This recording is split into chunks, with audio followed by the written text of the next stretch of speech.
We did it. We did it, chat. We got the lay. Hey. Huh. Huh.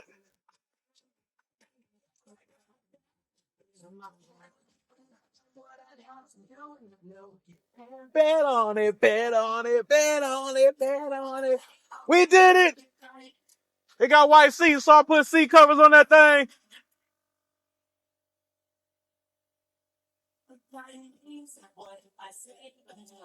Hey!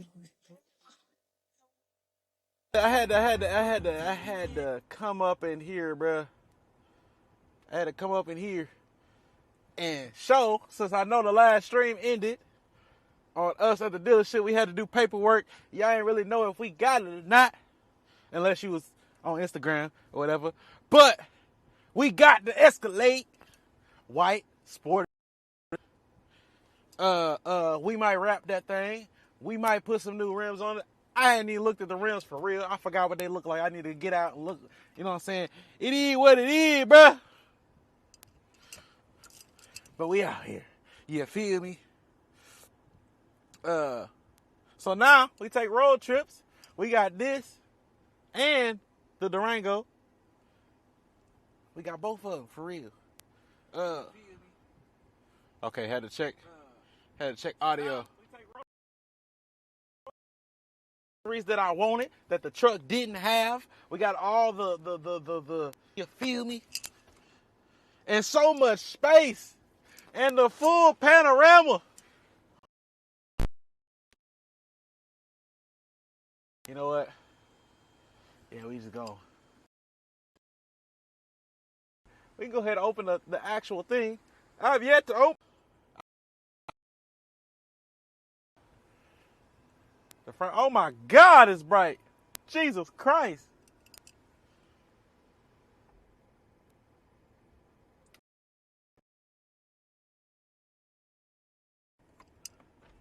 All right, close that back. What'd it do? Shee. So much room for activities. Anyway. Oh, I guess it's back. All right, we got a lot of reactions to do. We got stuff planned out. Take them back. Aaron is about to take y'all back. Our mission from last time, we can go back in the house and get to work, bruh. Soon as he take y'all back. I don't know when that's going to be.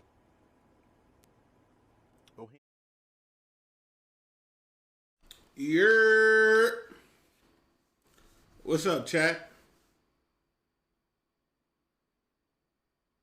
How y'all doing? Welcome in, Big Daddy. Do not. That Big Daddy. That's Big Daddy, chat. We gotta call him Big Daddy. Chat.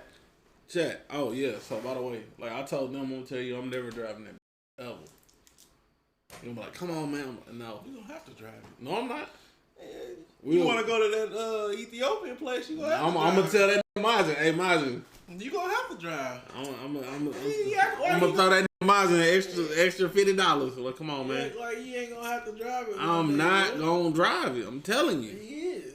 I'm not, bro. That's your purchase. That's your purchase, twin. What that mean? I'm not. I ain't gonna. Like I told them, I was like, I'm not gonna do him how he did me with the cat. When you up the rim on the cat, I ain't about to hit a curve and this. Like, and now it's forever ingrained in the back of his mind. I'm cool, bro. We got shit for that, bro. I'm cool, bro. Yeah, nah, I'm never driving that. For that, bro. I'm never driving that. Never, ever.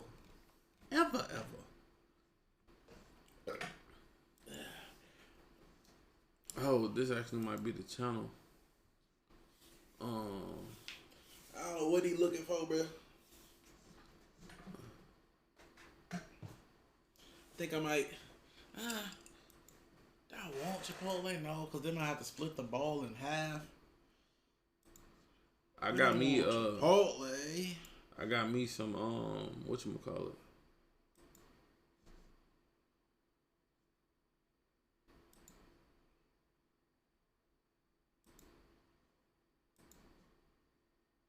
I got me some kava. What's up, Jay's Wonderland? Decisions, bro. Chat, I'm about to start doing shit. I'm gonna just eat one of the last meal. Chat, I'm about to start doing shit, bro. What I'm about to start doing, I don't know. I have no idea. Whatsoever, chat. I'm trying to film some shit. Some fun shit, chat. I got my lights and everything set up. I'm gonna try to film something dramatic in my room. Be in my room. Ah! Type shit. You know what I'm saying? Explorers vid. No sé. I am not sure.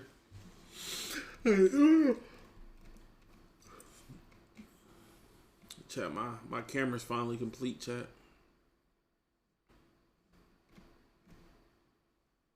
My camera is finally complete, chat.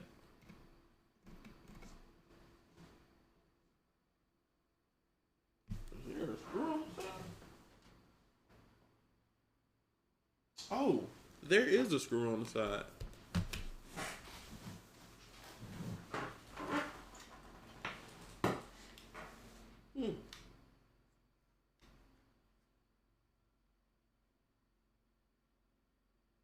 Oh yeah, my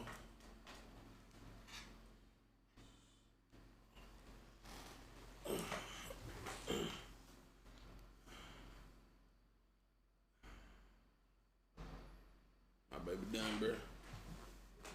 I did not see your full camera rig setup, my good sir. Yeah, trying. I'm filming some shit, bro. About to film some shit, bro. I did hear Michael Bay's coming back to Transformers. I'm very excited about that. I'm very excited.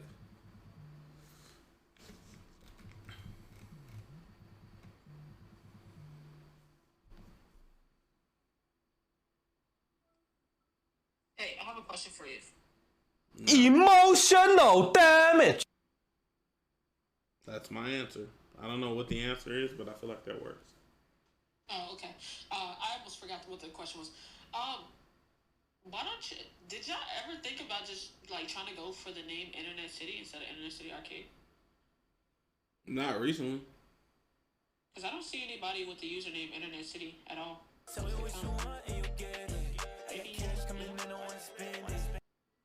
Yeah, sure. Yeah, that's what I was thinking. So Global Princess. But Yeah, that was my question. And you're not done with that camera. I am. I don't got nothing else to do to it. There's just no more space. That's why. Exactly. There's no more space. I mean, I'm good, bro. This thing can do everything I want now. Simba, come over here and act like you a prisoner so I can record you and we could drop a cinematic video. You okay? Nah. Me neither. So come over and it'll be like we'll do it. I'll be like, act scarier. Act like they got you hostage. They told you no more Chick-fil-A. See? You know what I'm saying? Like, that's how we should do it. Yeah. I respect it. Yeah. That's it. That's all I want to see. Y'all, I see I got juicy reacts on there, but I haven't seen any, reacts yet. So, I'm gonna just assume it's because, somebody's not there. Well, he was showing them his car. Yeah, audio's ass, by the way. Well, I don't got nothing to do with me. Yeah. This where I'm at. This me. Me and my, I should. When you finish with stream, call me later. Okay. Okay. Alright, well, Is that thunder? Yes. Good luck. Yeah. Alright, well, hit me later. Alright, bet. I don't think we're gonna be streaming too long, but alright. Yeah, I think I'm about to boot too. Just do a couple reacts to Marvel Rivals and then get off. Cause I gotta go to the gym later. Alright, bet. I'll call you afterwards. Alright, buddy. Bye, guys. Hey, bye.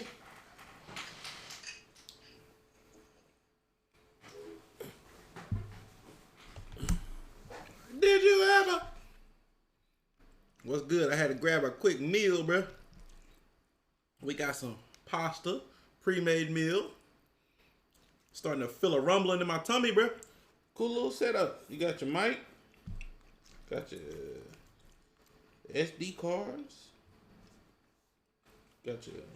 Oh, you got your lav mics too? Okay, Def Shadow. Cool little setup you got there, man. What's first on the list? When you gonna watch Gumball? Probably in a few days.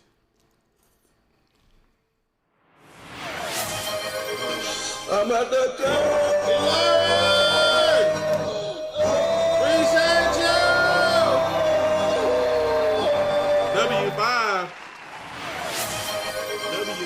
W5.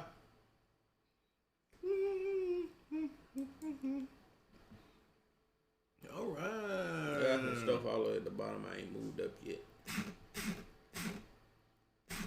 Huh. Them two. Are these separate? These together? Or these? That could be separate. He love the Escalade, bro. You guys should react to Peter versus KFC victim by Ola Wolo. It's a Family Guy related video, and it's pretty funny. Bet. Ulu walu walu. Is this a part 2? I have no idea. Do the other one first. The other one first. Let's do that one first. It's older. Mm-hmm. Scholar, appreciate the sub. I guess everything's pretty cool. All right, here we go, chat. Do the intro, Mr. Jones. Today we got SCP-096 versus Battle Beast. The sun is now 147.8 million kilometers from Earth closer. The sun and moving closer. How is that even possible? Did the Earth just die? For this. I forgot. You gotta be kidding me. How are we supposed to contain it now? Damn.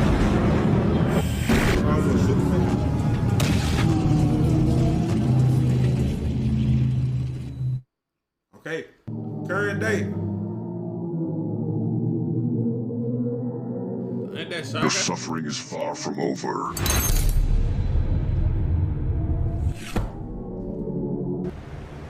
It's fucking Nolan. No, it's not.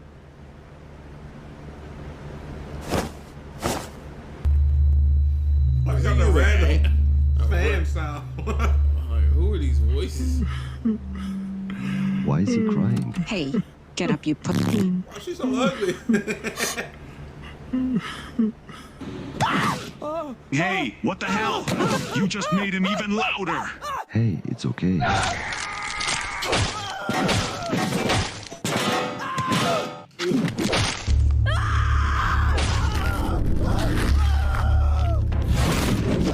Like that.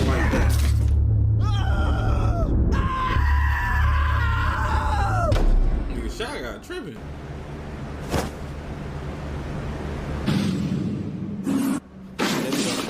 Big coat was immaculate.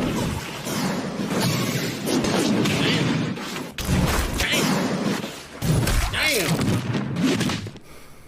I've had enough of these pathetic insects. There is no honor in killing Call them. me pathetic. We got a problem. That nigga, this nigga's using AI.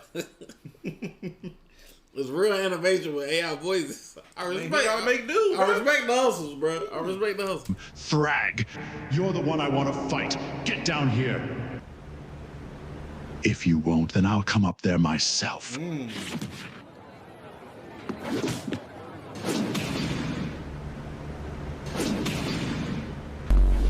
Are they hearing Shotgun, I'm guessing? I'm gonna be real, bro. I don't think Shotgun like that, bro. 096, like, to humans, I 100% think he like that.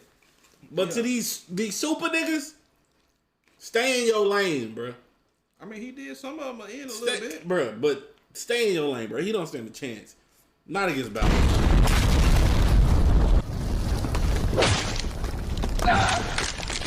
Well, well, well. What do we have here?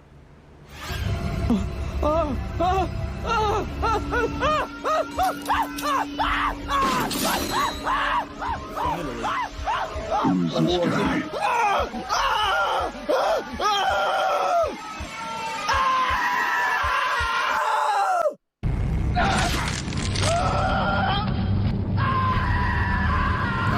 Aggressive, charging at me without hesitation. That's what I like.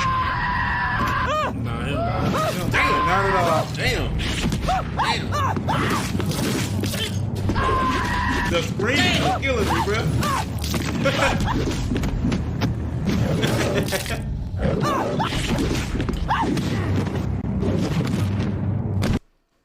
I mean, he can take a punch, bro. Yo, this y'all 096, bro.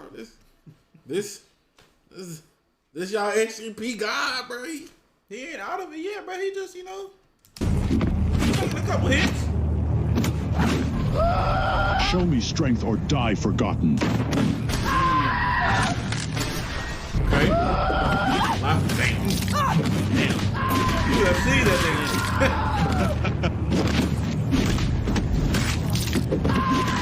That nigga tried his damnedest. Bro, I respect that nigga heart, bro.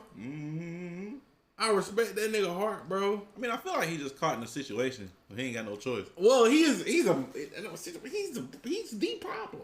I mean, he ain't caught in the situation. He's the problem. What are you talking about? Should we stop him? No, let him be. Let's give Battle Beast the fight he craves. But sir, our ship will be destroyed. Didn't you hear what I said?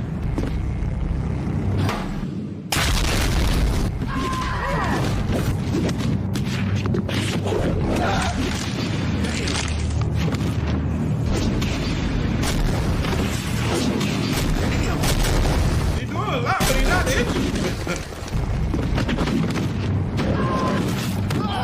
Okay, now he is. Oh, no. He is. Okay. That's the problem. He just is.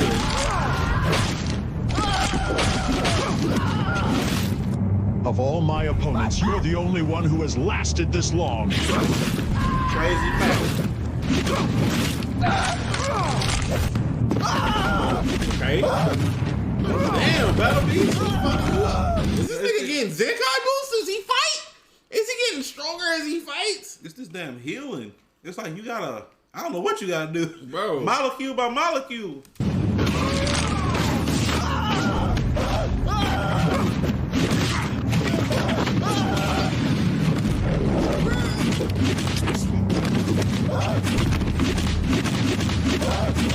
Harder than that, twin.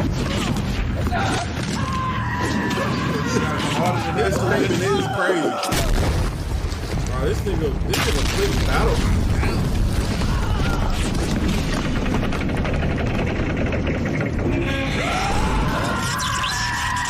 Wait a minute.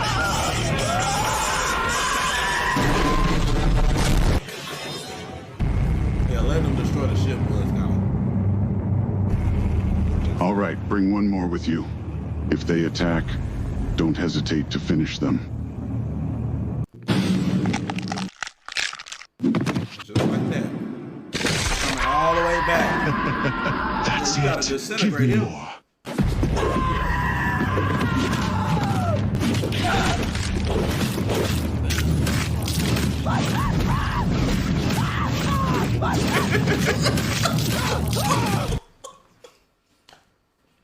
Bro, why it look like this nigga starting to give up? It sounds like he's telling himself to fight back. Bro, it looks like this nigga starting to give up, bro. What's the matter? Can't you scream?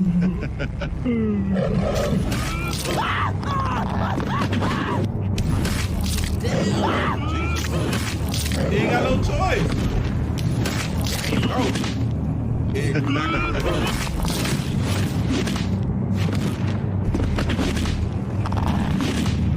Oh, he ain't even fighting back. He's just like, bro, stop. Please, bro, stop. Please.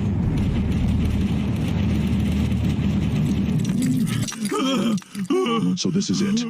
How disappointing.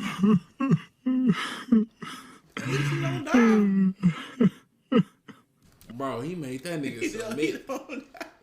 he made that nigga submit, bro. He's like, I ain't gonna die, but I ain't gonna win. I ain't gonna die either. I don't fight no more. I might as well just give it up, bro. I don't want to do this no more. Damn, bro. What are you doing here? Thrag sent us too, sir. Oh, and that's how you get the conquest. Okay. Okay, bet. Okay, that's how you get the conquest. I like him pretty good. Yeah, he got him fighting everybody, bro. I like him pretty good.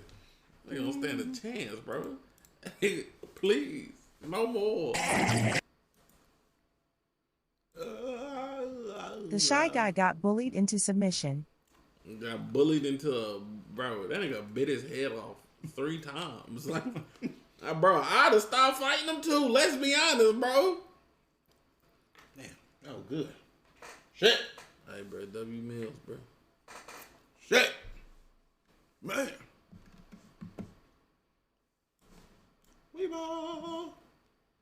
We ball.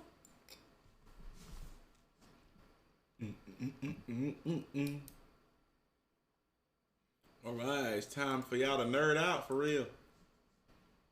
No bap. Superspeed is my. Here we go, chat. Y'all about to be like, well, actually. Oh, I had sushi. I was like, we did not eat today. Okay. All right. We got the Superspeed Dilemma by Film Junkie. Superspeed is my favorite superpower, period. I simply enjoy almost everything about it. The problem is, it's almost impossible to implement into a film, show, or animation without some sort of inconsistency popping up later down the line. It seems that the cooler you try to make a speedster look, the more unusable they become. Now, what does that even mean? Let's take the scene with Quicksilver from X-Men, for example. It's one of the most memorable, entertaining, and unique scenes from the X-Men movies, and is clearly extremely popular. He quickly became unique scenes from the X-Men movies, and is clearly Damn, and 71. Damn. That, hey, well, they ain't getting paid off of it, but damn.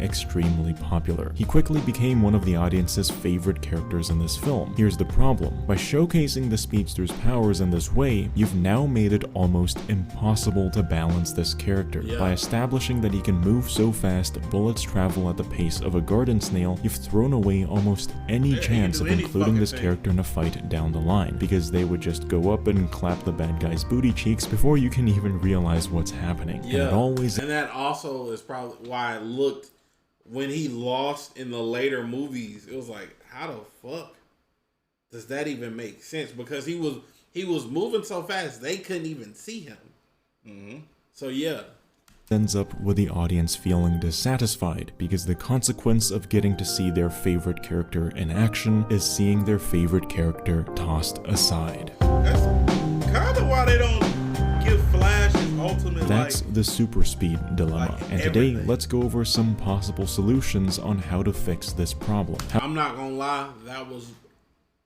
we can all agree, Eternals, dog shit. But absolutely, like the super speed absolutely putrid dog shit. But the super speed was fucking cool. The way they implemented super speed was really cool. The rest of the movie was dog shit.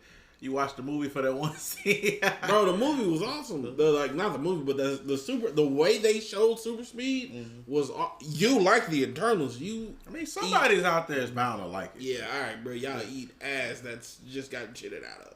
How do we create a scenario where we can have our favorite speedster not hold back in a fight and also keep them consistent? How do we make a seemingly unbeatable character struggle? Well, first, we have to identify the types of speedsters we typically see in films and shows. I found speedsters tend to fall into one of these 3 general categories. So let's begin with my personal favorite out of the 3, the perpetual speedster. This is someone like Red Rush, who all day, every day experiences things in super speed. Every second of every moment is slow motion for him. You can't see things how I do. My perception is just as fast as I am. The briefest conversation with anyone seems like hours to me. It's agony. Next, we have the situational speedster. These are speedsters who we see are capable of living at normal speed. This also seems to be the most common type of speedster. I ain't gonna lie, I'm listening to you, but I'm also jamming. This music, he got a vibe to him. Hard. Representations of the Flash, Quicksilver, and speedsters from other shows likely fall into this category. These are speedsters who... let's be honest, the train sound effect from A-Train was kind of hard. Oh, like, that's a cool way to do super speed. Only seem to go into super speed mode either when they're in a dangerous situation or when they choose to activate super speed. And finally, we have the Simply Fast. These speedsters are, well, just fast. They don't seem to have super react, where the world around them appears to be in slow motion because of how their reaction time keeps up with the speed at which they're moving. And here's the important part. Even if they do have some sort of super react, it's never explicitly shown. These speedsters are the easiest ones to keep consistent, because although they have the ability to move incredibly fast, it doesn't seem like their perception of time keeps up with that level of speed. And again, even if it does, it's something we're not explicitly shown. And I'll talk about why that's so important. Because it keeps you immersed.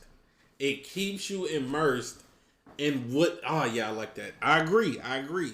Because when you look back, specifically at Quicksilver, when he started losing in certain shit, you're like, this ruin... Not that it ruined... Based on the past. It ruins your immersion, and it's like, he should be faster than that. Yeah. How y'all showed him previously, this shouldn't affect him. But they want to get the scene off, bro. Later. So now that we've got the three main categories we'll be working with for this video, let's talk about what causes this inconsistency. And really, it boils down to one thing in particular, which you've probably noticed me emphasize, and that's the character's perceived level of power from the audience's perspective. If from the audience's point of view, there's too great of a perceived imbalance of power between our speedster and their enemy, then of course that defeat isn't going to... And this was so bullshit. Go ahead. But I'm just saying, do you know how OP he has to be to perceive what this thing is doing? Because in reality, even just the in punches... an instant, he's somewhere else. Yeah, the punches are... He's not even... If it was a regular person, you wouldn't even perceive that you went here. You just went there. Like, that's like that. But this thing is like, I'm fast. I guess I can perceive the speed too. Nah, he evolved.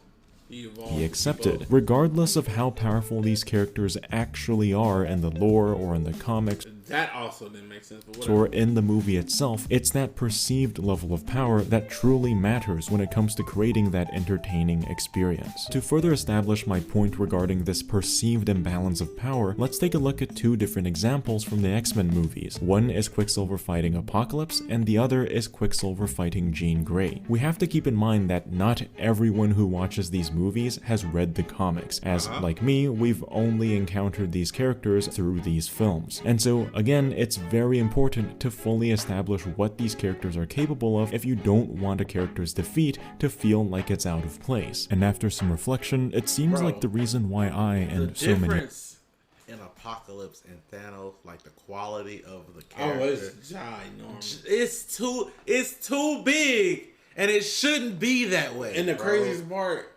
Apocalypse is their big bad. He's their like end all be all. Yeah, bro. Yeah, bro. And he like, if you could do Thanos like this, and he looks great, y'all could have did. Like, Apocalypse looks shit compared to... So have you seen comic Apocalypse? Bro. We're gonna take a side tangent. The new X-Men better be gas. Oh, man. What up, Soul Killer? Oh, come on! He was that nigga in the comics, bro. That's who we got? He was that nigga, bro. Bro! I have seen him. Bro. I have seen. Oh my God. Isn't his name like Abansur or some shit like that, chat? And we got that atrocity down there. Bro, look at this nigga, bro. Bro, come on. Nigga, that's terrifying. Man, yeah, that man. That just This makes is the movie worse. But Thanos The others looks felt like the Thanos. writers pulled this fast reaction superpower out of their ass just to defeat Quicksilver in this scene was because up until this point, we never saw him use this ability. Every other power he uses in this final fight has been shown before, all except this one. That's why it feels so out of place, and that's why it feels like Quicksilver was killed off just for the sake of getting rid of our overpowered speedster. What X-Men Apocalypse should have done is show him using this adaptive reaction time at least once. It could have been as easy as him quickly reacting to a surprise attack, or for example, dodging a bullet instead of simply disintegrating the gun. Simply because his power he evolves. By letting us know that he has this superpower, Quicksilver's defeat suddenly feels much more reasonable. And the same thing applies for Jean Grey. We've never seen her react to things this fast before, so once again, it's an imbalance in perceived power. Even though her character at this point is incredibly powerful and probably does have the ability to do this, the fact that we've never caught a glimpse of this before made this defeat so unacceptable. In other words, if you're gonna have a powerful character get defeated by an enemy, make sure they're being defeated by something the audience all— Hold on 1 second. You no? Somebody at the door? Yeah. It ain't 1 second, Mr. Leo.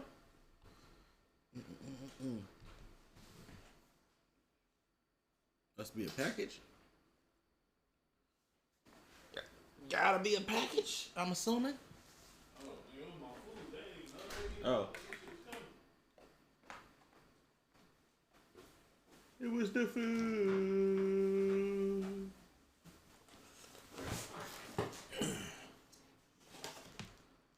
All right. What up? I Heart Mimi.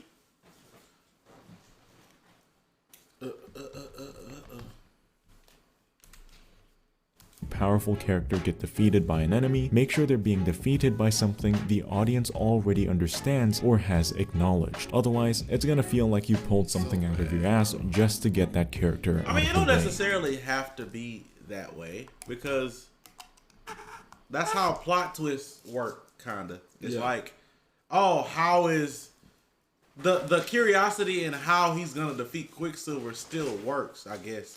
It's just is how they implemented it. Yeah. I guess it's just execution. Yeah.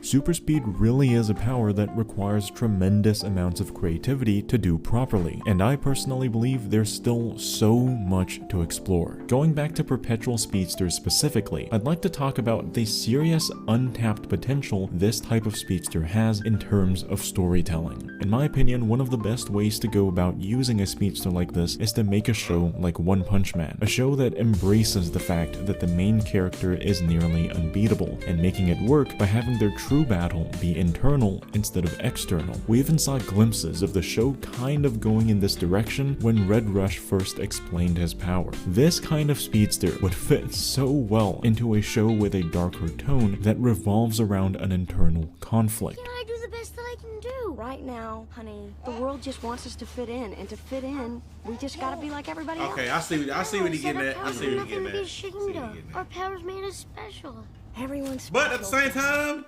everything just can't be the same. You know what I'm saying?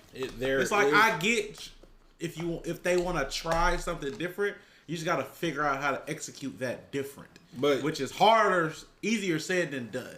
And we also have to be realistic, like especially with like Super Speed, for example, right?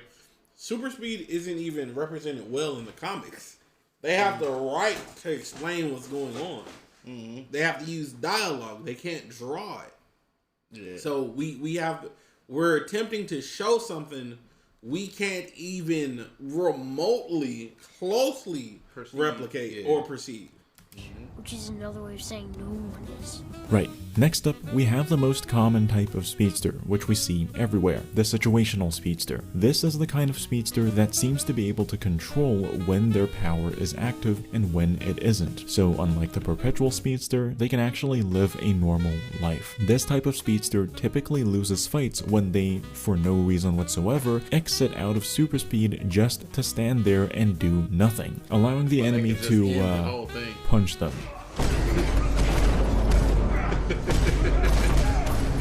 yeah, there's not much else to say about this. Like at any point in that, you could have moved. Don't get me started, bro. At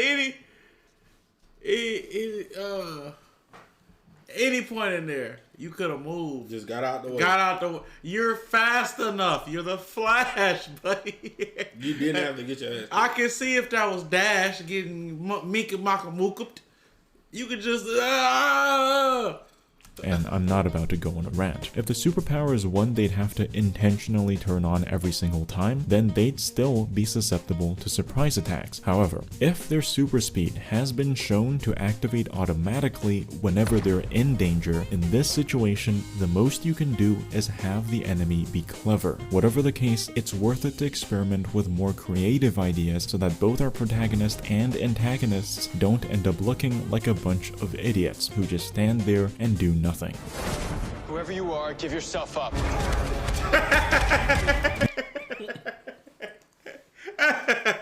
And finally, the Simply Fast. As we previously established, this is the most consistent type of speedster, as they simply just aren't that overpowered, resulting in the show not having to make them extremely stupid in order to beat them. And in my opinion, this is the type of speedster that is most suitable for films, shows, and animations in general. Without a reaction time as fast as they are, enemies have the ability to catch them off guard, set up traps and ambushes, or directly confront them in a fight. And as we mentioned before, even if your speedster does have some level of super react, it's important to never explicitly show it to the audience, because as long as the viewer doesn't know exactly how fast they can see things, a speedster's defeat by some sort of surprise attack would likely still be acceptable in the viewer's eyes.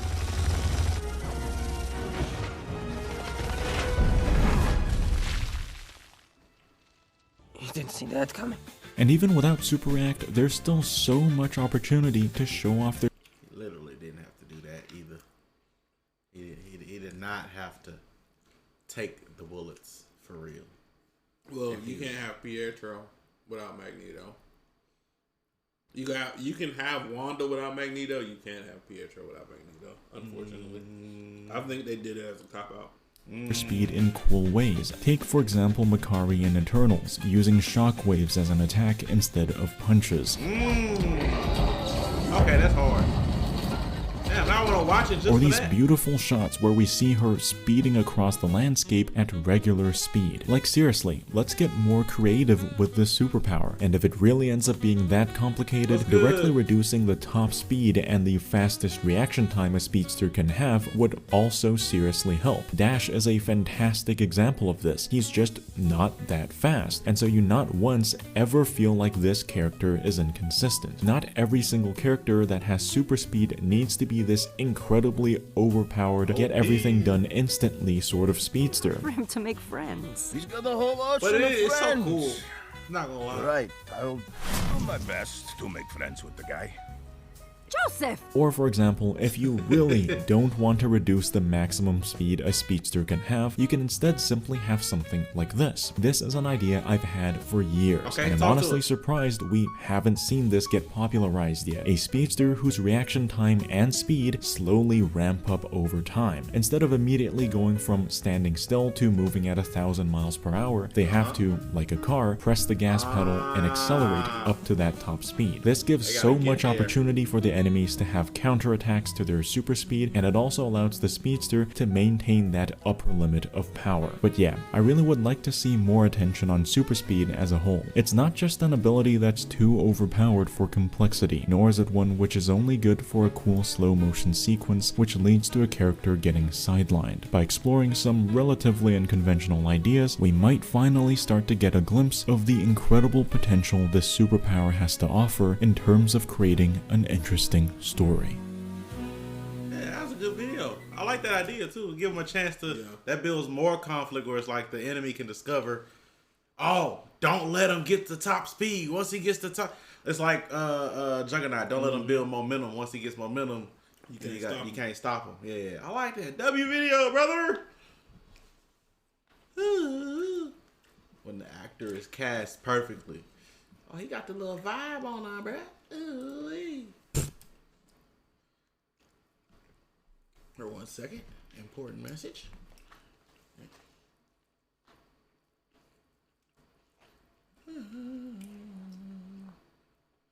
Alright, we got a dinosaur video. How's our day been? Good, bruh. You know, we got a little recording before stream. You know. Have you guys ever seen I Don't Know Sterling? Mm-mm. I have not. And if I have, I didn't know that was a name. Is he a creator? Oh yeah, that's Freak Les. It gotta be a creator. He does good videos. 1 second. Ugh. Send. You watching on YouTube too? Thank you, gang. Send Face ID. Double click. Boom. And we out. Not upstream, but.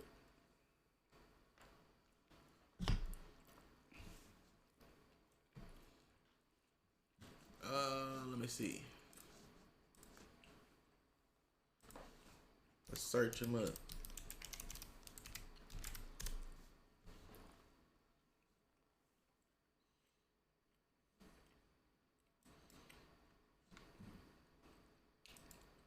Damn, he got 5,000 videos? Damn. Shit.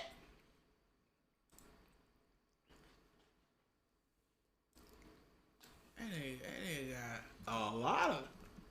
That nigga been on that bit. What's his oldest joint? 6 years? 5,006? Damn. Well, they are shorter, but damn. See, Spotify requires your age to listen to 18 plus songs. Sucks for the ones that ain't 18 plus. Oh, man. Wait. So is this just a bunch of videos about niggas getting sent to the upper room? Yeah. That's the dude that got sucked in the engine. Ah. Oh, wow. Oh. Y'all a little depressing, huh? Wow. Wow. That's a bunch of real life death. We already reacted to Mopars. We already got him ready to go. This is real life death, nigga. This ain't no scary. This is real.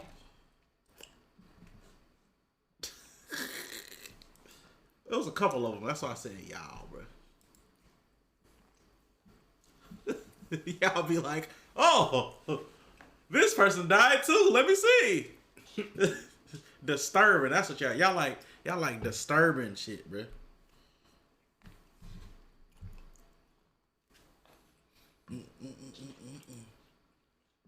All right, while Aaron's eating, I'm gonna go on to this one right here, chat. So his videos are gruesome. I don't think they're gruesome because he wouldn't be allowed to post them. I just think they're dark, disturbing. You know. 13 dinosaur myths you still believe. Nice arms, loser. Oh, damn. I may have spoken too soon. Turns out almost everything you think you know about dinosaurs is wrong. Everybody loves a joke about how T-Rex had weak, puny arms. But what we found is that these things were ridiculously ripped.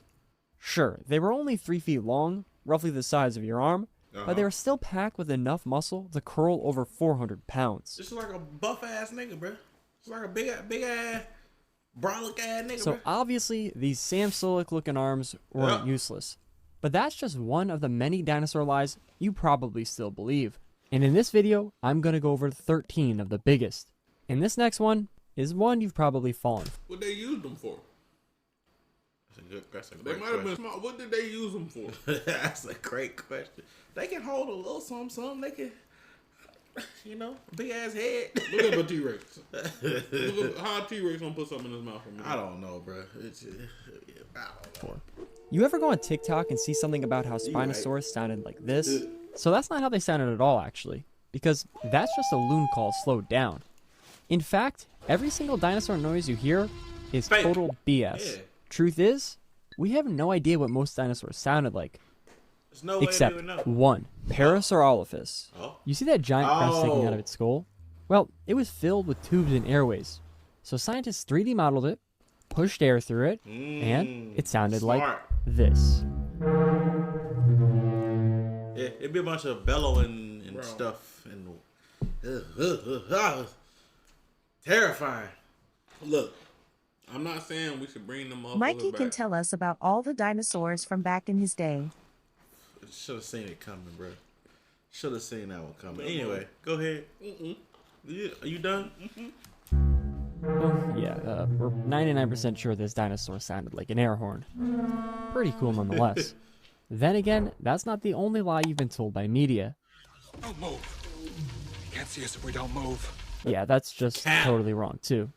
T-Rex had the biggest eyes writing, of though. any land predator. And I know size isn't everything. At least, that's what I tell myself. Though for T-Rex, it did actually make a difference. Its vision was estimated to be up to 13 times sharper than yours. With forward-facing eyes and incredible depth perception, if you were in front of it, even from miles away, it was going to see you. This right here is why I don't trust them about space, bro. Because you don't know. You only know what you can see, what you can get to. Everything else is an estimation. We don't know shit for real. We know a lot, a hell of a lot, especially in the last 100 years, bro. But like, we don't know what the niggas can see. A lot is relative, low key. Yeah. We know a lot relative to 1900. But, Jesus. But the real question is, what would you see if you were looking back? Because when most people picture a dinosaur, they think of something scaly like a crocodile. Yeah. Except crocodiles aren't even that closely related. Their actual closest relatives are birds. Because dinosaurs never really went extinct. Only the ones that couldn't fly did. So, get that myth out of here. In weird fact, but that does technically mean that birds are reptiles. So then, if all birds are dinosaurs, does that mean all dinosaurs? Motherfuckers out there. Time out. Boy.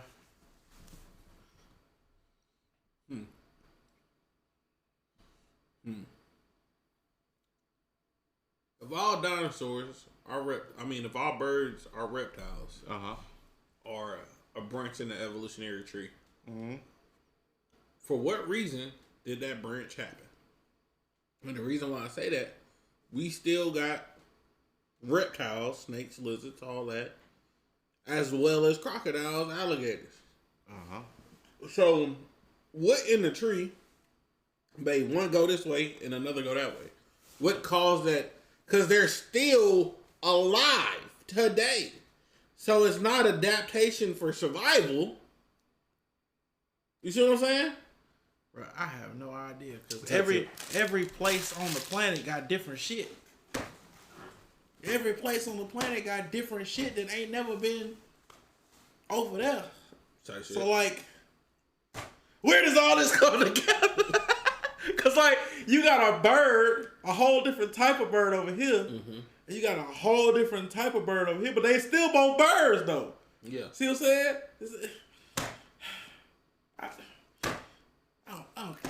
I'm not a scientist. Dinosaurs look like birds?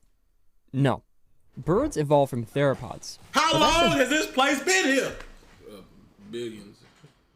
Because god damn it, the ones before a certain time, we know they didn't make no advancements. Right. And then all of a sudden it's like we got momentum from somewhere. You know, the crazy part is, bro, he asking like, that's Majin's biggest eye. You know what? Cancel what we talked about earlier, Majin. That fucked up. See? You know what I'm saying? He fuck all that. One of 3 branches on the dinosaur family tree. Which means while some dinosaurs definitely look like birds, which we could see preserved in fossils and even trapped in amber, we also know others look totally different. Sauropods probably didn't have feathers. T-Rex had scales over most, if not all of its body, but it gets even weirder. Some species, like ceratopsians, had quill-like structures on their tails. So, remember who you are! Sorry. The whole feathers versus scales debate, just throw it out the window. But you know what wouldn't fit through a window? A dinosaur. Because they're all massive, right?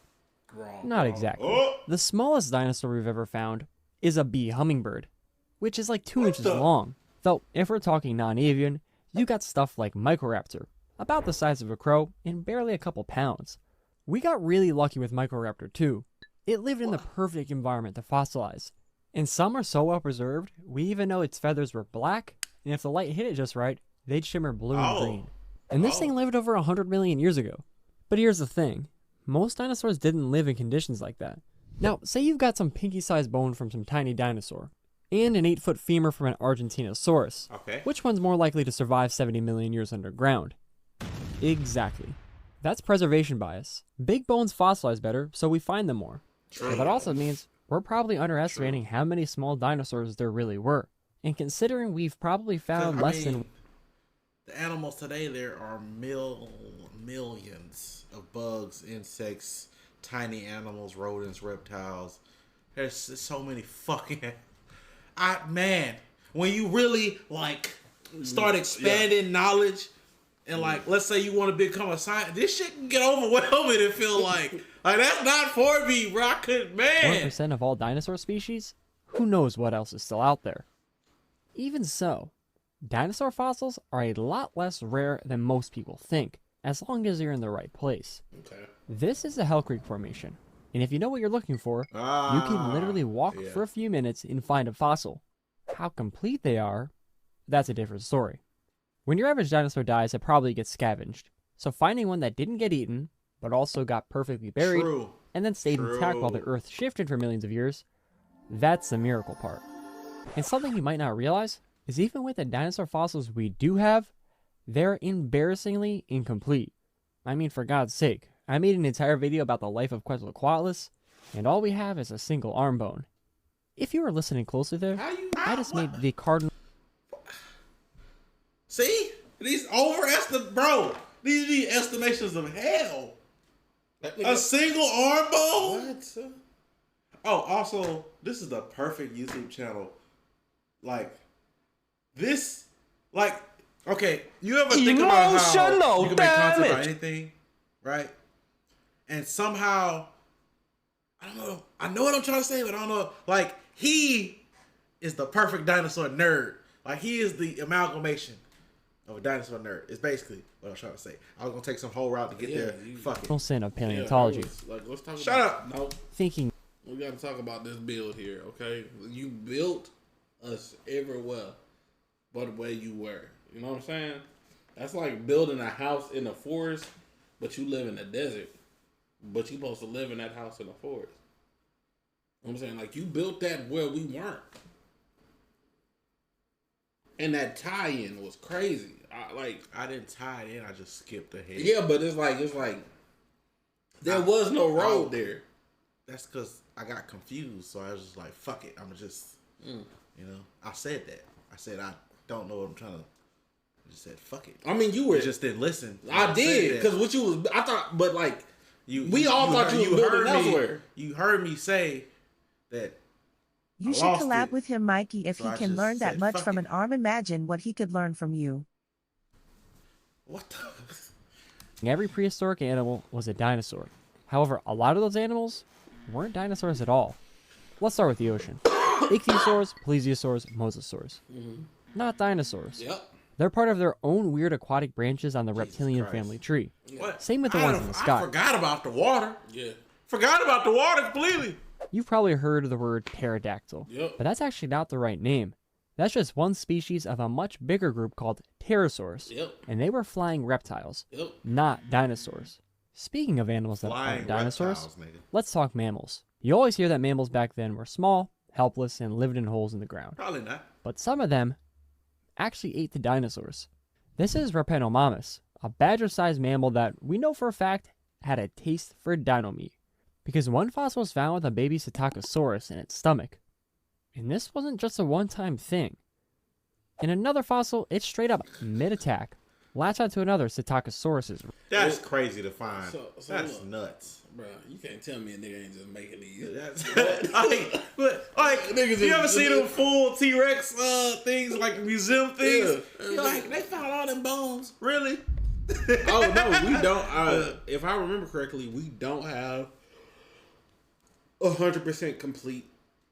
Yeah. Anything. They just got what they got. But my question for you My question for you is this, right? All these fossils, right? Like this one, right? Mm-hmm. These that are super preserved. I wonder if they all are from the same like day. Not day, but you know when that motherfucker whack down, you know what I'm saying, hit us? How many fossils are from that day?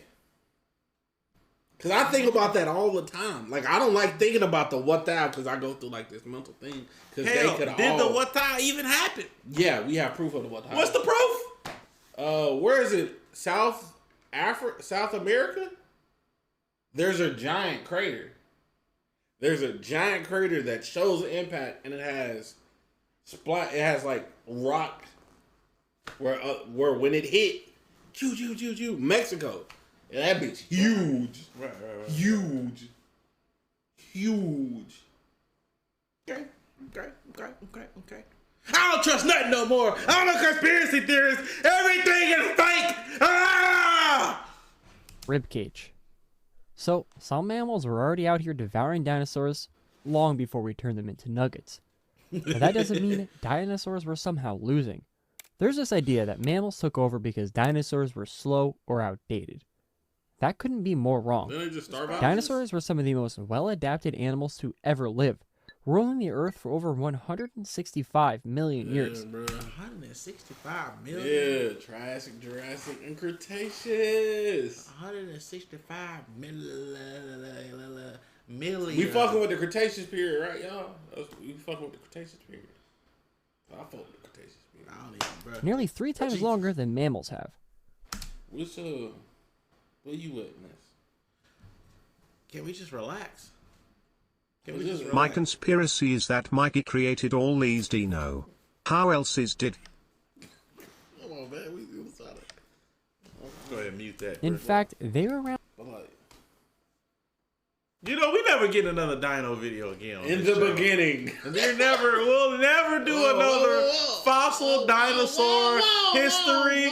Fuck all of that. Hey, great video. Jay Hanna.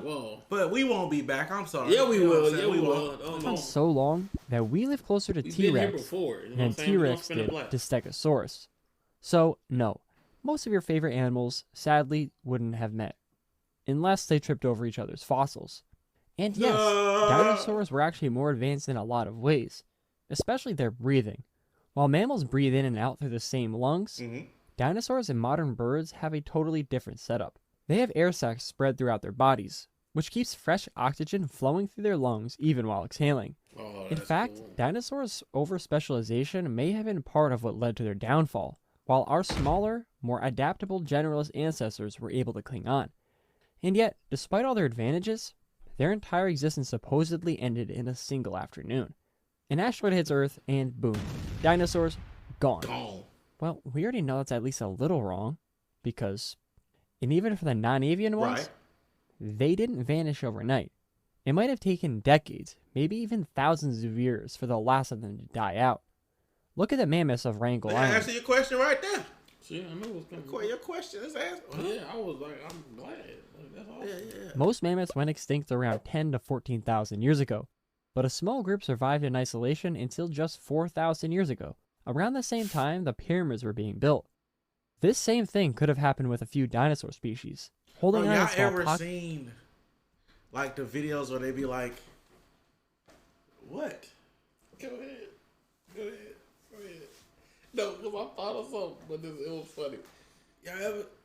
No. That wasn't even about you, bro. It wasn't about you. Go ahead. I don't care no more. I care. I want to hear what you talking about. I forgot it. I can't. No, you didn't. I forgot it. Have you ever saw what videos? Huh? What videos was it? What's a video? Come on, bro. I really care. I really care, bro. Like, please. I don't have no stories, bro. Tell me your story, man. Please, I can't. I'm tired of getting ignored around here. I was listening. Fuck all this, bro. Please, bro. Chat, I'll be in the Discord. I'll be like, blah, blah, blah, blah, blah, blah, blah, blah, blah. And then they feel it be like, yeah, so I ain't spoil it. Bitch, I just asked you a question. But now, you can't bring up the Discord because here we are trying to listen and hear you. Go ahead. I don't got nothing to say. Go ahead. You go ahead or we going to start calling you Big Daddy. You ever seen them videos about 13 dinosaur myths you still believe? And the pyramids were being built. You such a bitch. Right. Just tell me. Come on, man. We really care. Bro. You really forgot it, bro? Yeah, I really Or you forgot just it. don't want to tell me? I lost my train of thought, No. so I don't want to build up and then end up somewhere. Yeah, you do that a lot. Type beat, yeah. This same thing could have happened with a few dinosaur species, holding on in small pockets before eventually disappearing from genetic collapse. Bad. Well, he won't tell y'all what he was gonna say. I'm gonna tell y'all what I thought, cause it was about him. And he was like, "Have y'all ever saw it?" See, Ryan second shit. And his head is like, "No, we didn't see it, cause you only was talking. You was da da da da." Because the nigga was talking about mammoths, right? That nigga was like in my head. He was like, "Have y'all ever saw it?" I thought he was about to say a mammoth, but I knew he was gonna say a mammoth. What else? I was like, damn. But you know what I'm saying? I want to finish this. Finish it, bro. Luck or another disaster. But what's even stranger is that despite how it sounds, this wasn't even the worst extinction Earth's ever gone through. Not by a long shot. There was one even earlier that made the asteroid look tame, and it nearly wiped out everything. And if you want to learn about that, go watch this video. Thank you so much for watching. No, man. Hey, appreciate you, bro. W video, bro. The mammoth is sitting next to you, Mikey. You know what I'm saying? Big hairy ass nigga. Better shut up or you get mammoth dick, nigga. Better respect me, nigga. Pussy. Sorry, bro. Better stop playing with me, nigga.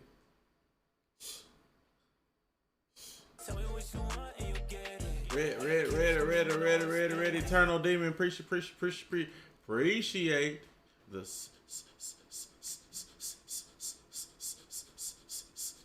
sub.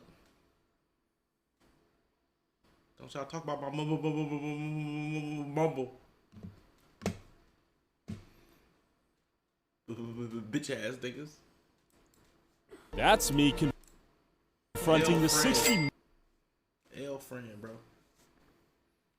Come on, bro. I mumble and you just gone. Why your eyes closed? I got an itch in the back of my nose. Open the bitches up, bro. Come on, bro. Alright, hell, Baldy. You know what I'm saying? That me, bro, for real. He growing it back, chat. Tight shit.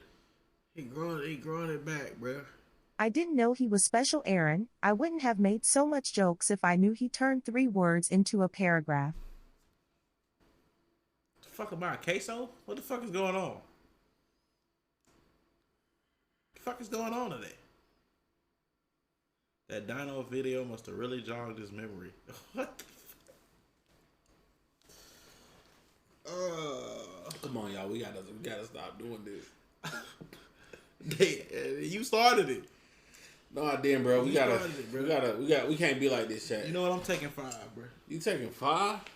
Not 5 million centuries. Taking fucking 5. Ooh, almost said something got us banned. 5 million centuries is crazy. That how old you is? Oh man, how y'all doing, chat? How y'all doing, chat?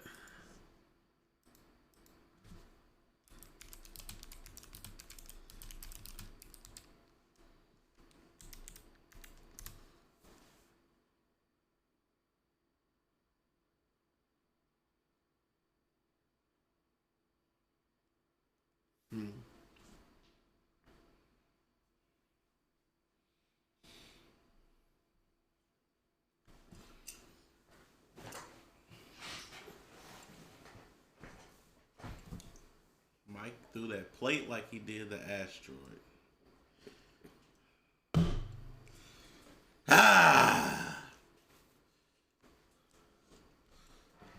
long will it take him, please? He's looking up how old is the universe. That's what he's looking up. How old is... Has anyone tried to sleep on the basketball court?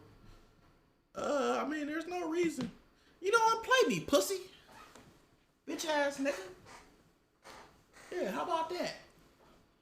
You want to sweat out your little shirt? Huh? You got an undershirt on under there? I don't, bro. Nah, let me get up in there. let me get some milk. Hey, this nigga gay, bro. Shit. I was eating dinosaurs barbecue. Hey, bro, come on, y'all gotta stop, bro.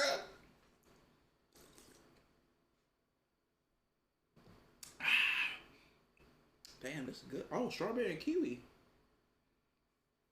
Oh, this buzz.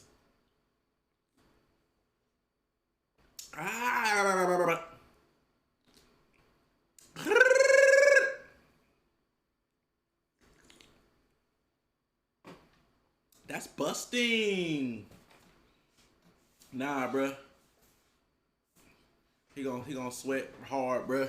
He gonna have to change. Okay, so 5 million centuries is 500 million years. It took you that long to add that up. But I was about to do something else. I was trying to carbon date that to what period of time that was. And what period of time was that?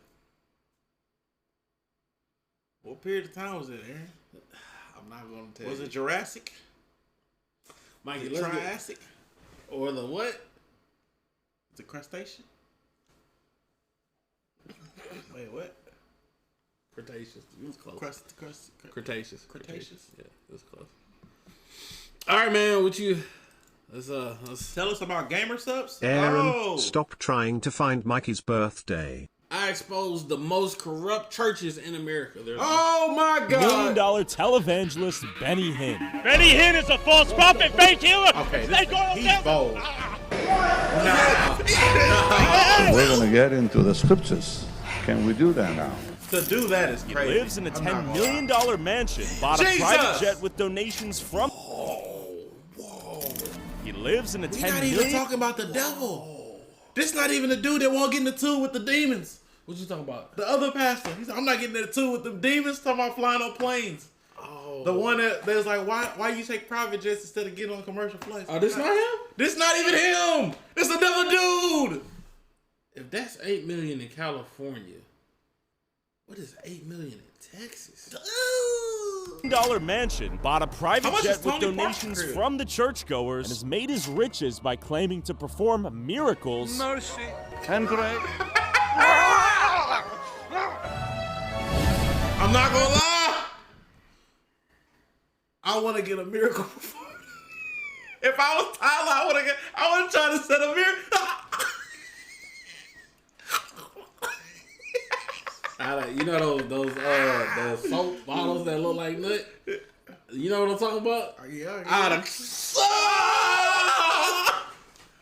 Healing divine. And by preaching the This a prosperity godly video, no cursing. All right, bet we're gonna check y'all channel points for the rest of this video. Red Eternal Demons, we taking your points. No cursing for the rest of this video. And whoever curse at the end, whoever curse, right? 3 scoops. But you already had that. 1 scoop. Well, no. A dry scoop. You gotta do 2 scoops of dry scoop. You can do 2 dry scoops. Okay, let's do and it. And I do 2 of this. If you're watching on YouTube, gamershows.gg, use code InternetCity for this BAN. He'll give you 10% off your order. Code InternetCity. Type B. gospel. Basically, the idea that the more money you give to God, the more money God gives. He passed them up. Basically, the idea that the more money you give to God, the more money God gives to you. Are you facing a financial Oh, that's who you talking about, Kenneth Copeland. Yeah, Kenneth Copeland. They really be falling for that. difficulty right now? There's only one way out of it. Give to the Lord. Even that little you have left. I can't cap. These guys. I can't villains, cap. bro. I understand religious beliefs, okay? But if you give to the church because you think it's going to come back to you in some sort of financial whatever way, you're stupid. You should be giving to your church to support your place of faith. Because that's, you know what I'm saying? I'll be so real. And well, of course, people believe in tithes and stuff like that. Yeah. You should believe. I'm gonna be honest with you though. A lot of these pastors be feeling like the bad guys out of old movies. You know what I'm saying? Like, you know what I'm saying? Like, remember like the old Jesus movies? Like, I think it was the one who was like, release that man. And but like all the like, I don't know what they call them, wizards, I guess, that worked for the Pharaoh. Okay. They were all like, oh yeah, give me your gold, right. For the blessings That's what these guys feel like. Those old mega, evil. Yeah. Give it to God. The only problem is, your money goes straight to Benny's bank account while your wallet gets a prayer. He told me that my vision would be 20/20, if not better. A couple hours later, it's just like, now I can't see the TV. And Benny's not the only. Oh my God, that was a wake-up call for him. You know what church these kind of churches are like? I'm not saying all churches. There's a lot of good churches. Obviously, when you talking about the bad ones, these churches are like the Cash App scam. Yeah, you pay me, and I'm gonna make sure you get something back. Whole time you ain't getting nothing back. Yeah, these kind of churches are like the Cash App scams. Was so funny. Like, bro, it was like, bro, you put 200, you get 400 in. Because you got to get somebody else to put 200 in. Yeah, it's just a pyramid. This is multi-level marketing. Yeah, basically. Only one who's made millions preaching the prosperity gospel to desperate people in need of a miracle. So I have a question for you. Do you think you've used the Lord's word to profit? Oh, is that Joel? Let's begin our investigation into the world of false prophets at Kenneth Copeland's. I will never pull up Joel. Why is his name bigger than the church name? Why is his name?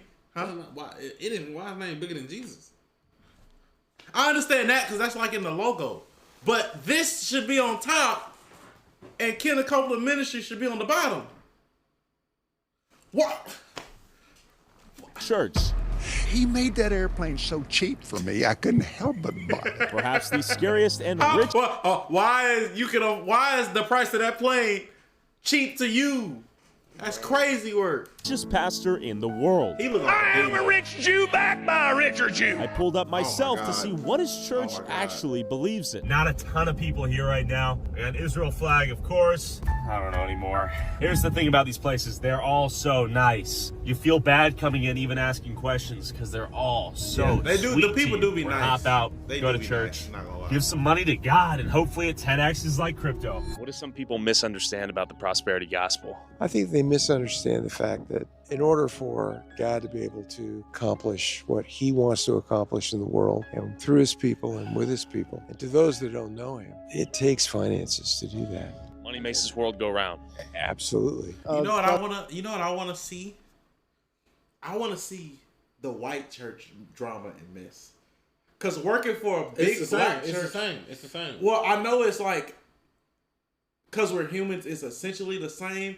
But you know how white drama and black drama be kind of different? Mm-hmm. Like if you go to somebody, white family reunion, and they got drama, it's like, it's human drama, but it's not like the drama we would experience at ours. You know what I'm saying? So it's like, I just want to see what that's like, what y'all be arguing about.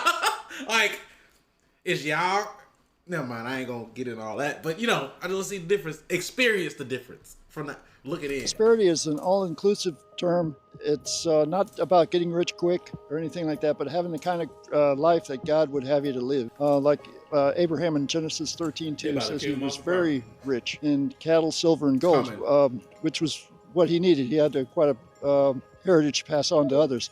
But whatever it is, we pass that along. Yes, sir. And how you doing, sir? We're doing a little interview right now. Okay, this is private property. You're not allowed to do that. So I've got the police right here. Why do you think people from the outside are so critical of the concept of the church having money or using money to sort of propagate or bring more people into the church? It's been the some of the misuses and the abuses of the past that have not been godly, certainly. I believe in the prosperity gospel because that's what Jesus preached. Prosperity in health, mind, soul, finances. So the whole Bible, the whole gospel is prosperity. I'm not gonna lie, I don't see how they can see the actions of the HNIC, Joel, Kenneth, the other dude from the beginning. I don't see how you can see their actions. There's no way you haven't. There's no way that's your pastor and you haven't seen the stuff about him. They're blind, bro. I don't see how you can see that and still go to that church. Yeah. Like, I'd be like... Also, that's greed, bro. You also got to think about it. It's greed. What you mean? Seeing what he does, but also seeing what he has. Mm-hmm. If you're so sold in the doctrine, you're like, oh, If he did that, if he did that, I can get it too. Yeah, that's and what is it's about close proximity, bro. Yeah, just like with us, why there's so many people who be like, oh, y'all do YouTube, let's da da da da da da. Yeah, in the hopes of being close proximity. I understand that because like if you talking about the people that work there or get close to them, I can understand it from the outside looking in, like. But your media or your clergy or you whatever trying to get close but if you're like random churchgoer like the other old dude, not him, the other one that mentioned mistakes of the past, how can you know stuff like that and support this church? Because he still believes in the word. He still believes, regardless of the mistakes, the person who's delivering the message, because of where he is, can do it. Like it's the same thing. Like what's his name? I think it's Sam. Was it Samson?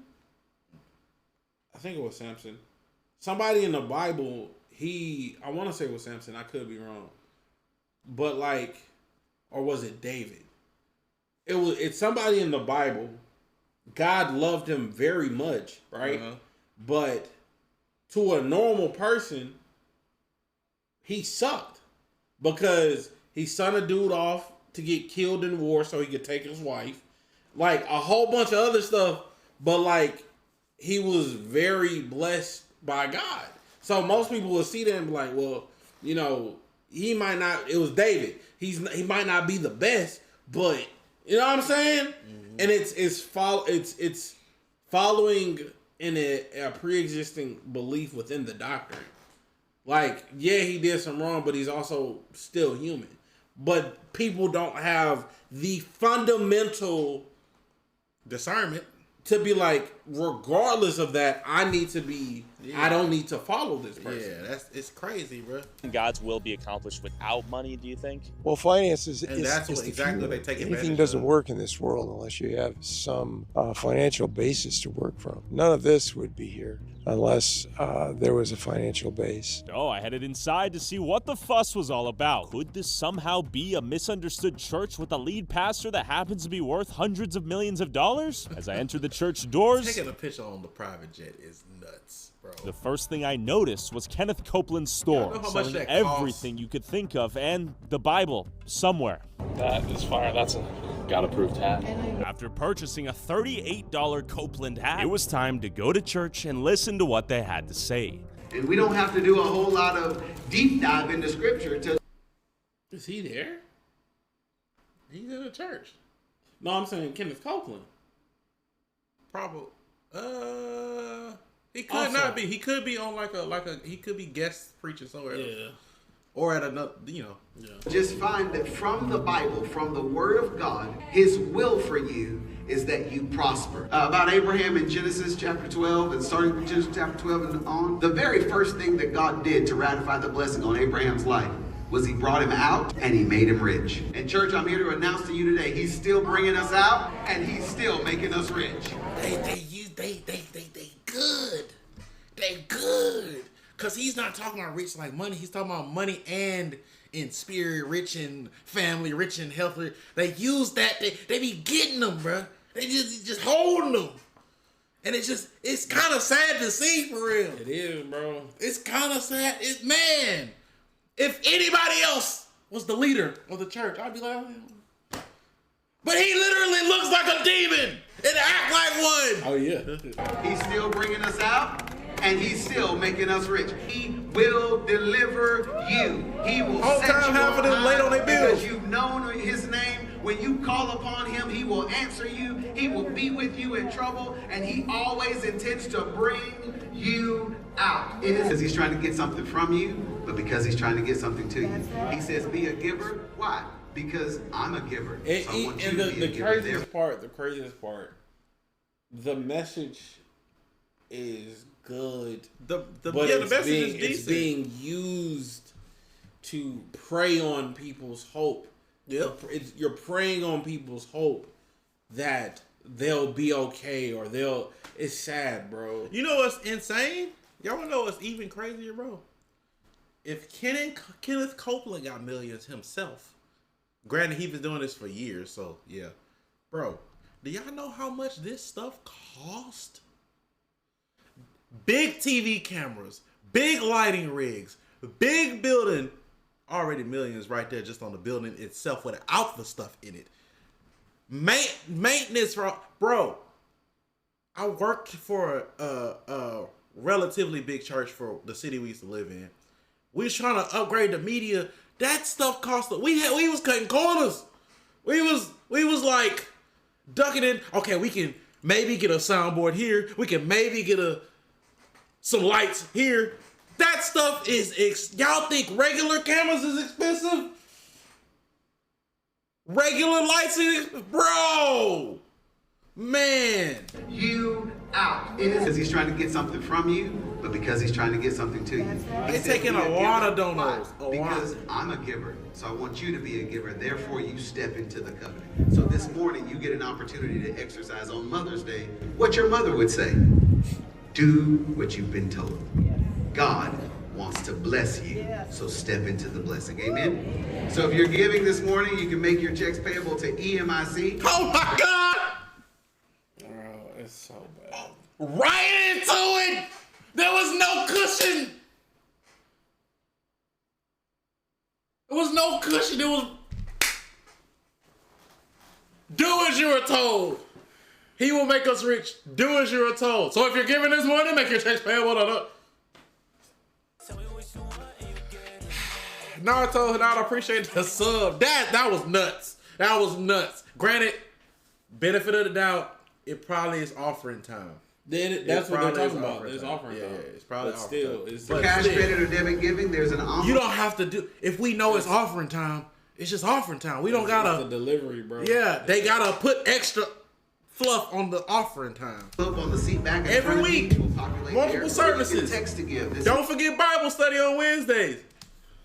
And children's Bible study. One of our most popular ways, you can text 36609. Happy Mother's Day, and ushers, when the people are ready, you can wait on the people. Praise God. As the ushers collected donations, I was happy to learn they also accepted credit card, but was surprised they didn't take crypto. But as the sermon began, I learned that a lot of this church's message was to basically claim blessings from God, and if you had enough faith, your life would be blessed. And if you didn't receive a blessing, it was because you didn't have enough faith. You know, Sister Gloria really has taught us so much about what it means to apply the principles of prosperity that we find in the Word of God. And the words prosperity and faith were repeatedly emphasized throughout the sermon, sort of like we were casting a spell upon ourselves. Brother Copeland has taught this statement, and that is this: faith begins where the will of God is known. Question.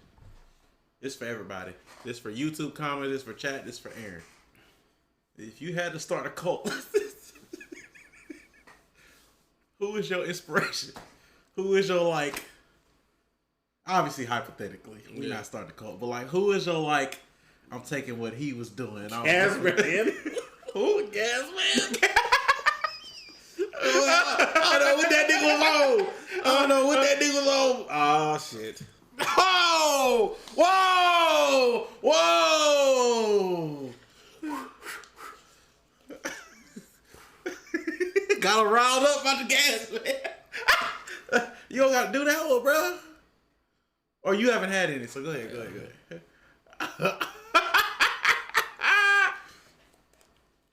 It's Kenneth's cult. Yeah, that is. I was just asking the question. But the question still stands. If y'all had to start a cult hypothetically, who is y'all's, like, inspiration for how you would teach? For example, Aaron said, and I was joking.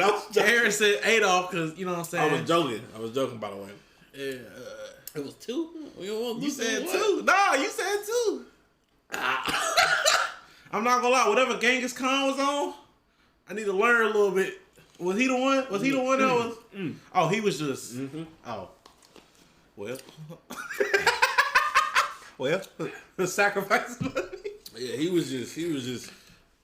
Stalin. All right.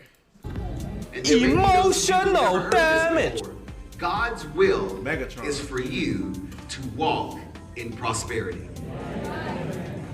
3 John chapter 1 verse 2 says, "Beloved, I pray that you may prosper in every way." Say every way. Every way.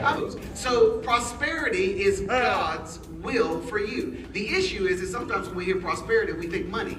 But that is a limited view of what prosperity is. It includes... We're right back to where we're right back to... Remember when I said they say rich in wealth, health, family, happy? Prosperity in wealth, health, we're right back to the same talking point. Includes your money. And it's no longer... But it also includes your offering time. It includes your family. God, it includes our finances. Amen?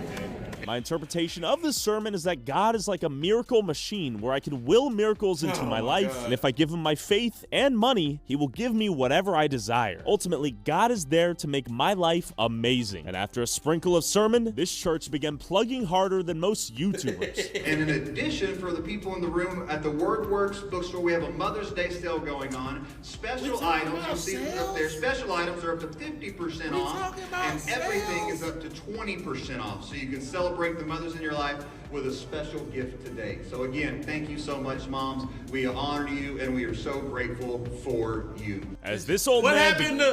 happened? Oh, is that him? No, that's not him. He was there, though. He was just on screen. What happened? I think he was just on the screen. True, he could have been just on screen. What happened to, like, let's give the moms a gift because we make millions and it's Mother's Day, so we can, like, give out some Hey, look, bro, if you little... a mega pastor and you want to give back and you want to prove you care, right? Donate $2.5 million to Internetcity. As you could, the checks are writable to Michael Allen or Aaron Jones or Internetcity. Hey, LLC. Kenneth, we can get your ministries on YouTube successfully type beat. You know, like, hey, Kenneth, Joel, we around the corner, Joel. We can help you, you know what I'm saying? Type beat. Like, yeah, you give back to the people that support you, Joel. Come on, man. You can't. Accept YNs into your ministry, Joel. You can't sell snake oil to a snake oil salesman. Why can't I? Because I can sell greed to a snake oil salesman. One of the biggest corrupt churches I've seen is from a guy who was called the Bling Bishop. He's known to be a fraudster. Bling Bishop. He sounds like a fraudster. Oh, you talking about Creflo Dollar? Oh! You said it. I didn't. Creflo Dollar. Yeah. You talking about Creflo Dollar? Yeah. I got a Rolex and a Rolex, and on Tuesdays I wear my bust down a Rolex. Again, preaching, it was clear that Kenneth was nowhere to be found. He was Whitehead. probably taking a nap in his he mansion on the property right next to his private jet. So I drove south to Houston to confront the next biggest prosperity pastor I could think of, Joel Osteen. You may have seen Joel on the news. He's a sicko. Oh, He's a sicko. He did not want to open that church to the flood people. He also had like $100 million in the walls. It was like a couple. Oh man, bro. 7 years ago, after Hurricane Harvey ravaged the city of Houston. Television pastor Joel Osteen is speaking out this morning, answering critics who say he waited too long to open his Houston megachurch to flood victims. The building, once a 16,000-seat arena, is now filling up with volunteers, supplies, and evacuees. But that didn't happen until yesterday. From what I've seen, quite literally, the easiest move for a pastor to make. Quite literally. Oh my God! The churches, they're giving us, they're opening the doors. Easiest! He didn't want to do it because of the money in the wall. Who knows? There's money in the wall, Joel! But that's the thing, bro. That's what you're not understanding. He didn't want to do it because it was, I want to say it was a couple $100,000 or a couple million. It came up. That's missing. what I'm saying. Because you got to think about it from a thief standpoint. They might find my millions of dollars I stole from my ministry. You know what I'm saying? he's almost like a motivational speaker who has co-opted God and Jesus as his mascot. He's almost like a motivational speaker who has... This is a concert! It's 16,000 people. This is like... co-opted God and Jesus as his mascots to make money. I went to go see for myself. Pastors Joel and Victoria Osteen. This is no longer a humble carpenter preaching the gospel here. This is an industrial corporate entity bringing in almost $100 million a year. What are your thoughts on Joel Osteen being super rich as a pastor? I heard that number and I tuned out. I didn't hear in what time period. A year. Yep, I'm glad I timed 100 tax for free. Ran mostly. You want to know what's crazy? I just want 2 to 4 mil. I just want 2 to 4 million. I just want 2 to 4 million. No tax. Bro, somebody get rich. Bro, why y'all ain't rich yet? I don't think it's ethical. I don't believe like super rich people should exist in general. I think it's Whoa! I'm trying to reach that. I'm trying to reach that, bro. There might be okay. I understand that there might be a level of rich where it's kind of your morals kind of went out the window. Like billionaire, get it. There's a level of rich million that is, you know what I'm saying? That's not that bad. Multi-million, bro. Cause like if I start gamer subs, and it do well, or if I start a company selling these and I become a millionaire, that's not that bad. But when you start a shell and you go destroy places in South America and leave their villages full of oil just because you got what you wanted out of them, that's when we start getting a little crazy. You know what I'm saying? I mean, or you stealing people information, selling it, and say you're not selling it. I'll be so real with y'all, nigga. If I was Zuck, I'd be selling the shit out y'all information. Like, bro, cause like, let's be real, bro. I'm gonna be so real with y'all. The only thing I want in life is money. I was at the bottom. Talk to him, brother. The bottom of the what is it, totem pole? I was at the bottom of the totem pole. Talk to him, brother. Section 8, food stamps. You feel me? Public housing. I was at the bottom. Public houses. Where the food at? I was on free lunch. I wanna be rich. I wanna be so rich, it hurt. Like, damn, I got $8 million. I want to be wealthy. I want to be stank rich. I want to look at Jimmy and be like, Team Trees, I'll buy it. You know what I'm saying? Like, I want to be nasty rich. You want to look at like a Ryan Trahan video series and be like, oh, I'll give $100K. I want to look at a Ryan Trahan series and be like, you know what? I want to double it. I'm gonna do it for you. Gonna open this. You gonna spin this wheel every day to see. I forgot what the briefcase called. Like, bro. I don't care what no one says. Oh, being wealthy, Granted, I want to be rich, not like this. I don't want to use people's need for something. Mm-hmm. Their need to outside of entertainment. Yeah, outside of entertainment. If I could entertain y'all and be a multi-millionaire just for making niggas laugh, showing that this shit is possible, I'd do it. Mm-hmm. But I'm not gonna play on the fact that I need something to work. I need a blessing. These are terrible people. I just want to be wealthy. I want to be so rich. I want to be so rich. Like, every now and then I put $100 bill on the sandwich and eat it. You know what's crazy about this image? Think of the church like a stream, okay? There's 16, or this probably 15.5, 15.8. There's this We'll many. say 14. We'll say 14,000 people in Yeah, here. they got some empty seats at the top. 14,000 people there this Sunday. This is only a percentage of the rotation of total members.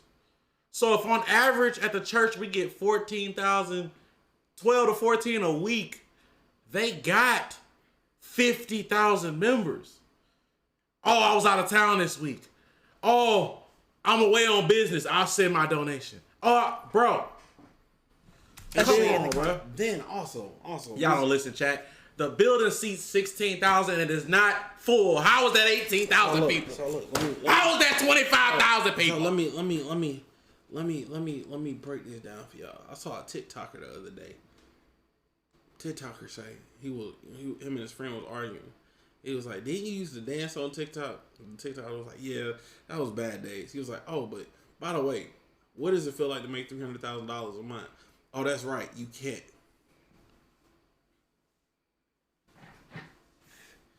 Bitch, boy, look, I'd kill one of you for $300,000. One of you niggas would be dead to rights. For $300,000, I love y'all niggas, but $300,000 a month. That's crazy, nigga. For those that are confused, before we gonna move on, there's 16,000 seats here, and it's not full. This is not 18,000 people.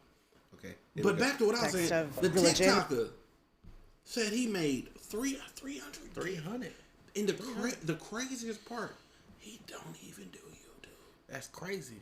That's crazy. And you know, the communities that they supposedly drive and support, as far as having religion be the basis of your own way to get there is extremely, I guess, hypocritical. You know, they're these self-proclaimed middlemen between God and the people, and they definitely use it to their advantage, unfortunately. It was time to enter the church and see what their service even looked like. Oh, he does a meet and greet on the second floor. Okay. Before we attended service, I went upstairs to explore Joel's massive bookstore to see his latest product line. With so many products lining the shelves here besides the Bible, and with Joel's face plastered around the church like that of Jesus himself. He's got a lot of books.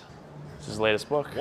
You know what? I'm not gonna lie. I wonder if he owned the TBN building that what's his name bought. Manny, the Turner because TBN was like the Christian broadcast network. But there's a giant building out here that was owned by him.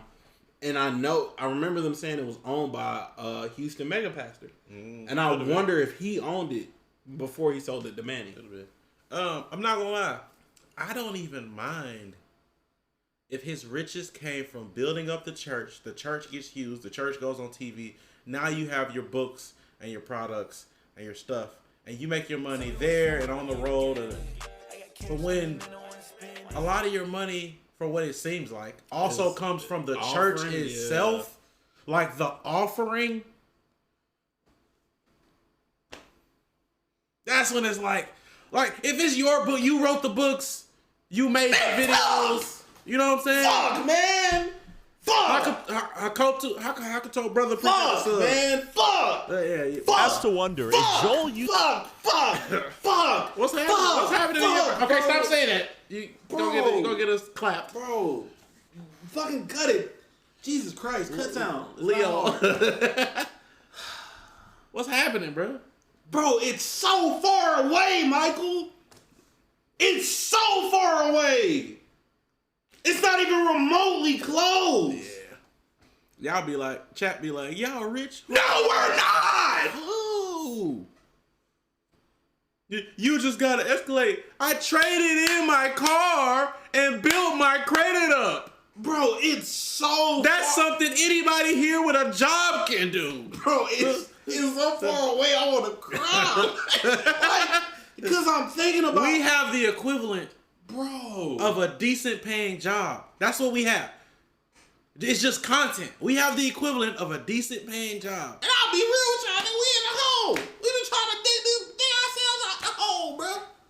That's why we got all these fucking channels going, so something could pop the fuck off. This shit, like, I didn't think about it. I never, like, you think about it, but when it hits you, $8 million home, like nothing, $100 million a year, like nothing. And these guys are in their 40s, 50s, 60s, and it's like... They've been doing this for years, too. It's like, years! Years. It's like, dude. Years. You know how far, bro. And granted, I know people on the 2 or 3 levels above us. And even they seem like, dang, that's kind of far away.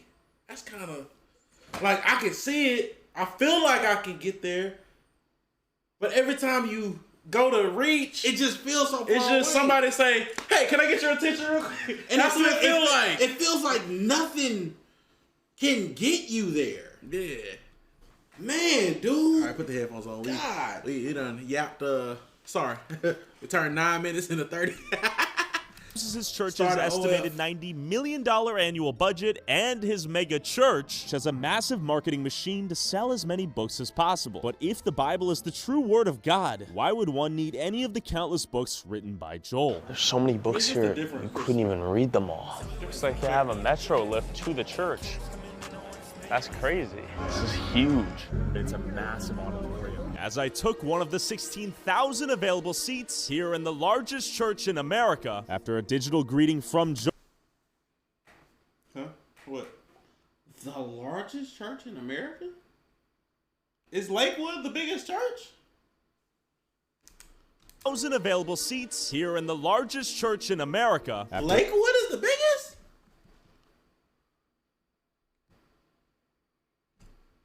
Google, and not AI.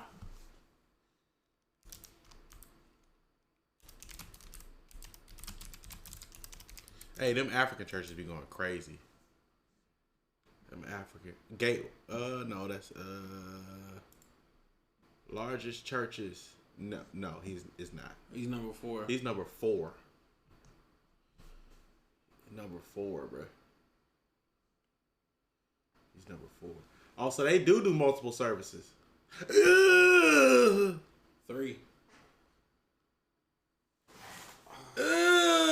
Multiple. Oh, I said it earlier, but I didn't put it into perspective for what we was talking about.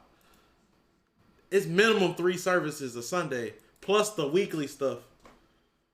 A digital greeting from Joel. Yeah, we're so blessed to have you. Always a joy to I was come spot into your on. home. I was spot on. I told y'all. The members was around 50,000. I told y'all. We just feel blessed and honored. Sunday's service had begun. And they streamed.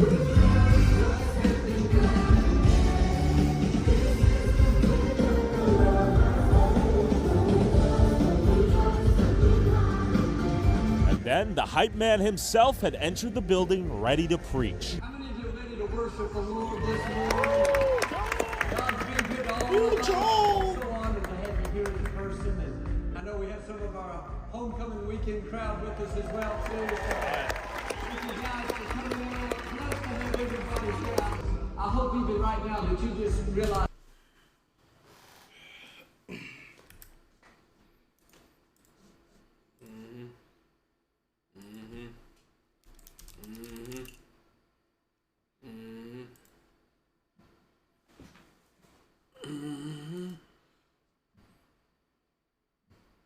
Joel and I want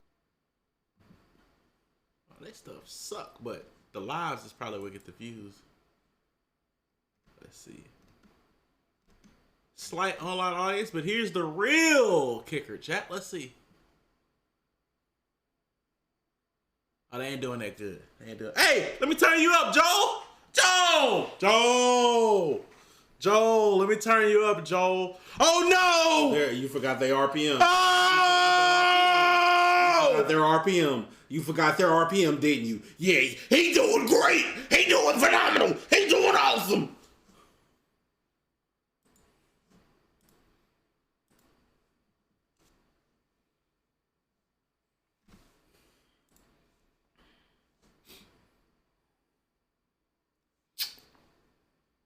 Chat. RPM, how much you get paid per 1,000 views. Average is 3 to 5. Good channels, 8 to 12. Finance channels, 15 to 30. Sometimes even 50, 80. You got that's the rare channels. Your boy used to manage a... You know that Tyler Oliveira was nearly canceled for a drama with a guy named Mark Leda? It caused Mark to stop Oh, his yeah, I GoFundMe remember due that. to misinformation. We remember that. Your boy here used to help a pastor with his YouTube channel, trying to, you know, and some of those videos were working. You know, they're still working to this day. And also worked the media, put up the church services, the sermons and all that. Their RPM per 1,000 views was about 20, 21, 25. So if you take that 700,000 views, you don't forget the church we went to, the one we went out to in Houston. Oh yeah. It was 50. Yeah. His was, and he was a nobody. It was like 45, 50. If you take those 700,000 views, divide that by 1,000, that's 700. And you multiply that by 20 on the low end.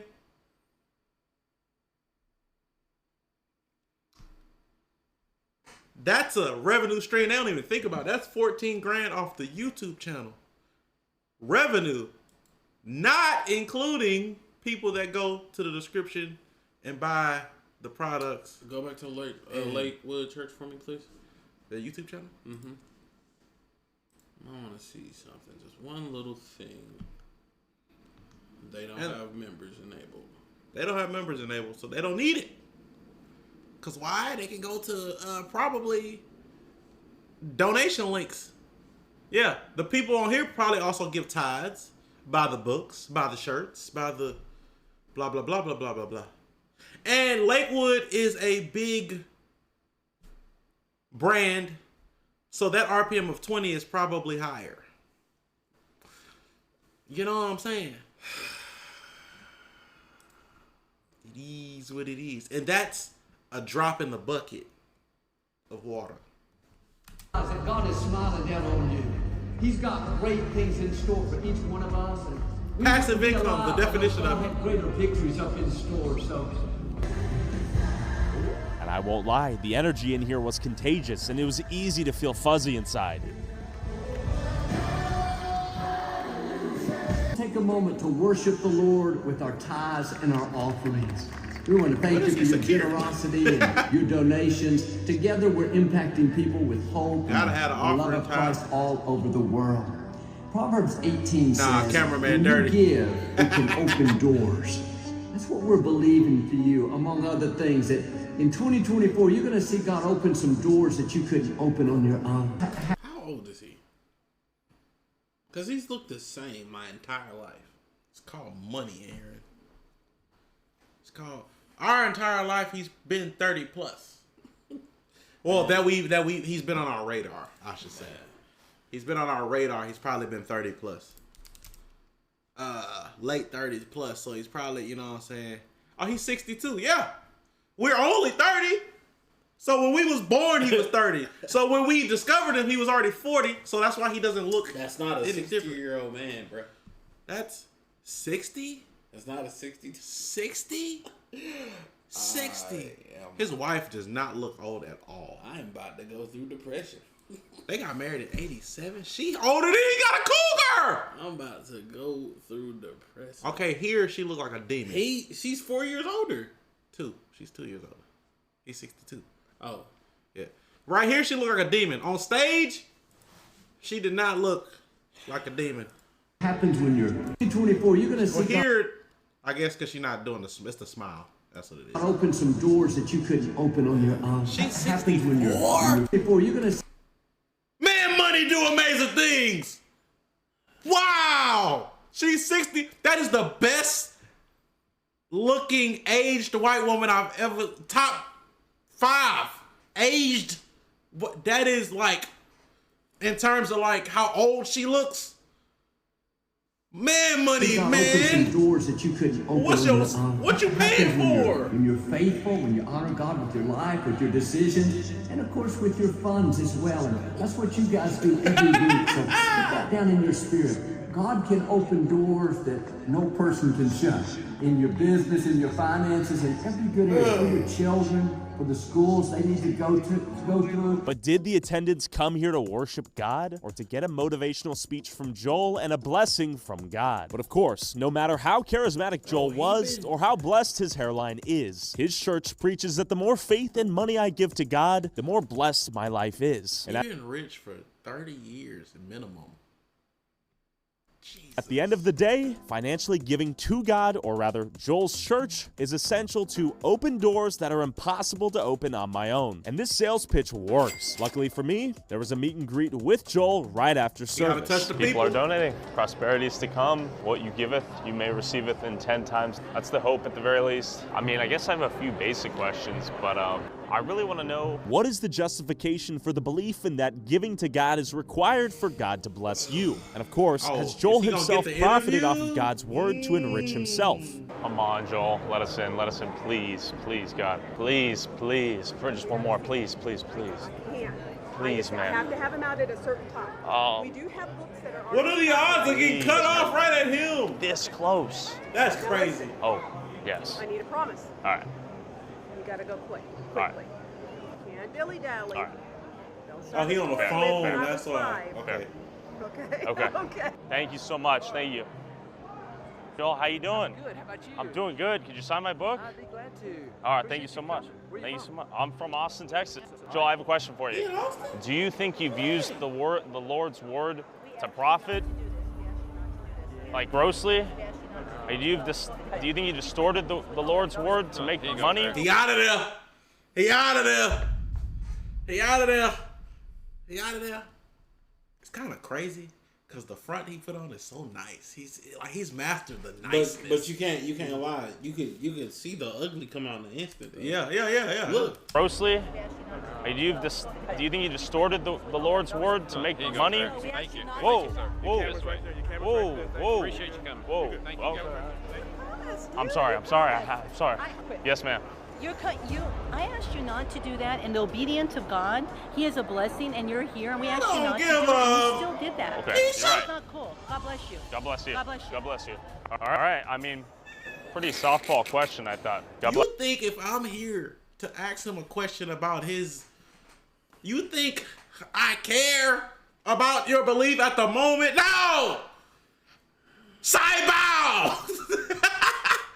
We're here to get the truth. I don't even know what the problem was, I'll be honest. I kind of stumbled the question out. How many books have you sold today? He was a little nervous.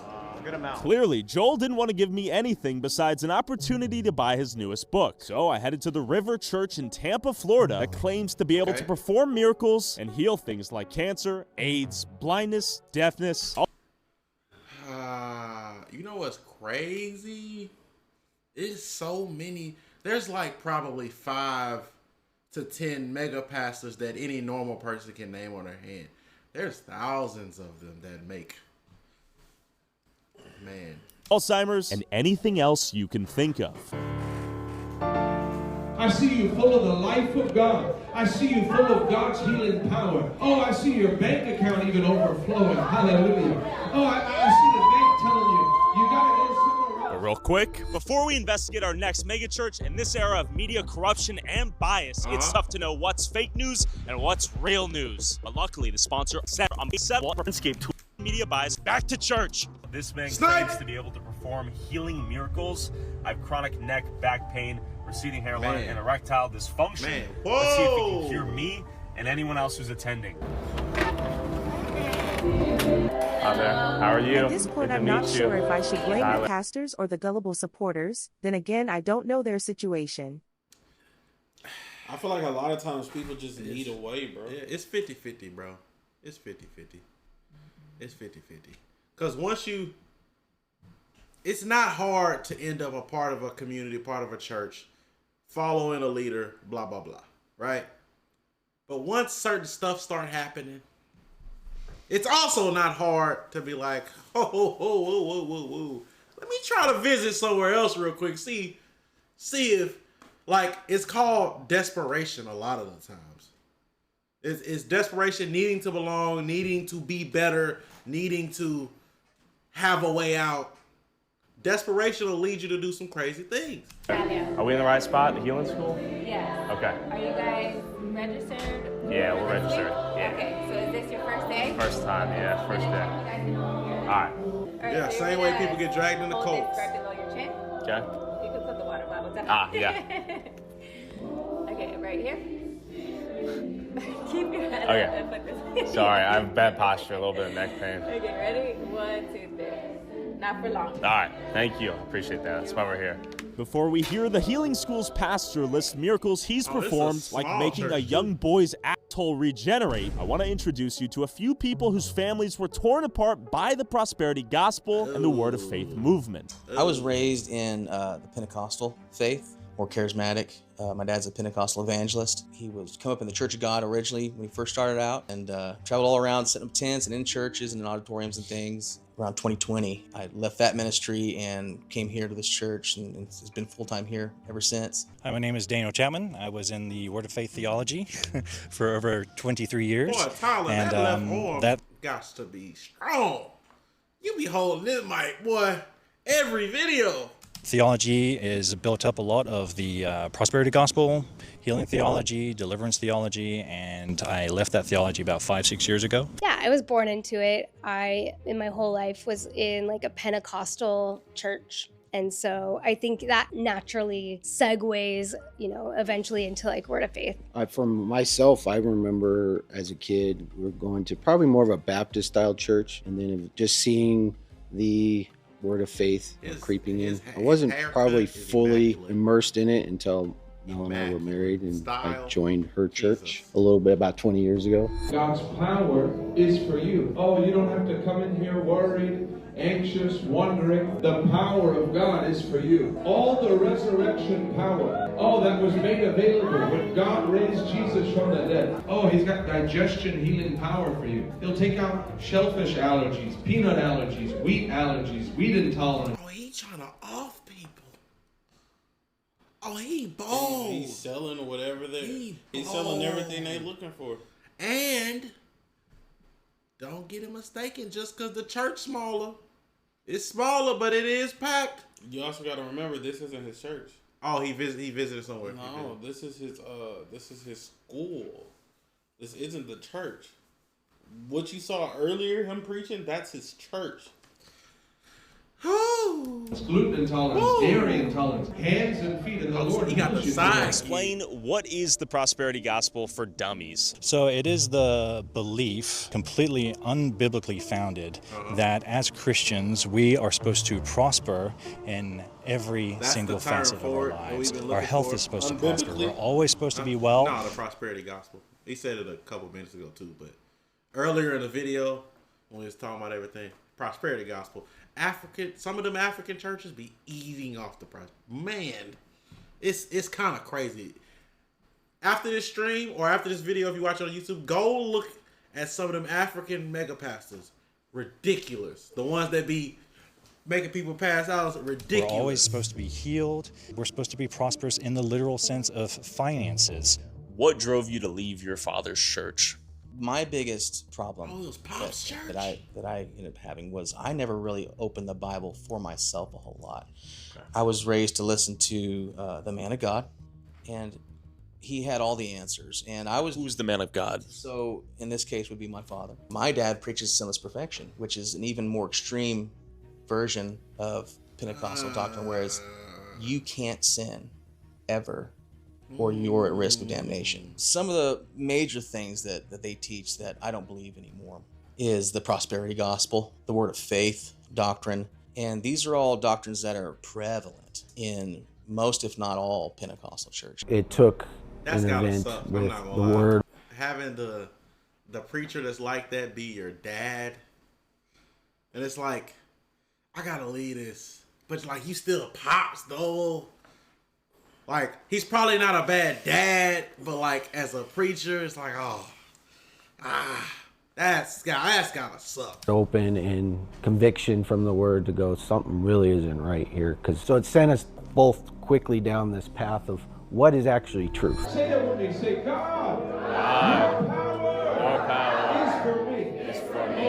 The exceeding greatness of his power. All the resurrection life in Jesus Christ, when God raised him from the dead, that power is for you. Because I was scared for my soul. Because now I'm hearing from my dad, I'm going to hell. I'm not under his anointing, his protection. I'm not tithing to him anymore. Or God's covering or protection. I'm right now, according to them, out from underneath God's protection. And this is what happens when preachers put themselves on the level of God. When they call themselves Christ ones, or little gods, or little messiahs. Benny Hinn, Kenneth Copeland, Jesse Duplantis, they all use these kinds of terms. You know, I would just say, like, as fantastical and crazy as this, you know, these stories are, but there are people that we love so much. And I would say that this theology has wreaked havoc on our lives and in our relationships and our families. The God of the Bible and Christians who adhere to God's word as their standard would never treat people this way. We're not meant to struggle through life. The Bible says, but God didn't redeem us and save us so we could be oppressed and pushed around and tormented. Man, that's such a lie. What? Like, to say we're not here to be for that specifically. Like, niggas forget, bro. Job existed. Job went through shit. Job went through shit. Also, saying we're not meant to struggle is not really something you can say impartial. Because money hasn't always been a thing. Yeah. Money is, we made that up. You know what I'm saying? So it's like social hierarchies have been around for a long time. We also made that up. You know what I'm saying? So it's like, you telling people you could cure AIDS, bro? Come on. That's what we're talking about, dude. God called us to walk in victory. And it's important on what you listen to and who you listen to. There's some preachers, some churches you go to, they'll preach, life is difficult, we always go through challenges, try to have a good attitude because help will come eventually. And so it's all about our behavior in society, which I'm not taking away from that. The Bible does talk about loving your neighbor, but that's not the whole gospel. Am I retarded? Or did that not sink? Because that didn't feel like that synced to me. I was like, that was whatever. But I don't care no more. Also, they I low-key don't like hearing. I'm not gonna say I despise the people, but I hate when people say they had to struggle or the Lord wouldn't put thee through this or that, or I trust in whatever. No. What happened to you didn't have to happen. It just happened. We don't have to struggle. A lot of us do. We don't have to do anything. We don't have to be wealthy. We don't have to be poor. We don't have to be anything. It just happens based on who birthed you and then later on your decisions in that life. You know what I'm saying? The Lord didn't make you addicted to crack. The Lord didn't make you choose to apply to certain jobs or not go to college or go to college or, you know what I'm saying? Like, all of it. I hate when people say that. Like, I'm cool with like believing in what you believe in. But I hate when they say stuff like this, bruh. What up? How much of these misunderstandings, in your opinion, stem from biblical illiteracy? Massive amounts. We had discussed earlier, a lot of people that are skeptic of the Christian faith can easily say, well, Christians don't even read their Bible. And I'm sure many Christians have even heard that. And speaking as a Christian myself, it is more true than you would think. The difference from true biblical Christianity is the ability to handle the text in context, to rightly divide the word of God and understanding exactly what it's talking about, because these word of faith and NAR belief sets are built completely on lies. And 1 Peter 2:24 makes it very clear that we are healed of sin sickness. That is what we are healed of, that we are absolved of our sin before God because of Christ's work. You know, we haven't received our glorified bodies yet. We await an inheritance upstairs. So these bodies will decay and fall away. So for somebody to make millions upon millions telling people, well, you don't have enough faith for healing, give me some money, buy my books, but also has a pacemaker, is super, super rich, and people are dying all around him. For one thing, like I said, it takes God out of the equation in a lot of your things. You don't have the relationship with God. It's all about you. How big is your faith? How much have you prayed so you can build up your faith and you can have this power? One of the biggest things about this is it's a literal faith killer. When you are praying, let's say you have a daughter or a son that's going through a horrible deal, and you have this pastor, so-called pastor, saying, you can speak it, speak what you want, and it will be done. If you have the faith, it'll be done. And you truly have faith. You truly believe what the pastor's telling you. You truly pray with true faith. The one statement y'all should be listening to is faith without works. It's nothing.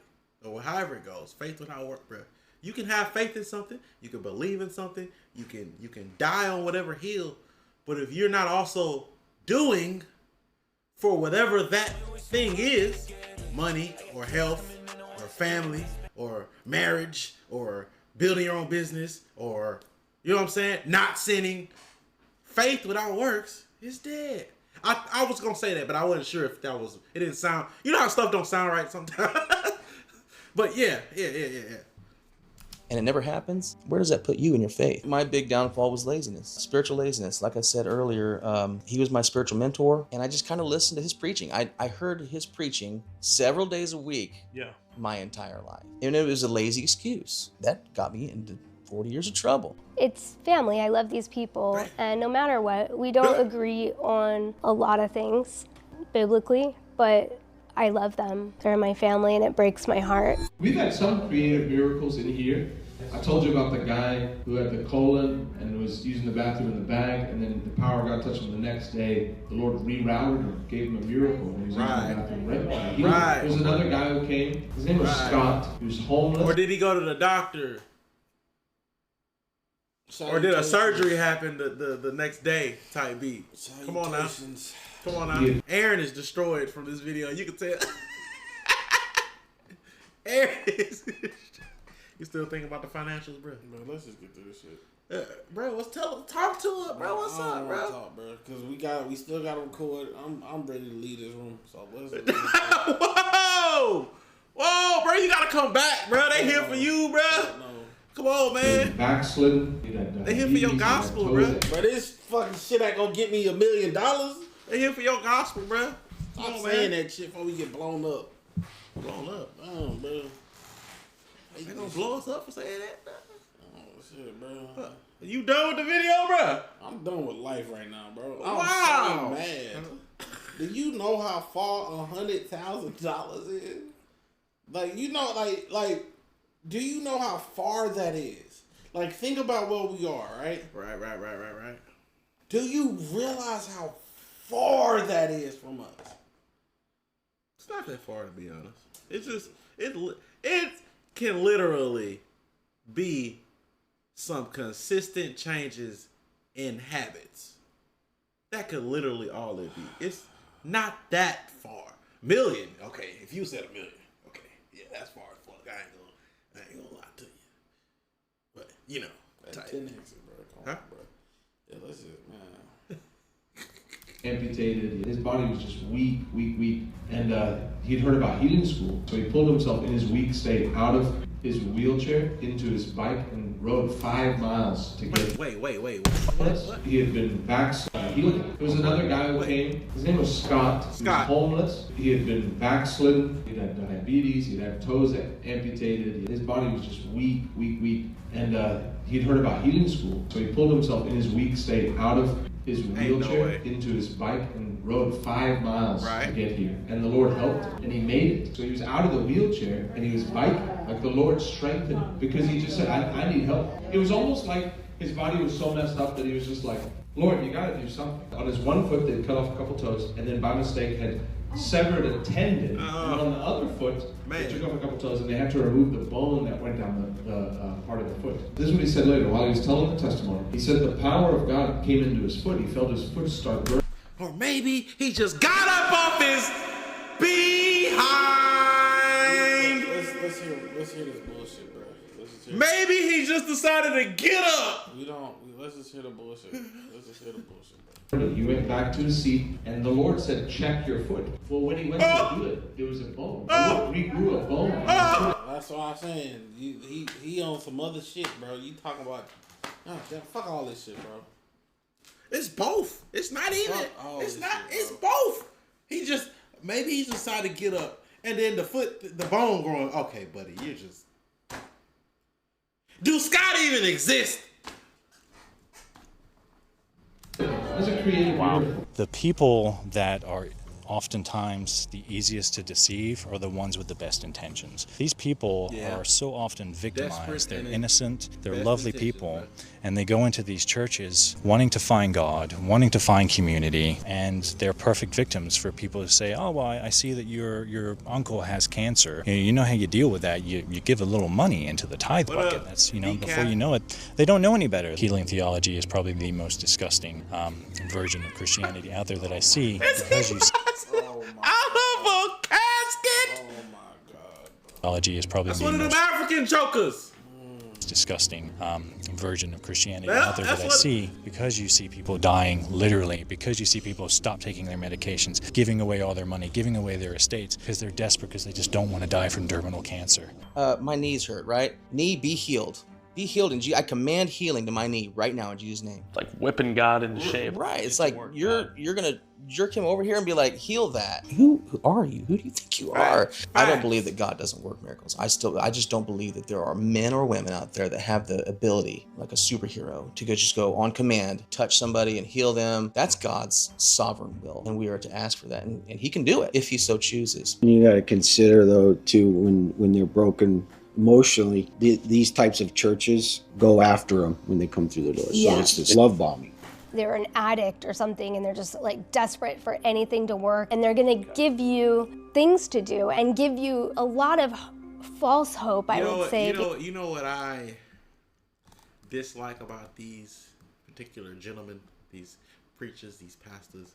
These are the same ones that'll tell you all this, but as soon as you ask, hey, why did that missile go from here and blow my uncle up and leave his body in pieces? It's not for you to understand. You will never understand God's will. Never doubt his decisions. A missile though? What? Because there's gonna be these fantastical stories that I had these visions, I have, and they'll begin to. There's a healing presence right now. You have an ailment. Come, be always in God's presence. The more you come being in God's presence, then you can be healed. This guy never testified, but I like to tell his testimony. But he was 13 years old, and he had been born without many stories. Butthole. At birth, they had to do been born without a butthole. At birth, they had to do a surgery to create one for him. But he never had muscles to control his bowel movement. So everything so not only did he not have a butthole, he didn't have the muscles that led to the butthole. He didn't control it. So he's 13 and he's worn a diaper his whole life. Well, they came for healing school and they went into their one-on-one with Pastor Shannon. Pastor Shannon heard the situation, prayed for him. The next morning when he woke up, he said, for the first time, I was able to control my bowel movement. The Lord put muscles in for him. I won't make... I'll tell you exactly what he is. He is the marketing bros. They get you in the webathon, and then they prey on like your beliefs and what you're here for, give you story, then go to the next thing that you believe in, give you a story, go to that he's doing a webathon, but in person. I promise. He didn't have a butthole. Resurrection power for you right now on this Wednesday. Jesus' name. Hallelujah. Oh, I see your bank account even overflowing. Hallelujah. Of course, he didn't have a butthole, so he came to miracle school. You gotta go somewhere else. We're too small of a bank account. Oh, there she goes again. Hallelujah. Oh, I see the word of God. I see you full of God's healing. We had a young man come to healing school. He had never been a believer. And then he's like, I need to come to church. So he comes to church and he gives his life to the Lord. He receives Jesus Sunday. Comes back the next week, gets water baptized, and then hears about healing school. So then he shows up. He's been born again for like 2 weeks. So one day he's like, oh, I gotta go to the doctor. I gotta go get another blood test. I'm like, listen, cancel that and come and stay. Come and be in healing school today. Let the Lord touch you. And he sat down, and then I prayed for him, and I cursed him. No shot. This foul disease. No shot. I cursed this thing. No shot. You know, he went back and got a blood test while the session was going on, and there was no more STD.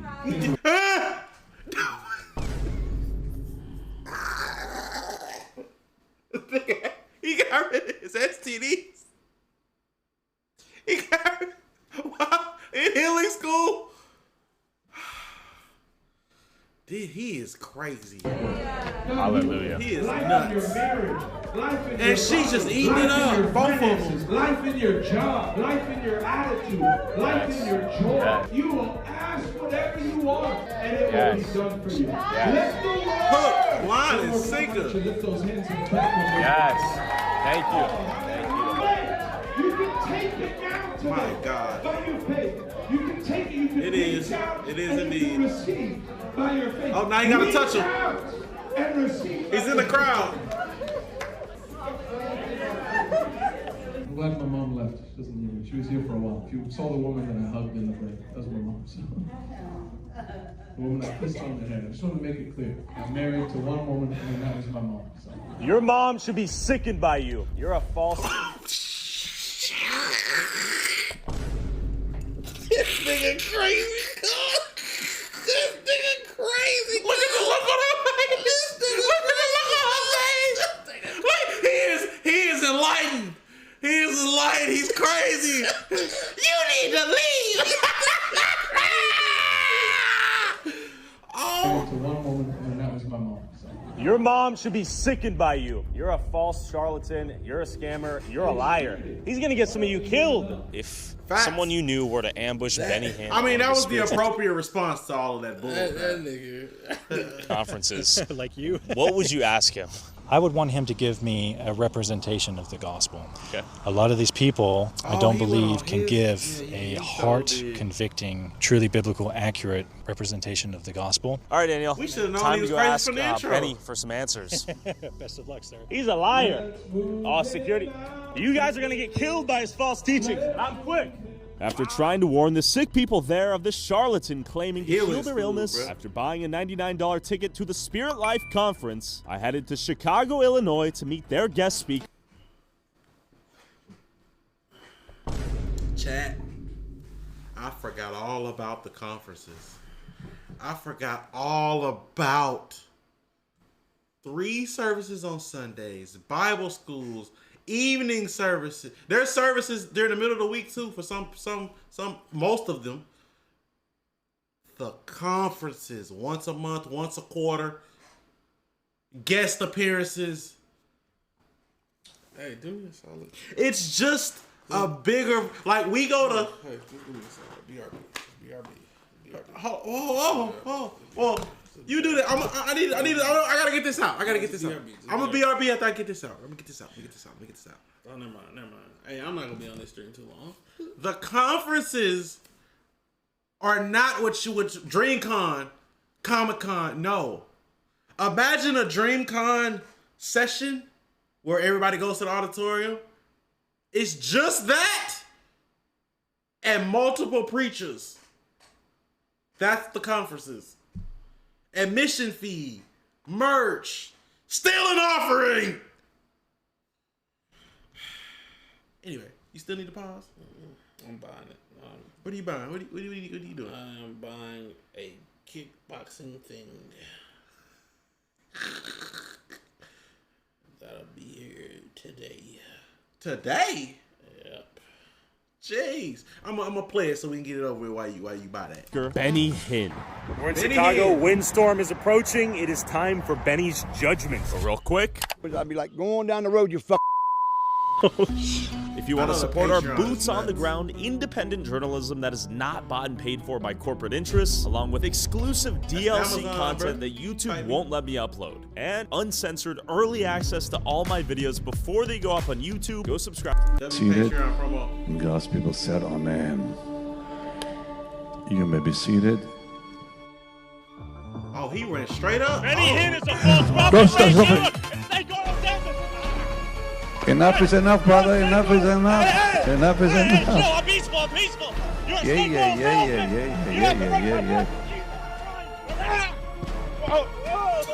He's appealed to the word of God. Somebody. Hey, don't touch. Now there'll be a man out. It's all right. No problem. It's all right, brother. Calm down. While I was getting the George Floyd treatment, fighting for... Oh, shit. That's... Oh, shit. What? What? I mean, accurate. What?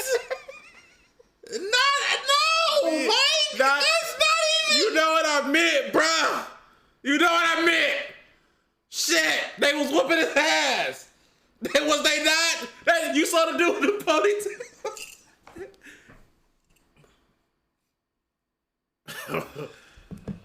Fudge, man. Aaron now in the Labubu rabbit hole from all that online shopping.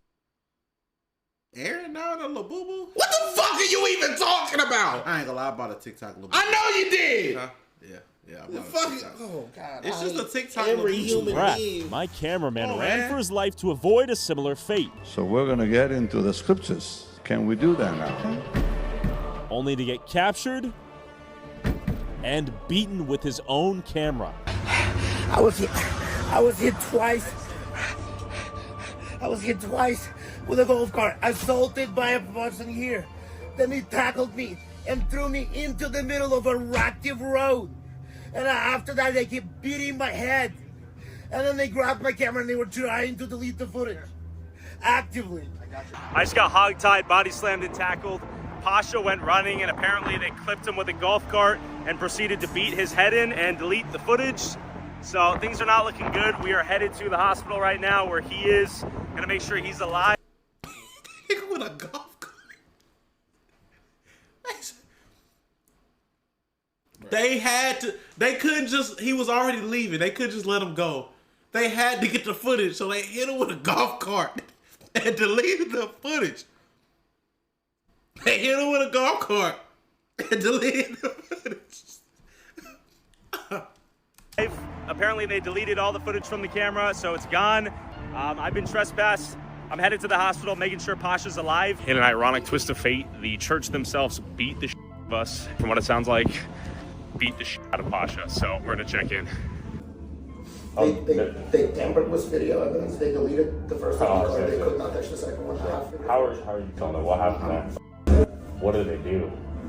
They ran me over with a golf cart twice. He said I'm gonna die today. He threw me into the middle of the active roadway in front of a semi-truck. He beat my head on the asshole. Like 4 or 5 people were on top of me. Yeah. Beating on my head, ankles, knees. They snagged the camera out. They hit my head with the camera. Shout out the son of Bishop Dan Willis, off-duty cop Chad Willis, for throwing me around like a ragdoll with his goon squad and giving me the George Floyd chokedown. And shout out this bald security schmuck for trying to murder Pasha with a golf cart. This video is by no means meant to be an attack on faith, but rather a demand for accountability to those who distort the word of the Bible. About these fools. Predate on the biblically illiterate, desperate, naive, and poor to make themselves wealthy. And in the words of Matthew 7:15, beware of the false prophets who come to you in sheep's clothing, but inwardly are ravenous wolves. What they do is scriptural macaroni. So they'll grab a verse here, and a verse here, and throw those all together and be like, see, if we make that soup, that's who I am. So for example, in Genesis 2, it says, we shall make them in the image of God. So the creation of us. Big issue that we have there is that they leave out likeness. Not exact replica, one for one. We're not like a clone or anything. We are like God. We have the image of God. It's so clear if you just read it for yourself, without somebody else twisting it, without somebody just cherry picking one little verse out of its context and holding it against you, and realize that, hey, they've been lying to me the whole time. God, he is big enough and more than capable of communicating what he wants us to know. Go back and look exactly at what he said. Read for yourselves, people. Bro, how many people in this stream right now, bro? Jeez. What's the number, bro? What's the number of people in this stream? What is it, bro? 200, bro. I need every last one of y'all to send me $1,000. Aaron. I'm sick of this. Aaron. Aaron. I don't be here right now, bro. You go take 5, bro. I can't. Why not, bro? Let's just get this stream over with. Cause I'm mad at everybody and everything. What's happening, bro? You might want to move that. Move what? The answer is no. I gotta pee. Jesus. He's up to something, bro. I don't know what he's up to, chat. I can't lie. I have no idea what he's up to, bro. Move what? I don't know what he's telling me to move. I'm fearing for my life, chat. I'm fearing for my life, bro. 302. Before I do that, let me write this down. Indian street food. Video part 2 needs to be done. First link is this.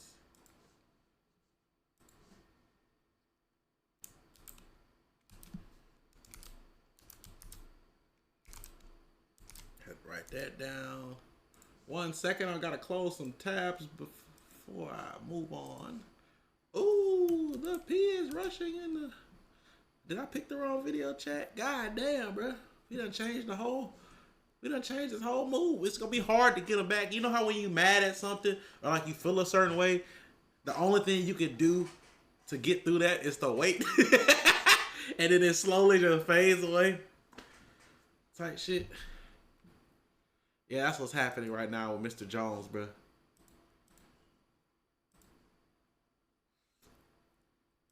You know what I'm saying?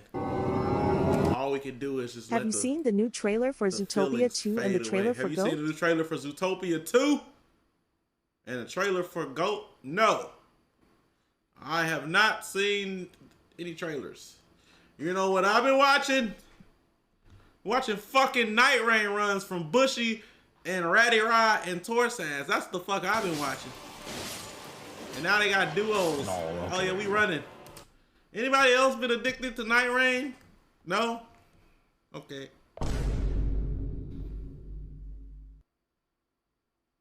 It's just us? Just me and Aaron?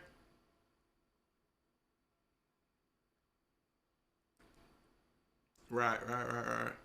Haven't played it. Never thought I'd be addicted to an Elden Ring game. This is insane. It's because it's not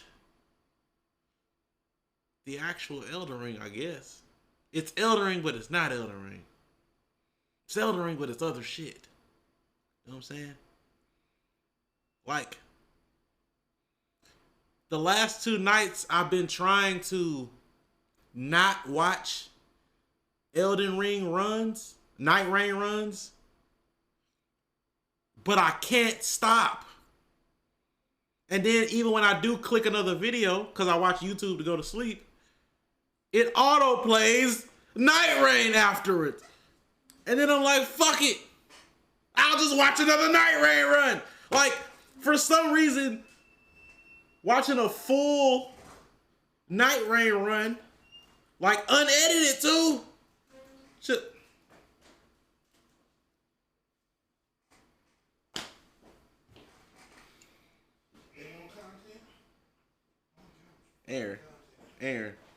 Aaron, do I need to switch to the phone, bro? Hold on, bro. Let me switch, bro. Let me switch before you even make a noise. Jesus.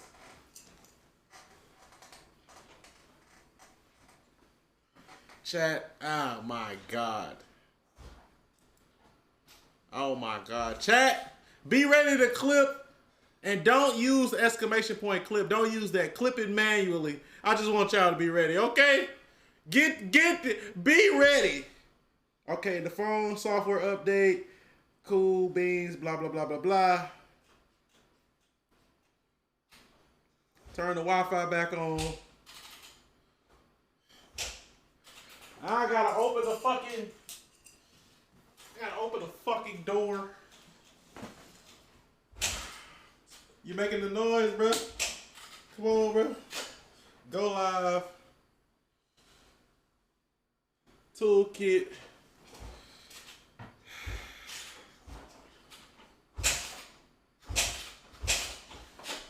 It's about to be ridiculous, bro. Chat, he's going crazy, bro. I'm sorry if it lags. You're just gonna have to deal with it. Oh, look. Can y'all see, chat? What are you doing? We supposed to be streaming. I get this bitch to start. I'm dying in here today. What the fuck are you doing? I get this bitch to start. It's over. Choke it. Where that bitch at? Which one is it? He trying to find a.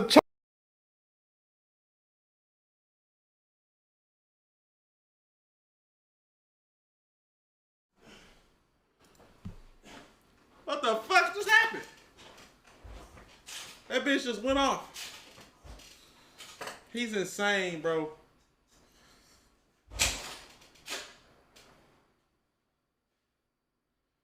That bitch that went off. I don't know why the app crashed, I think. The app had crashed. My fault, bro.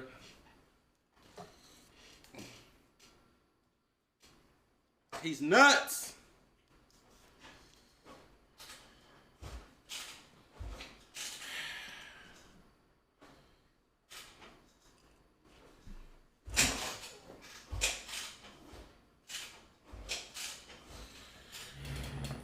I get this bitch to start. Second gear. Straighten that fucking wall. Why? Why? It just feels right. No, it don't. Yeah, it do. No, it don't, bro. Yeah, it do. How does that feel right?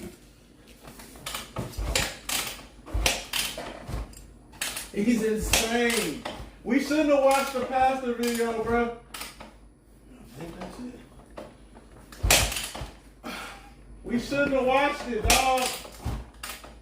It's the decompressor. Okay.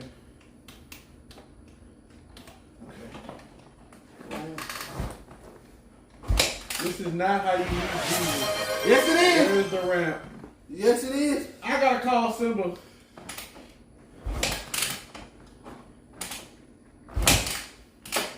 How the fuck do you get this bitch on? How the fuck do you start this bitch, Mike? I don't fucking know. I wasn't out there with y'all. Get my phone. I'm starting this bitch. Get my phone, man. Yeah, bro. Simba. We're on stream. You on stream too, bro? Yeah, I'm on stream. Look, bro. Look. Hold up. What? Look, bro. Why are you on the fucking motorcycle in the house? He's going crazy. Tell him to stop. What is he doing? He's trying to be. I don't know. What the fuck is? He's on his dirt bike in the house. Chat, what the? Bro. Yeah, that nigga gonna kick y'all out. Y'all. Bro, he. Y'all gonna get kicked out. He fucking around. Nigga, you on the lease too. Hey, bro, I wasn't. I am on the lease. Hey, let me on what the fucking. You fucking bald bitch. We gotta live other places. I'm trying to move. Get off the fucking motorcycle. Oh my god. Bro, Aaron, you fucked my credit up. We gonna have a motherfucking problem. He trying to. Aaron, I swear to God. You know what we talked about? If this shit fucked my credit up, it ain't happening. Aaron. Just back up, Aaron. Just back it out the door, bro. Just back it out the door, bro. Aaron, I swear to God. Just go. Just get out. Just get out, bro. Your neighbors are white. You think they're not calling the owner? What do I want to? The basketball court is one thing, Aaron, but come on, bro. Oh, this is where we draw the line? When Aaron got a crazy idea? You never even rode it before. Nigga was scared to ride it the other day. Where's these cojones coming from? Get your ass out that. We watched the wrong video, bro. Get your ass out that motherfucking house.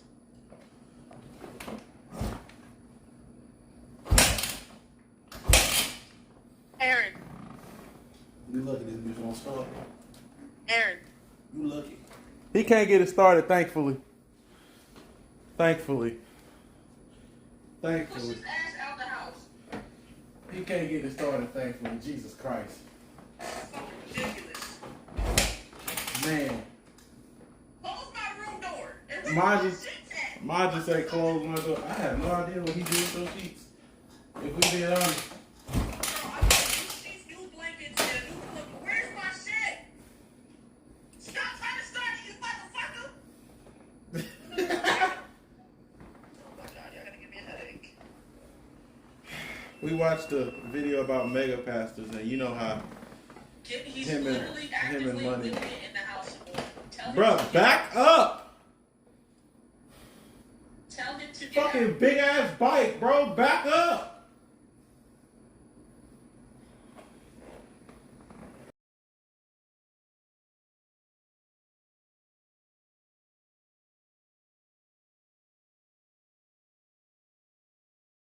Tell him the stream is off, bruh. Oh, look. It went down somehow. I don't know what happened. Aaron, please stop. This won't end well, Simbat pain. Why did it cut out? And it's still streaming. Anyway. Oh my God, I can smell the blood rushing in my head, bro. Y'all are gonna. Man. My head is hot. Man. My head is hot. Man, bro.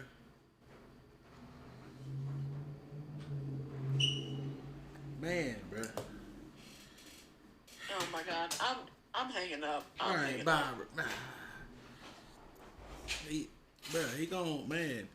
I can't use that camera, bro. If I could use that camera, I would. If I felt like going outside and getting the backpack and using my camera that I had in the truck, I would do that, but I don't feel like doing it. Bruh.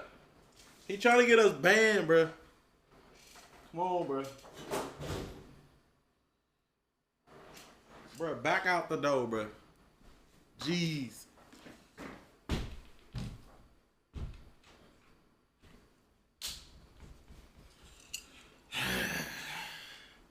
That shot, I don't want to hear it. You talking about I'm about to text him how I thought it. Goddamn hypocrite. Goddamn Death Shadow is the Kenneth Copeland of the chat. You can do it if you just believe. I'll show you how.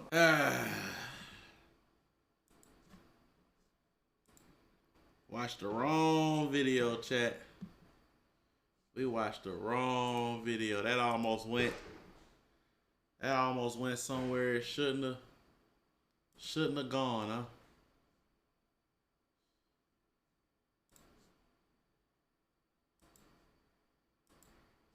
That almost ended in disaster. What up, Mezmeister? We watched one video about faulty millionaires. Hey, look, we got a 2 out of 10. Ooh. Ooh. Ooh, we got a 2 out of 10, chat.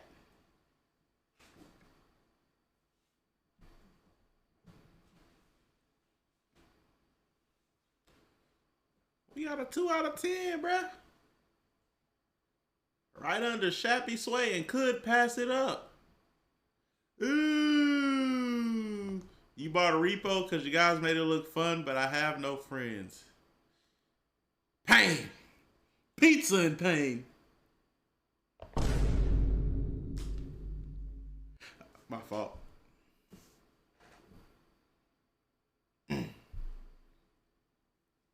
My bad. That was a bad one, bro. Played one match with a random and he left. Damn. Don't they got proximity chat now with randoms, bro? Chat, who wanna play repo with my boy, bro? Y'all go in Discord. Why you don't hit the Discord? Repo anybody? Repo? They got some repo people in there, bro.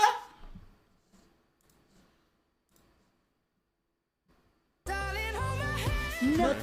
We got some repo people, you know what I'm saying? We got some repo demons. Gonna run some shit.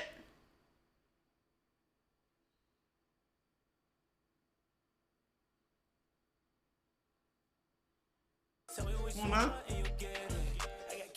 B-Man225, appreciate the sub. Have you ever listened to Batty Tate or no? I have not. I don't even know who they are. I don't even know who they are, bro. You know what I'm saying? Y'all gonna get together in the Discord or something, get some repo, you know. Y'all might be best of homies. Went to the gym after a year and sprained my wrist. God damn it. The mango? All right, chat. While we gone, bro. I mean,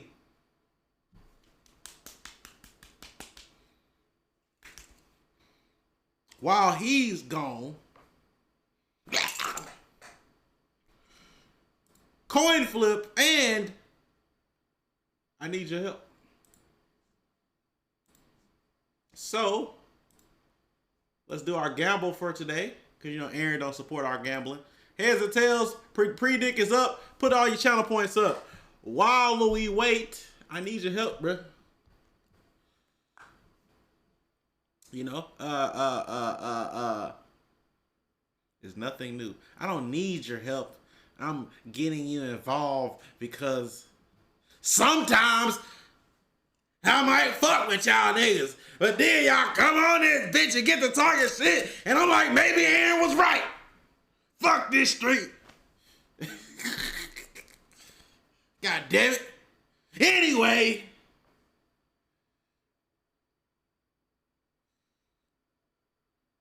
for context,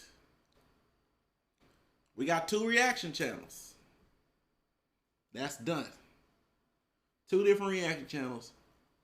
Y'all know live channel, main channel. We got the vlog channel. Solidified. We've been posting weekly. Okay?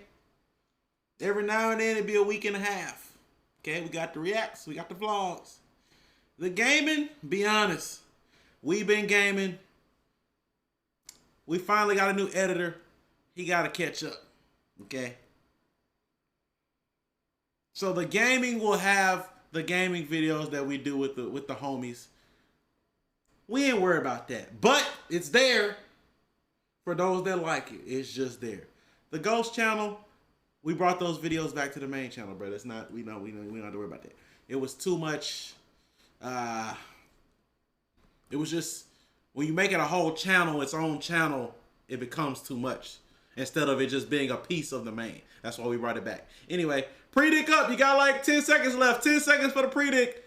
Put your shit up. Put your shit up. Put your shit up. It's like, even though we supposed to do ghost stuff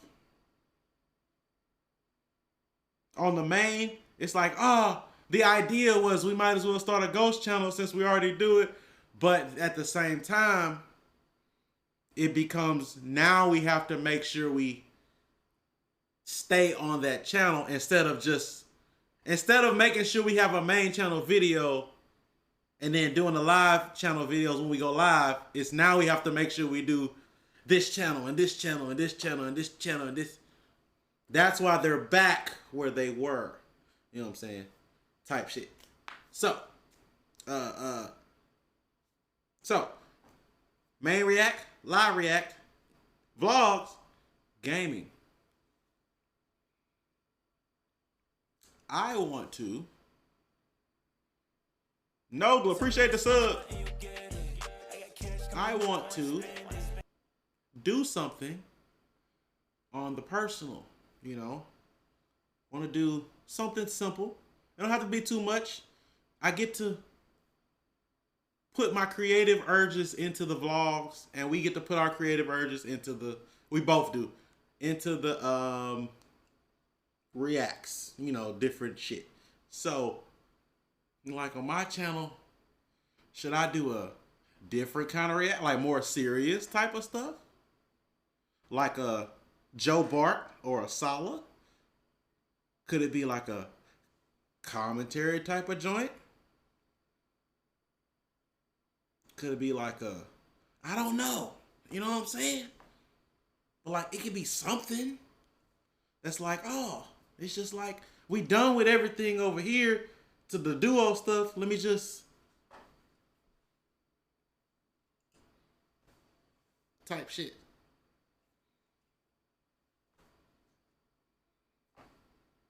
What kind of commentary? Because, you know, we got the Danny Gonzalez, what's the nigga name? Curtis Connor type of commentary. You got the Papa Meat type of commentary. Cameron. Drama. It won't be that kind. The drama commentary, get that out of here. Get that out of here. We're not doing it. You got the Degenerosity Waves type of commentary, type shit. You know what I'm saying?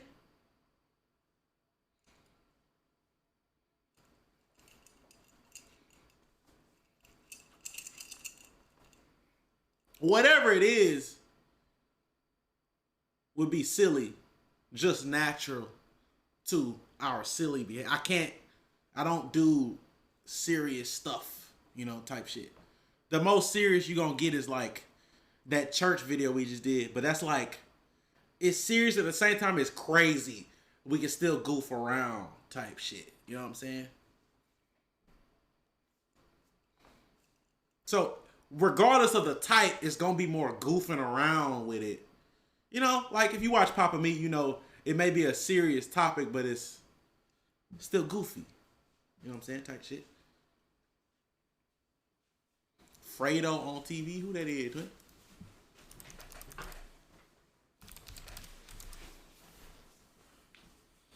Oh, I know who. Yeah, I know him.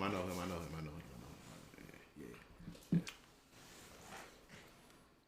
So now that if y'all like commentary, where are my people that actually watch those channels? Who do y'all like find yourself watching all the time, if that makes sense? Like, are you a Danny Gonzalez boy, Curtis Connor boy? You watching?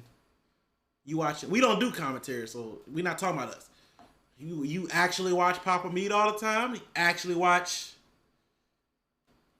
you know, type shit? Somebody we don't know? Degenerosity type shit? Like who?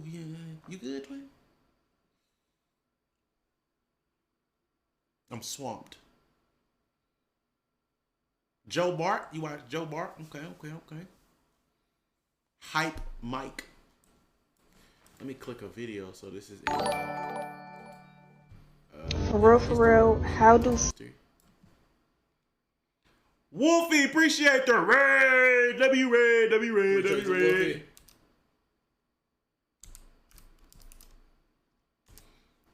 I just want to, you know, play around. Oh, you watch like Mr. Ballin' type of stuff. Or is he actually doing it, going out and doing it? Oh, they actually going out and do. We're not talking about. Anyway. Appreciate the raid, Ray. Oh, Ray William Johnson is back. How was your stream?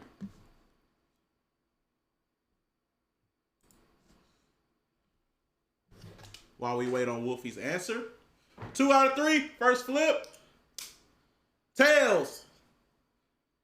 Second flip. Heads. Damn, heads gonna win again. Tails. Tails finally has a win. Wait a minute, what was it? Oh, y'all chose smart gamblers. Okay.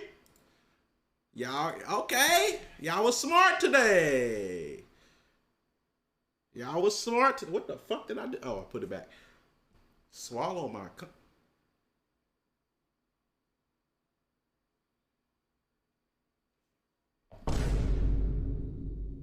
Right.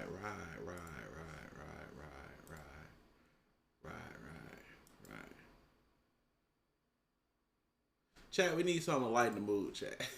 we need some craziness, okay? Yeah, go to that console SSM. Let's get back to work.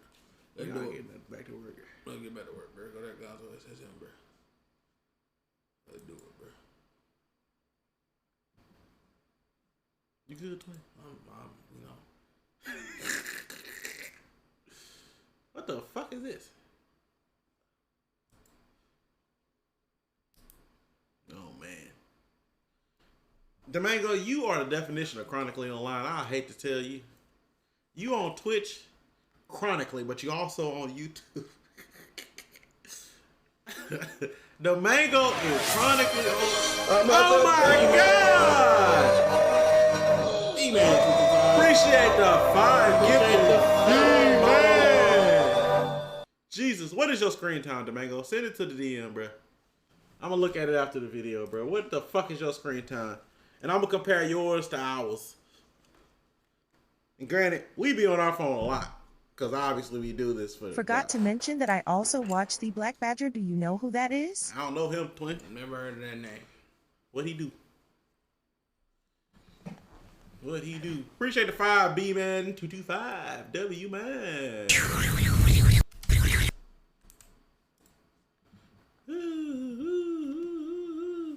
Alright. Wolverine Short King Marvel Rivals animated parody by Gonzo SSM. Oh my God, Emma.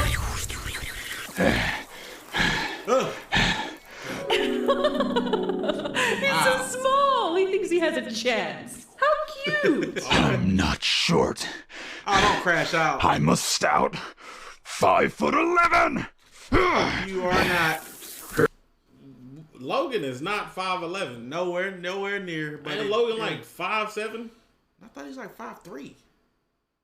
And he's 5'3" and that buff is crazy. Yeah, I thought he was like short. 5'3"? Yeah. Damn, Yeah, I Logan. thought he was. that dang. Both of them, all 3 of them back there. He's doing damage, all right. Tear it up.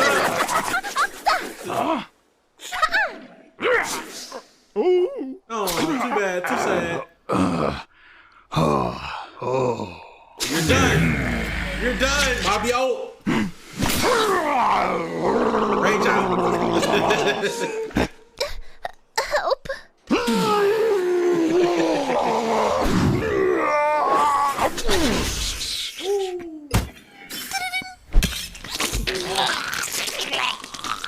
Bruh, if they actually, it's too much going on to do it in the game, obviously. But if they actually had like death animations, it'd be like crazy. that'd be insane, bro. Or like the final kill cam be an animated, boy, that'd be sick. Oh yeah, you're cooked. You're done. Sorry about that. That was some serial killer shit. Let me just. Oh my goodness. Invisible woman. Maybe we can staple her back together. Oh, that. I am a surgeon, you know. Hope y'all like the video. Watching, there's more. This video is sponsored by.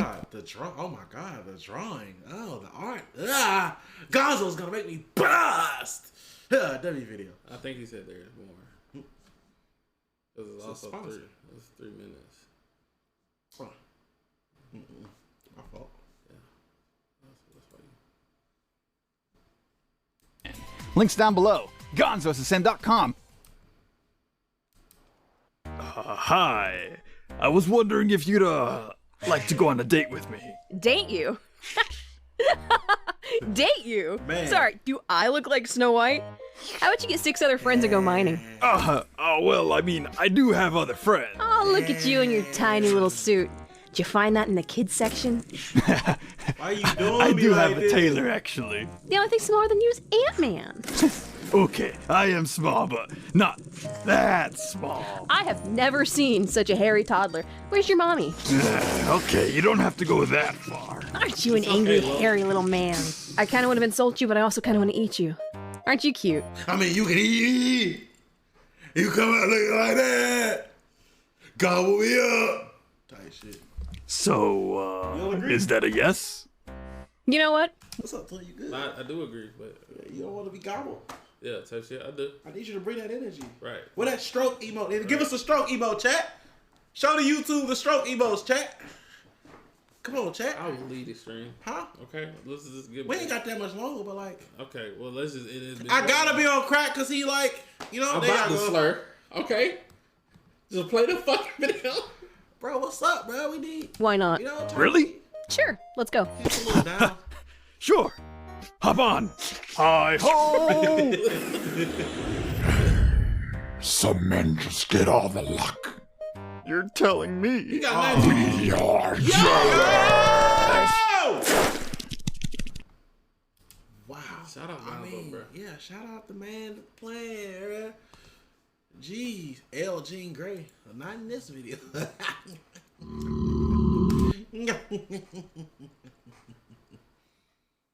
Venom thick as hell. Let's see. What you feeling, my boy? I'm feeling like What you- leaving. It'll be alright. Why? Whoa! Aaron, if you had to choose one to never exist, would it be Robert Downey Jr. as Iron Man, Hugh Jackman as Wolverine, or Willem Dafoe as Green See, now Goblin? we gotta wait for him to come back, bro. You sent that at the wrong. See, I told y'all, bro. He down.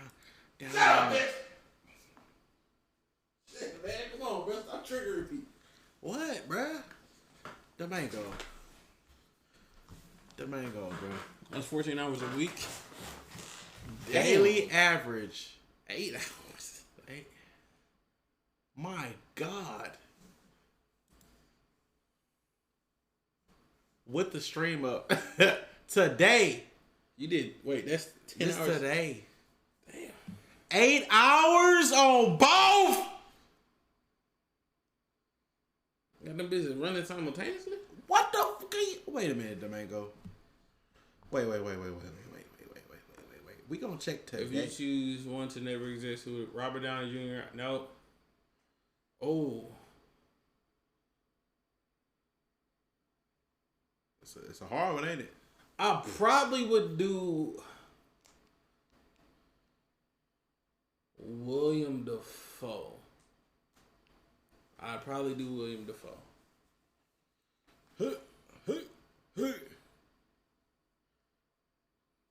Chat, we on 6 hours today. I don't know if you can see that.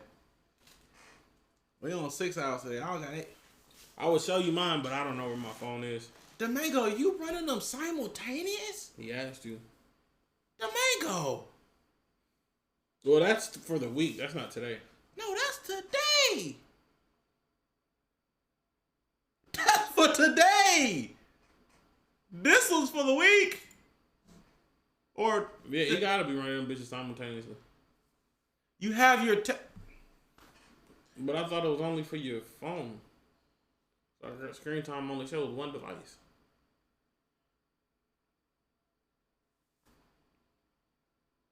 Come on, bruh. Dom is addicted, bruh. Dom is addicted. You gotta go to Batman computer. Wait, what's this? That's weak. It's 4 different. Oh, he sent both the. Both the phone and the tablet. Wait. Domingo, explain the screenshots, bro. You sent 4. Wait. That's July 6th through. Wait, so your average is 14 hours? That was July earlier. This was, I'm assuming, last week. This is the. I don't want to know. That's his daily average. This is today.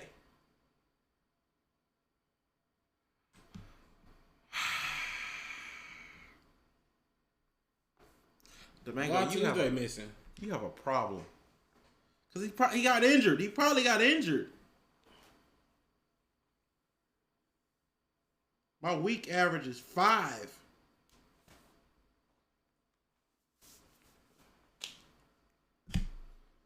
His phone was getting repaired. That's the only You need to sleep, my guy. Jesus Christ.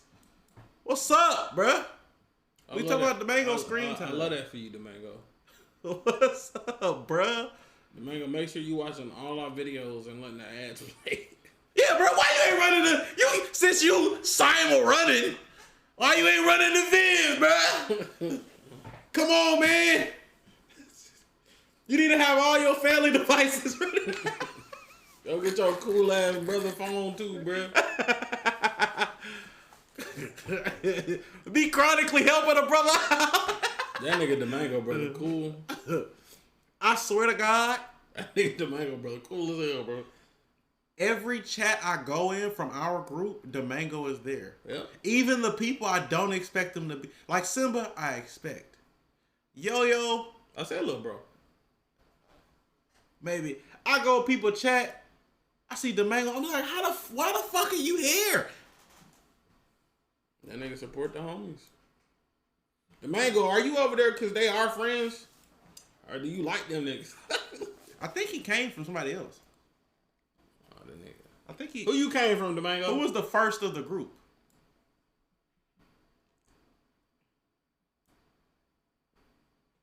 Who your people?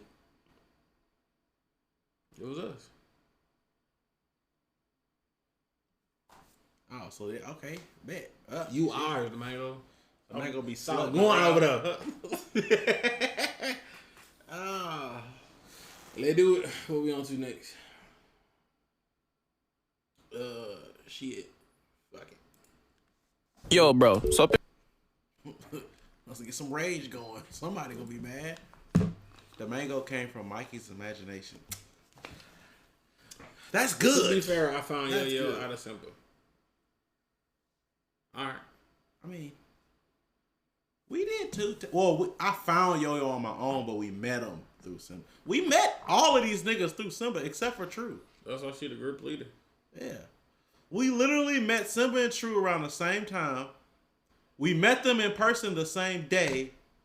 And because of them, we met CJ. Well, we knew who CJ was because of YouTube, reacting to his videos. We met Simba, True, CJ, and Philly for the first time in person on the same day in the same exact place, the Waffle House. Simba pulled up with us. We went inside. CJ and Philly pulled up. True pulled up next, and then CJ and Philly. Had no clue who Philly was until we did we was talking later, did the podcast. Gave that nigga some shoes. Yep. Gave all them niggas some shoes, actually. That's when we was buying people shoes. Yeah, all the same day. And then I knew who Yo-Yo was because I started with Young Don watching his animations, and then he slowed down posting. I found Yo-Yo randomly and all the different animators, and then Simba happened to know Yo-Yo. Simba happened to know this person. True happened to know this person.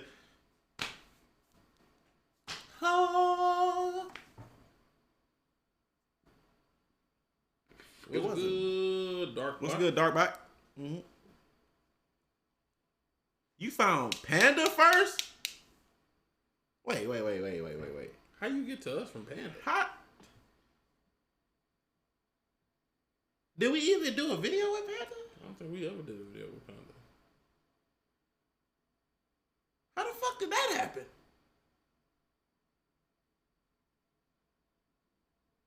How did that happen? I don't remember. We did a collab? I don't remember that. I know we obviously know we met her. I try not to laugh. But Panda? We did. I think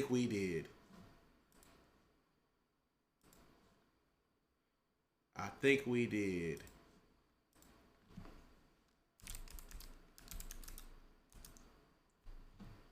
Yep. 2 years ago. Oh, yeah. Yeah. Okay. We did. featuring Panda. Say hi to the people. What's good? Go Panda's about to go and stank you. You feel me? Another Infinity Stone. Okay. That's a hell of a throwback. The original office setup over there. I'm moving back into that house, chat.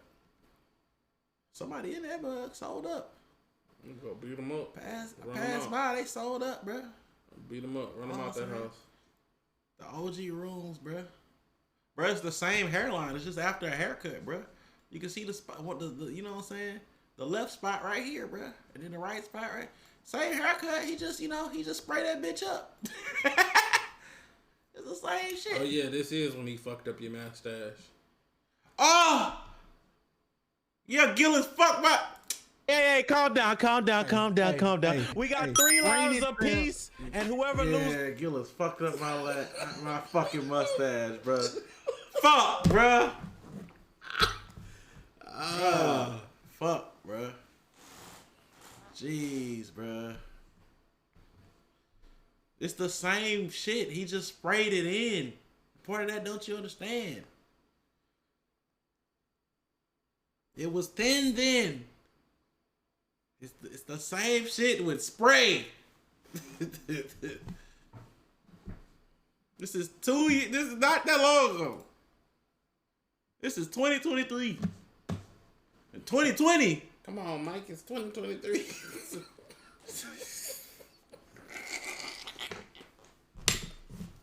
Chat, that was an old associate we cut, right? Look. There was an old associate we cut off, right? He used to work with me in my video production company.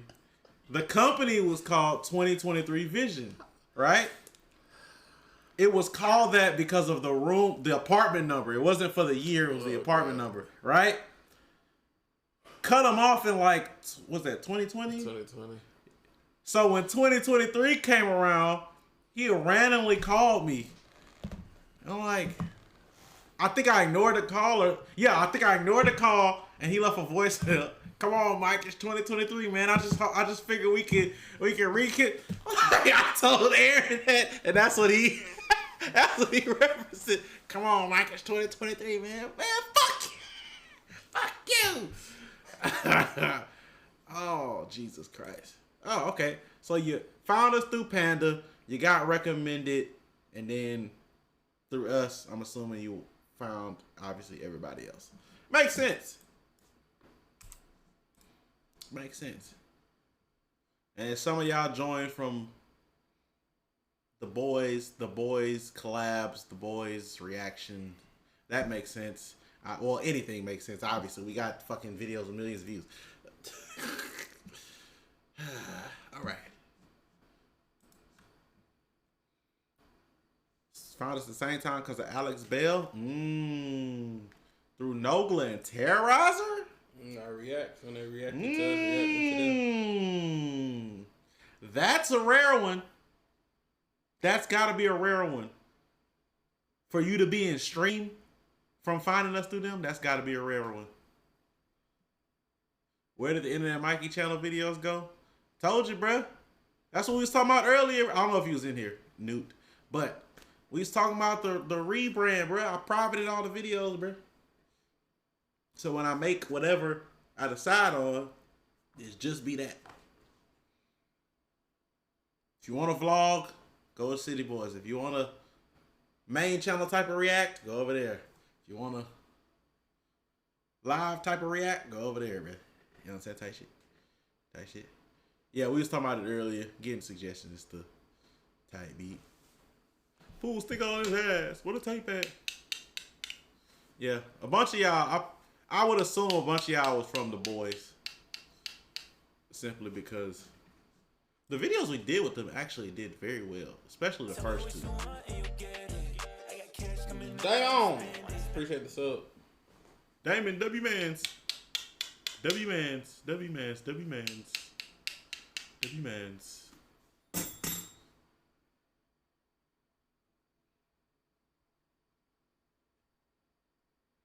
Right. Where you from, not Mimi? Wait, who you? looking at? I said not me. I found y'all many trying not to laugh here. That nigga Ryu Ninja has been around since the beginning. Forever. Ryu, Angel, Forever. fucking. Haven't Combo been here forever? Yeah, Combo been forever. Bowling. Yeah. Who else been here forever? Dude came a little bit later. Yeah, Dude was definitely later. And when we started taking streaming more serious. Yeah.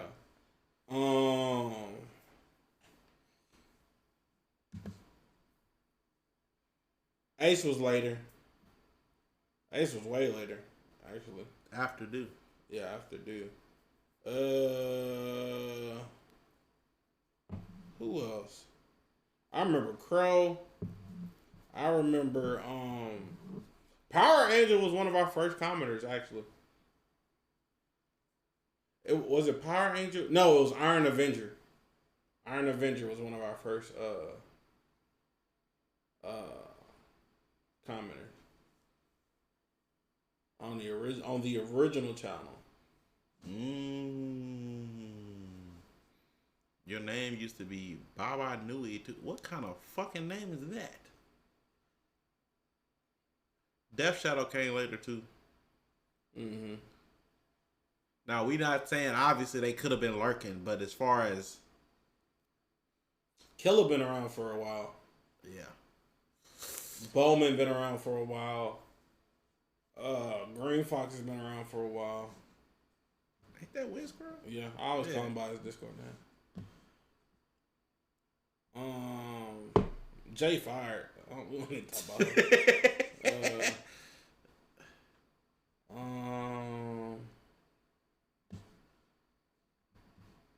I'll never get over the fact that nigga Power Angel and that nigga lies about this shit to this day. Oh, what he said? When that nigga shit said, I need bend 10 inches. I say, and I said, nigga, what the fuck is that? That nigga changed it. I was like, no, bro, cause we all saw that shit. We was in Ambu Tower and we saw that shit. We say, Power, what the fuck, bro? And they was like, nah. Somebody else who been around forever, Traffic. Most of the main mods that been run around shit forever. been around for a good while. TJ been around forever. Gay as hell too. Whole time. Yeah, the newest mods, well, not newest, but yeah. Most of them niggas been around forever. Well, Discord mods. Most of them niggas been around forever. Mountain Dew and some of the other mods now are the main Twitch people. But the Discord mods, like Combo and then Wind Squirrels and all of it. That's all them niggas. All the Discord mods' name is on my wall in my room. First thing, one of the last things I did once I set my room up. Bro, everybody's name on the wall. Jalen been around forever. Crazy part, that nigga Mikey made Jalen do a heel turn. That nigga Jalen loved Mikey. That nigga thought Mikey was hilarious. That nigga Mikey did something to Jalen and booted him. He was like, what the fuck? I supported you! You were my lead! Bro, it was just one of them fucking troll ban moments. Oh, bro. It had to be. Turn that nigga around. That nigga. I ain't never banned him, like, for real. It had to be just like one of the troll, like, I'm banning everybody. Yeah. Had to be one of them. Yeah, bro. The fact that he heel turned and didn't understand it was a joke is crazy. Yeah. that nigga's like, me, my lord. Oh, shit. Yeah, that nigga Jalen. That nigga Ray been around forever. All right, let's watch his reaction, bro. Remember we did a purge? Boy, we was purging the Discord. I'm gonna purge that bitch right now. I'm gonna purge that bitch right now. Today. I'm purging that bitch. If I could purge Twitch, I would too. God damn it. Where that bitch at? Huh. Server settings. Members. Prune. It's a prune. We give him a 30-day. You ain't been seen in 30 days. It don't tell you how many people it is no more. Oh, I don't know how many people it pruned, but you know, it proves emotional damage. Oh wait, I didn't. No, it don't. It don't tell you. Okay. Oh, it did. We just did. It did. We just did. Oh, damn. Yeah. Couple hundred. Bam, bam, bam. Couple hundred. Bam, bam, bam, bam. Who? Between 500 and 700. It was adjusting itself. Nope, you had to let the podcast channel go, bro. Because if we fix the monetization on that one channel, it's glitched out. It's gonna fuck everything up, bro. Yeah. The AdSense account is glitched up. And Team YouTube ain't no fucking help. Punk ass bitches.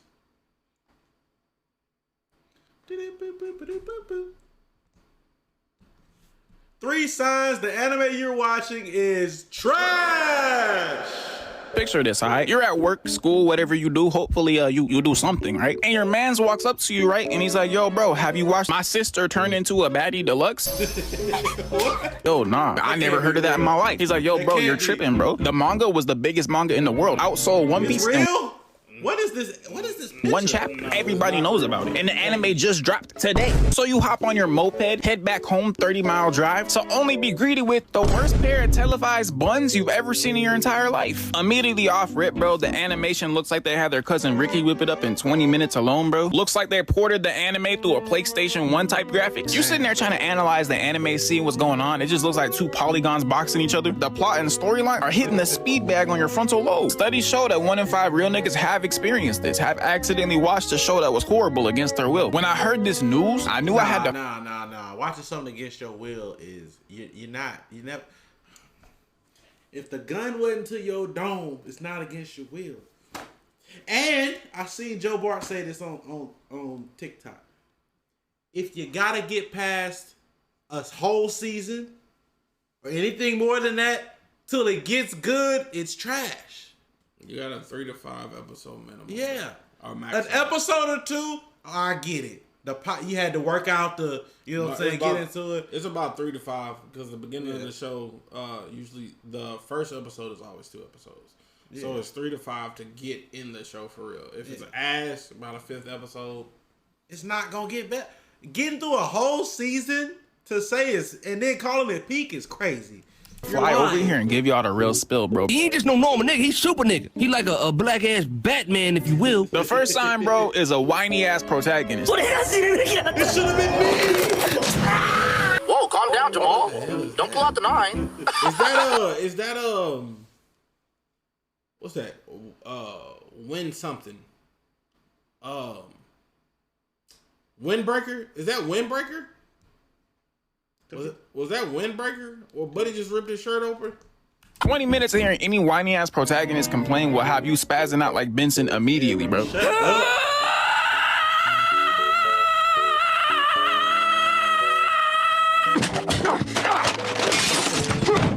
Your demons will start grabbing you and taking control of you like they did my nigga Joe and Family Guy, bro. It's only a matter of time. Not only are— let's be honest, bro. We gotta keep it a whole bean stack, bro. My Hero, gas. Fan base, ass. Y'all gotta start separating the two.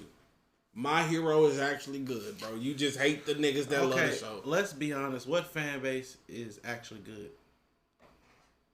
None. Thank you. There's no anime fan base that's actually none. Good. Like, we're not talking about general anime fans. We're talking about the diehards of certain shows. None. They're all bad. They're all toxic. Are whiny ass protagonists just unenjoyable to listen to? But also, I've heard they can scare the hoes away. I'm telling you, my boy, the minute the protagonist starts crying, any diehard section of any fan base, a little bit toxic. Except our niggas. Y'all ain't, you know what I'm saying, type shit. All 5 y'all still real niggas for real. All 5 type shit. The mango just get itself hurt a little bit. All that's, 5 you know, that's nothing crazy type shit. But like, we talking about the bigger fandoms, the Beehive, the Nicki Minaj and Taylor Swift people, all the anime fandoms, all of them, bro. 40 is gone, and you only got yourself to blame. You were better off throwing on Dragon Ball Z. My nigga Chunks will get you fly, bro. Trust, alright? They sitting there like, I must be better for my grandpa Darnell. Goku built this shit in a cave with a box of scraps, bro. If a protagonist is not willing to get active like that, then there's no reason for me to watch, alright? Because the protagonist I fuck with will pop out with it at any occasion, bro. You could be at a nice family dinner. Y'all order the nice lava cake dessert and shit, and they'll still pop out at you, bro. My nigga Luffy will get out of character in any situation, bro. Just trust. You may see protagonists popping out at any occasion, like Batman trying to get into the iceberg lounge. Y'all wanna know something crazy? What? I've been thinking about this. That nigga Luffy technically the bad guy. Why? That nigga's a pirate. That nigga's technically the bad guy. Not saying that the Navy any better because, you know what I'm saying, we know how armies do. But, you know what I'm saying? He's just a good guy with a goal, bro. He's a bad guy. Now, granted, what is JJBA? Granted, would I be a pirate, king of the pirate? Hell yeah. Would I nuke small countries for my own well-being? Hell yeah. Would you want me to wipe out 30 million people for me to get $1.8 billion? This the red button. I pressed it. Oh, JoJo's. Oh, you're. Oh, no. Wait, no. he said JoJo's ass? I'm a diehard JoJo's fan. We want peace, but don't call us gay. Nah, twin. No, bro, look, all right. Nah, let's be real.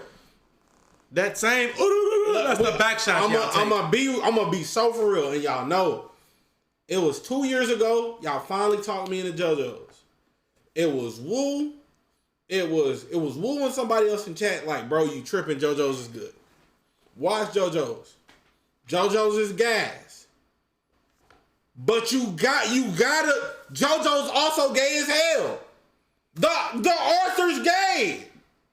The creator of JoJo's is literally gay. Like literally. Like literally. Ah, okay. Like literally, he's gay. The show is gay. So it's gonna rub off naturally. But it's a good ass show. Type shit. It's flamboyant as hell. It's a good ass show. 3 signs your anime is gay. All of it, bro. We can do it, bro. We can literally, like, bro. And let's be honest, bro. JoJo's is a phenomenal anime, bro. Mm-hmm. But you tweaking if you think the show not gay. And if it's not the creator, it's the illustrator. If it's not the creator, it's the illustrator. One of them niggas is gay. So let's keep it a whole bean stack. Nothing wrong with that, though. Yeah, you feel me? My best friend gay. Shout out Simba the God, bro. Gay as hell. The gay king. King of gays. Queen of the butchers. You know what I'm saying? You know what I'm saying? Every time some shit go on, young MA Queen Simba. Mm-hmm. King Burrow, can you help me out? You know what I'm that's saying? an evil Simba right there. Type shit. Yeah. Wouldn't let that shit happen to me though. But oftentimes, whiny protagonists are not like that. They will get packed out in any occasion, literally get the dog shit beat out of them no matter where they are. Brother, after losing the Fade 12 times, it might be time for you to look in the mirror and reassess why you're even fighting in the first place. It might just be time for you to pass that protagonist role on to somebody slightly more deserving. Another sign that the anime you're about to waste your precious time watching when you should be watching your children is gonna be trash is that it's made by none other than Netflix.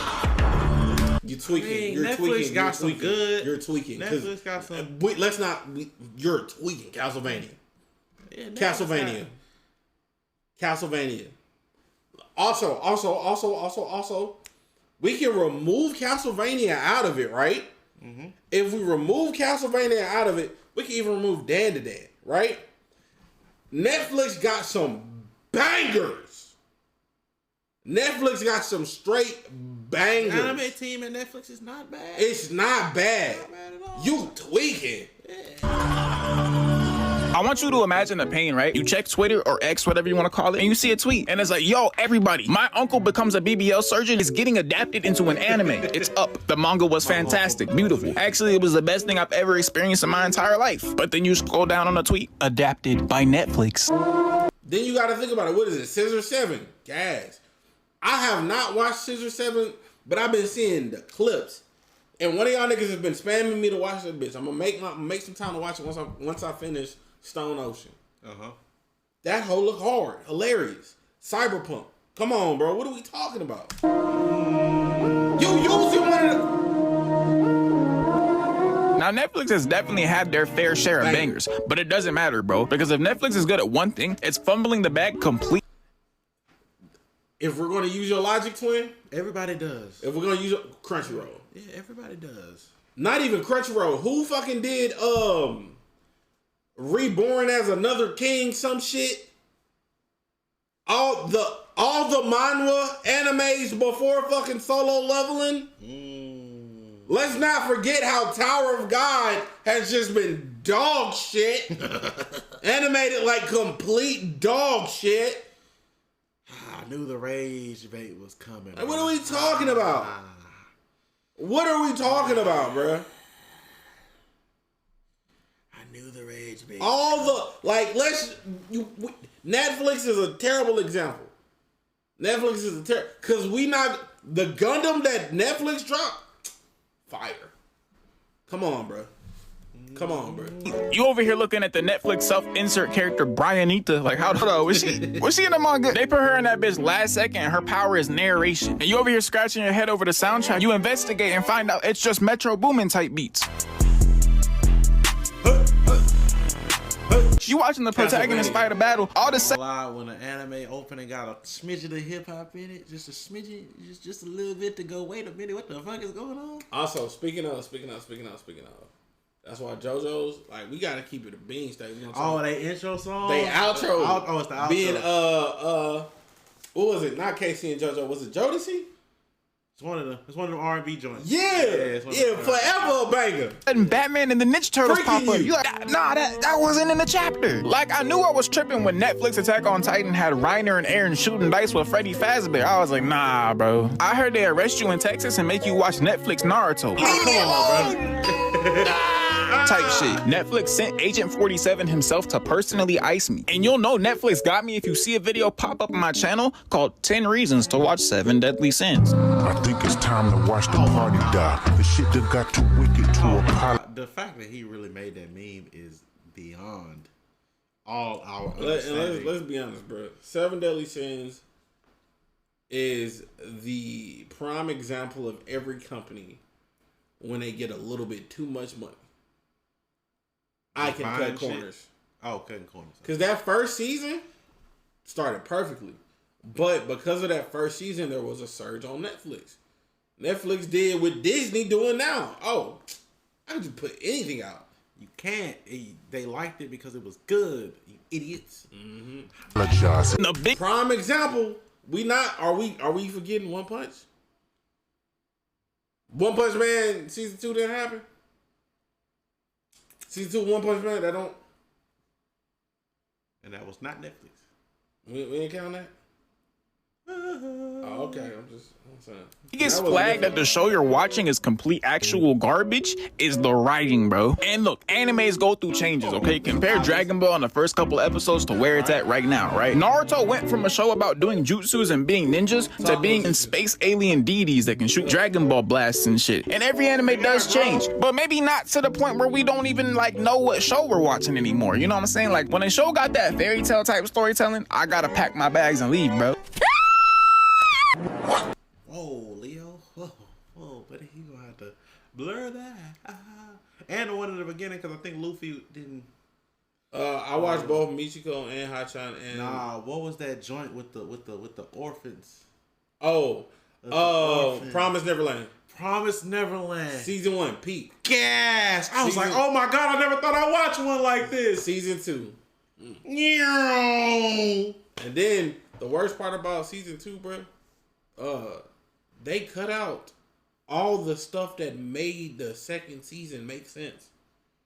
Like, they cut out so much from season 2 that would have made, it would have made the show peak. They cut it all out.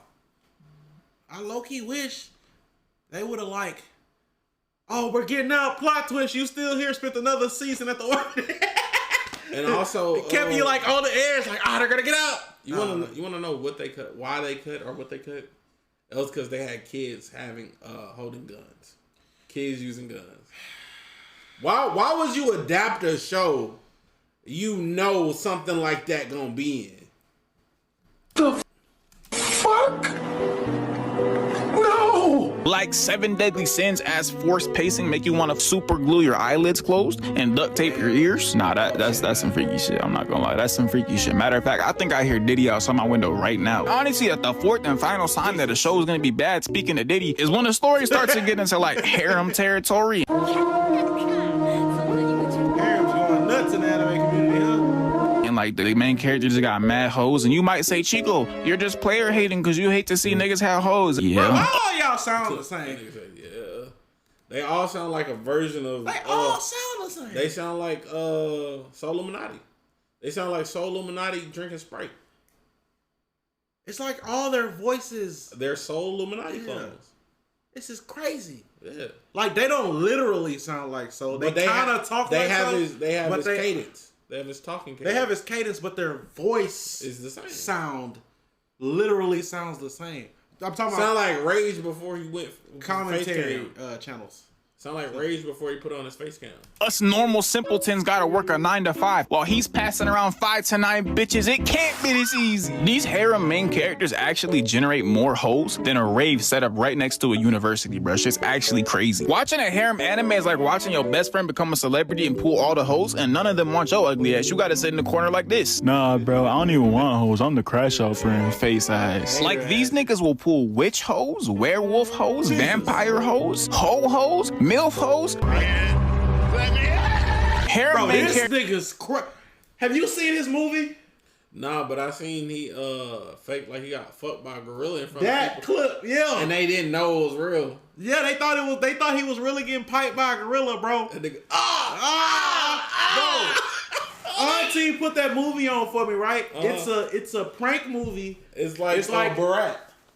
Yeah, Borat. It's like half cinematic scenes where they actually film the scene as actors, and then it's like half they go to the place and do a prank, but the pranks follow with the story of the movie. Get to the fucking. It's just regular like this is crazy da da da da da. Get to the zoo. I said, what the fuck you got me watching? That nigga was Everybody, the niggas at the zoo was like, oh my god, covering the kids. I'm like, yo, that shit's crazy. The fact they ripped his pants. I'm like, bro, this nigga's sick. It's like that one kid in class who starts covering his answer. Hell yeah, dude. Cause wasn't it him and the black dude from Get Out? Yeah. Yeah. Whenever you start looking over, don't weak my answer. You ask an anime MC some advice on how to get a girl, bro, he gonna hit you with that, sorry, bro, all out of girls. I got the last one in stock. Like, bro, gatekeeping hoes is crazy. And viewing a trash anime could potentially be some of the worst decisions you could ever make in your entire life, bro. Like, you'll look back on those animes as the biggest amount of time you've ever wasted in your entire life, bro. We call that shit post-stardom depression. The minute you start a trash anime, your life will never recover, bro. You're gonna be sitting there talking to your grandkids like it's an addiction you kick, talking about some, I remember the first time I watched Sword Art Online. I always hated it. Hey, trash. I don't give a fuck what none of y'all niggas say. Trash. Till the day I die, trash. Boo-boo. Man, talk about first 5-6 episodes. I'm like, oh, okay. Mm-hmm. Hell yeah. Oh, that's the one you talking about. Then that bitch turned into a love story. Hey, legend has it. They got me so good in that bitch. I'm like, oh yeah, this about to be, yeah. It's one anime where it started heat for me, and a lot of people probably like it, but then they start switching the perspective of the characters. I don't know I forgot what it was. It's relatively recent, like last 2 years. JJK? No, not JJK.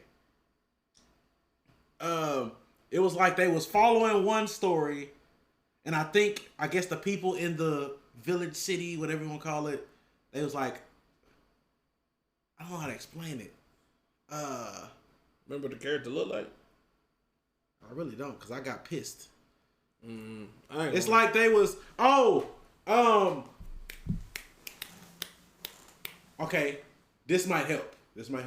There was a scene where the elder nigga was showing the first main character.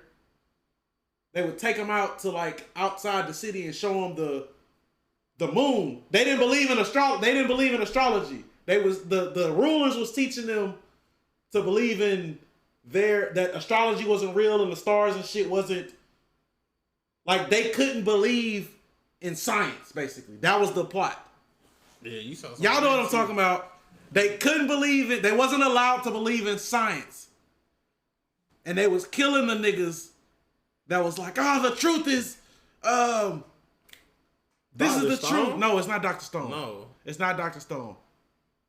Somebody's out there seen it. Not Gurren Lagann. It's not Villain Saga. I can't remember the name. Orbs of the movements of the earth. That shit. I ain't never seen that shit. That shit, the orb. Because they was telling us to watch it. That's why I watched it. Chat was telling us to. Don't listen to these niggas, bro. But we was both supposed to watch it. Yeah, that's why I did, because they got shit taped. And then, like, it was going so good. And then they just, I think the main nigga died. And they just switched the perspective to another. I'm like, what the fuck? I don't like this. Why you killed him in 5 episodes? Nigga, that's the main nigga. You know what that was for me? What? Game of Thrones. Game of Thrones is like that? Oh, you haven't watched Game of Thrones? No. Oh, shit. I've always heard that like the later seasons they ruined it, but nah. So, I thought you watched Game of Thrones. Nah, I still haven't watched it. I popcorned it. So they get you fucking tied to the one nigga, the House of Stark nigga, bro. They get you tied Don't to tell the... me. Don't tell me. I'm gonna watch it at some point. Yeah. They're gonna catch us in male support groups talking about some men against fairy tale. Watching a trash anime all the way through is one of the worst things you could ever wish on anybody. I wouldn't even wish that on my worst enemy, bro. Not even the worst one, okay? That actually can be one of the most traumatic things to ever happen to you. So if you've ever experienced watching a trash anime that's ruined your life, maybe made your wife and kids leave you, you haven't seen your mother in 10 years, then let me know down in the comments, bro. And for everybody... Shit, bro. And it feels so bad because you binging it. You like, oh, I can't wait to, ooh. And then you come back. And then you like, okay, boom, cliffhanger. Oh, yeah. Yeah. Now your whole week ruined because that's what I was on. Yeah. You know what I'm saying? Yeah. Man. I think run a girlfriend dog shit. Yeah. W video, Chico, bro. W video, bro.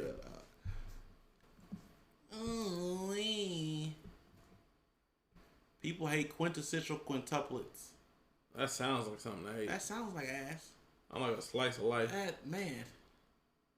I like Don like Don, but Don Don just. I like Don Don. I ain't gonna lie. I don't. I just feel it's just fan service kind of weird sometimes. I ain't gonna hold you. Like, why is this high schooler in her drawers, bro? Please put some clothes on this woman. I never finished prison school, bro. I had to. I also like somebody put it in perspective. Because I popcorn watched. What is it? It's an isekai. I forget the name of it, but it's the nigga. It's the grown nigga in the kid body. Can't watch it, bro. Like somebody put it in perspective. I was like, Mashuko Tensei, yeah, jobless reincarnation. I was like, yeah, that shit weird. Then they broke down. Somebody broke some shit. And I was like, yeah, I'm not. I don't like Dan Don, author, was an assistant to Chainsaw Man author BTW. So was the author of Spy Family. I like Spy Family.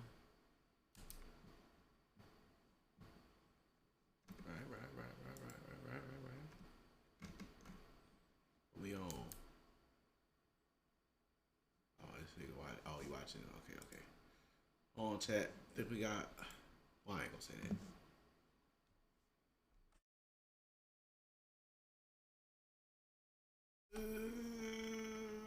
Let's look for some outliers, huh? We seen that. That can't do that. Seen that.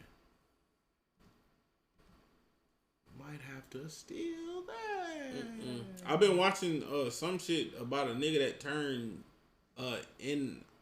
inanimate objects into weapons. That whole kind of hard. Inanimate objects into weapons. It sounds pretty. Like he give him life or some shit. How the fuck you turn that into 56 minutes? It's multiple.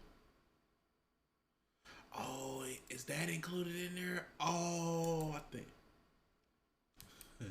Oh man, I don't even know the name of it, but the nigga got white hair and can't smile.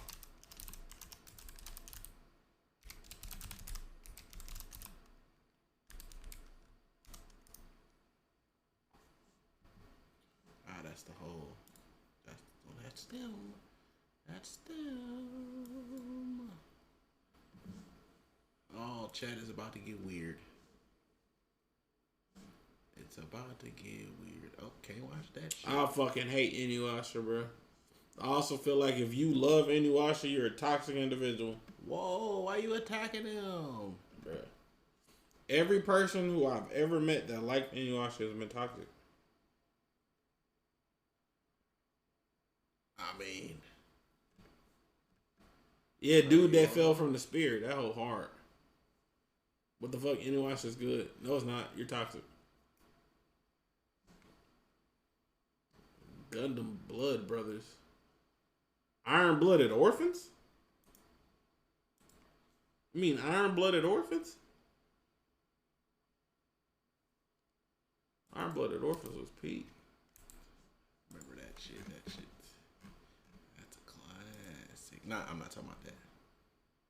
What the hell? Bro, if you like Inuyasha, you're toxic.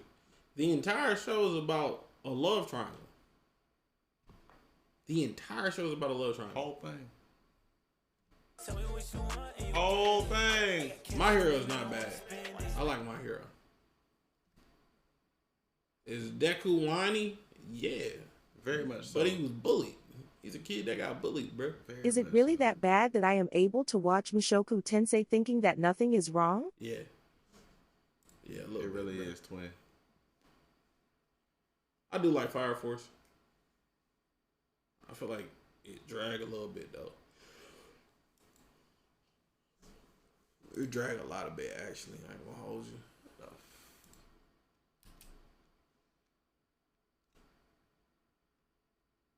1 second, chat. I'm getting the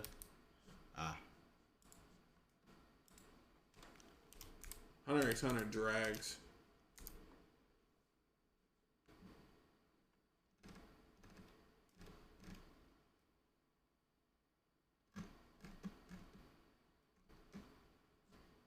Let me some. I started watching World Trigger and just got out of it.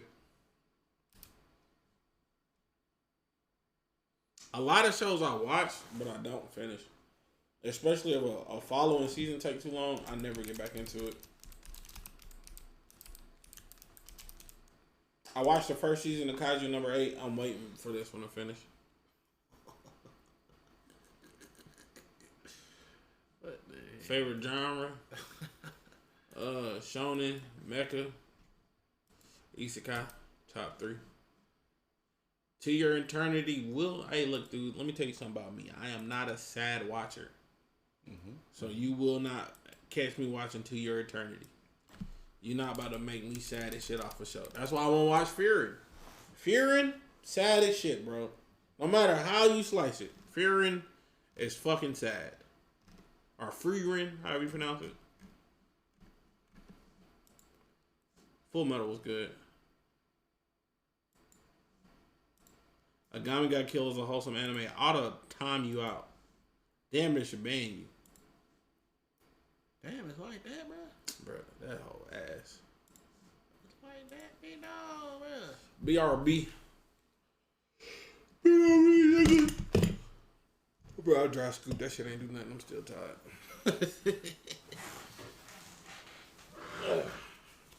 Dry scoop. Whoa, that's crazy. Need a short sucker. Oh, they be eating over here, huh?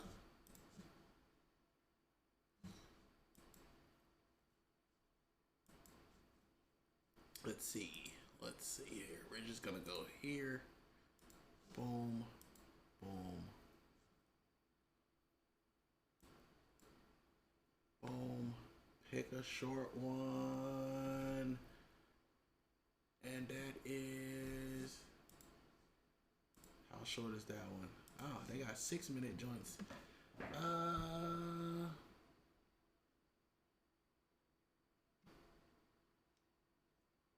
I'll pick.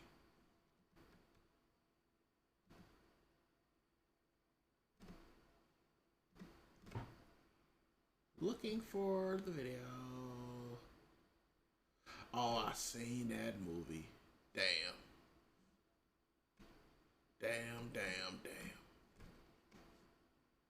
Fuck it. Oh, done got a lot of views. Has Aaron seen Gintama? Ain't no telling what this fool done seen, bruh. Ain't no telling what this fool done seen. He be popcorn watching some stuff. And then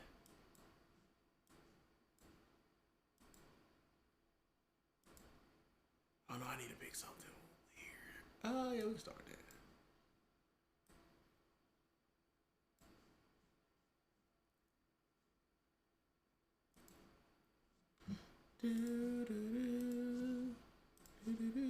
All right, Chad, we about to watch some. Well, we about to watch some movie recaps. Y'all seen any weird movie recaps lately, bruh? Put me on, twin. Put me on, twin.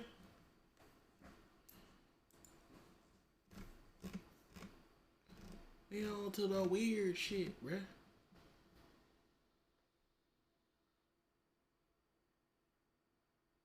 What the fuck is that? No, like not animated. Not animated. Yeah, like the movie recap channel.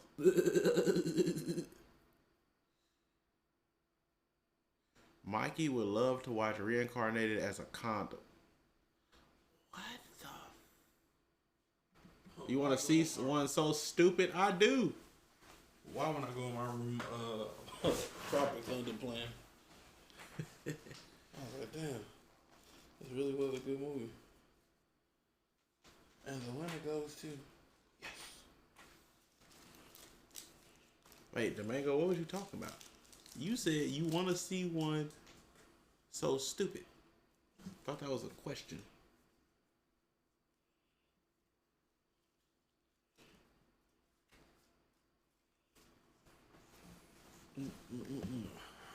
Oh, look. What's that? Let's see what it is.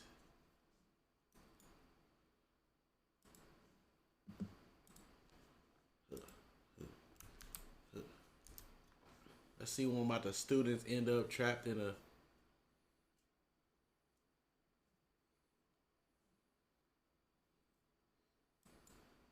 on their way to school. All right, we'll see what Domingo got.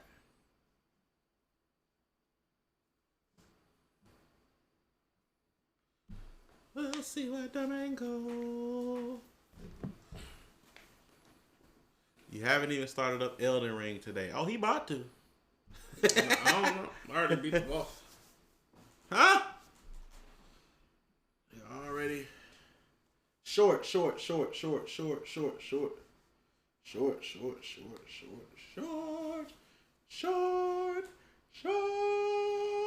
this is? Binge watching weird movies. Main or second, I suppose. Oh, second. You still making music? Not technically. We just dropped a song with 954 Mari called Toji Flow. Go look that up. Emma go hard, bruh.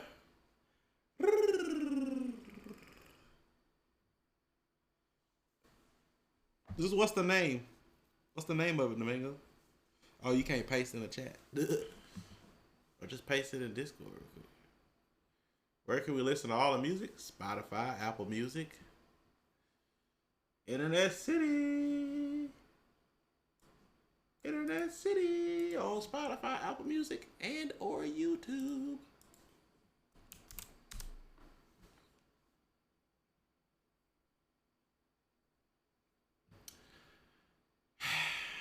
Okay. One more. Okay, I guess that's where we started, bruh. I guess that's where we started, bro. Jeez, Louise. Morning, Bong-soo It's so stupid. I believe you now. I believe you now. Leo, can you start this with a teaser clip from the third recap that we watch, and then come to the intro? 3, 2, 1. We're watching the weirdest movie recaps we can find, starting with a hand in the toilet. You won't believe what happens next. One morning, Okay. Bong-soo Sorry, been a witnessed weird something day. terrifying in his bathroom. A black, creepy hand was reaching out of the toilet. He nails? freaked out and quickly called his wife. She thought he just forgot to bring toilet paper Why don't you and just didn't look? even look at what was in the bowl. Why don't you After just Bong-soo look? pointed it out, she finally noticed the hand sticking out of the toilet. They had no idea what was going on. Since it didn't seem like a prank, his wife decided to get closer and figure it out. that about The to hand was snatch her pitch up. black with long, sharp I'm fingernails. not getting close First to of all, that. first of all, why did you let your wife get closer? Yeah, hey, Baby, grab baby. one, baby. Go check that out for me. Look at them fingernails. Ew. People who let their nails grow that long naturally. She stared at it, wide-eyed. Suddenly, the I don't know hand about twitched. that. Yeah. She screamed and fainted right there. Thankfully, Bong-soo caught her in time. He dragged her to the wall and checked on her. Luckily, she had only... It's a big bathroom. That is a very big with difference. no sink. It's not over here.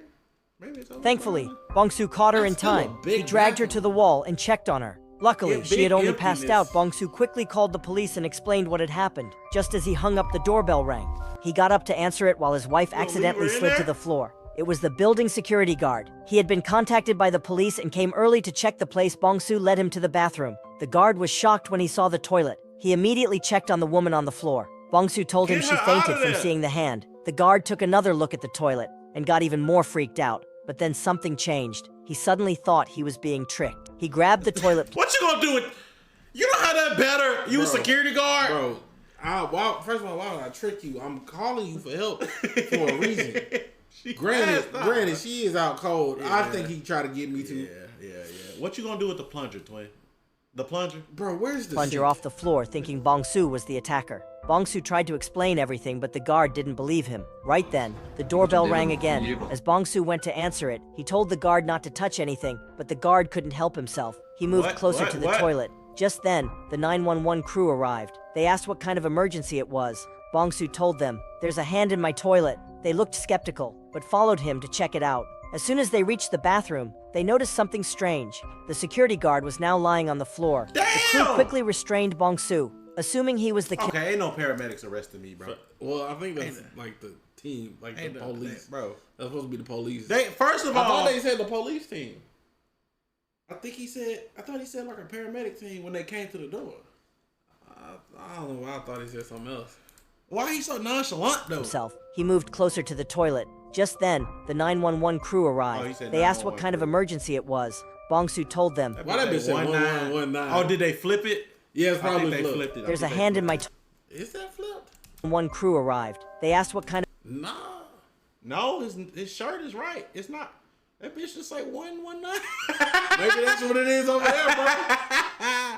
of emergency it was. Bong-soo told them, "There's a hand in my toilet." They looked skeptical, but followed him to check it out. As soon as they reached the bathroom, they noticed something strange. The security guard was now lying on the floor. The crew quickly restrained Bong-soo, assuming he was the security guard was now lying on the floor. The crew That's what I was just about to say. He just went with it. He just said, restrained Bong-soo, assuming he was the killer. Crew member Hak-kun confirmed the guard was dead. The captain rushed to check the woman. She was still alive, just unconscious. Then Hak-kun spotted the hand in the toilet. Bong-soo kept saying he didn't kill anyone. The captain ordered Hak-kun to pull out his phone and record everything as evidence. Then he told him to pull the hand out of the toilet. Hak-kun put on gloves and got ready. But just as he reached in, the hand suddenly grabbed him.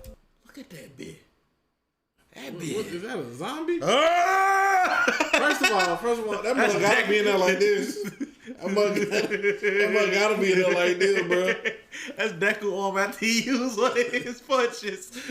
Kwon rushed forward and grabbed Hak-kun, but he couldn't pull him free. Pulling him The in. captain jumped in to help. All three of them pulled with all their strength until they finally freed Hak-kun from the grip. But then, the hand began to move on its own, twitching wildly. Before anyone could react, it reached out again and grabbed Quan. It that bit extendo. That bit lifted him high into the air as everyone stood frozen in horror. With one sharp twist, Quan's neck snapped instantly before anyone could react. The creepy hand pulled itself back into the toilet. At this moment, this is where you go, oh, so it can reach me. Let me pull my wife out. Get let us back out. Because this is obviously a problem now. 2 people killed by that thing. The captain turned to Bongsu and asked, "What the hell is that hand?" But Bongsu had no idea how to explain. The captain decided they needed to leave, fast. But the door wouldn't open. That's because another hand was blocking the door from the outside. They were completely trapped inside the bathroom. The captain tried to call for backup, but there was no signal. Bongsu took out his own phone, but it had also lost signal. Of course. The captain got so angry he threw the phone straight into the toilet, but instead of... What reason? I don't know, bro. This sinking, the hand caught the phone. There is no sink. There is no sink. There's no shower. Maybe the shower head is over there. So it's one of those just going to the floor shower. Yeah, because you know they got them kind of bathrooms. I don't know, bro. Then hurled it right back. It flew across the room and stabbed into the front door like a knife. Whoa. That's when the captain remembered something. A few days ago, they got a report. A woman's body was found in the sewers. Her hands had been cut off. The captain started to suspect that this hand belonged to her. Just then, he noticed something terrifying. The dead security guard's hand was changing.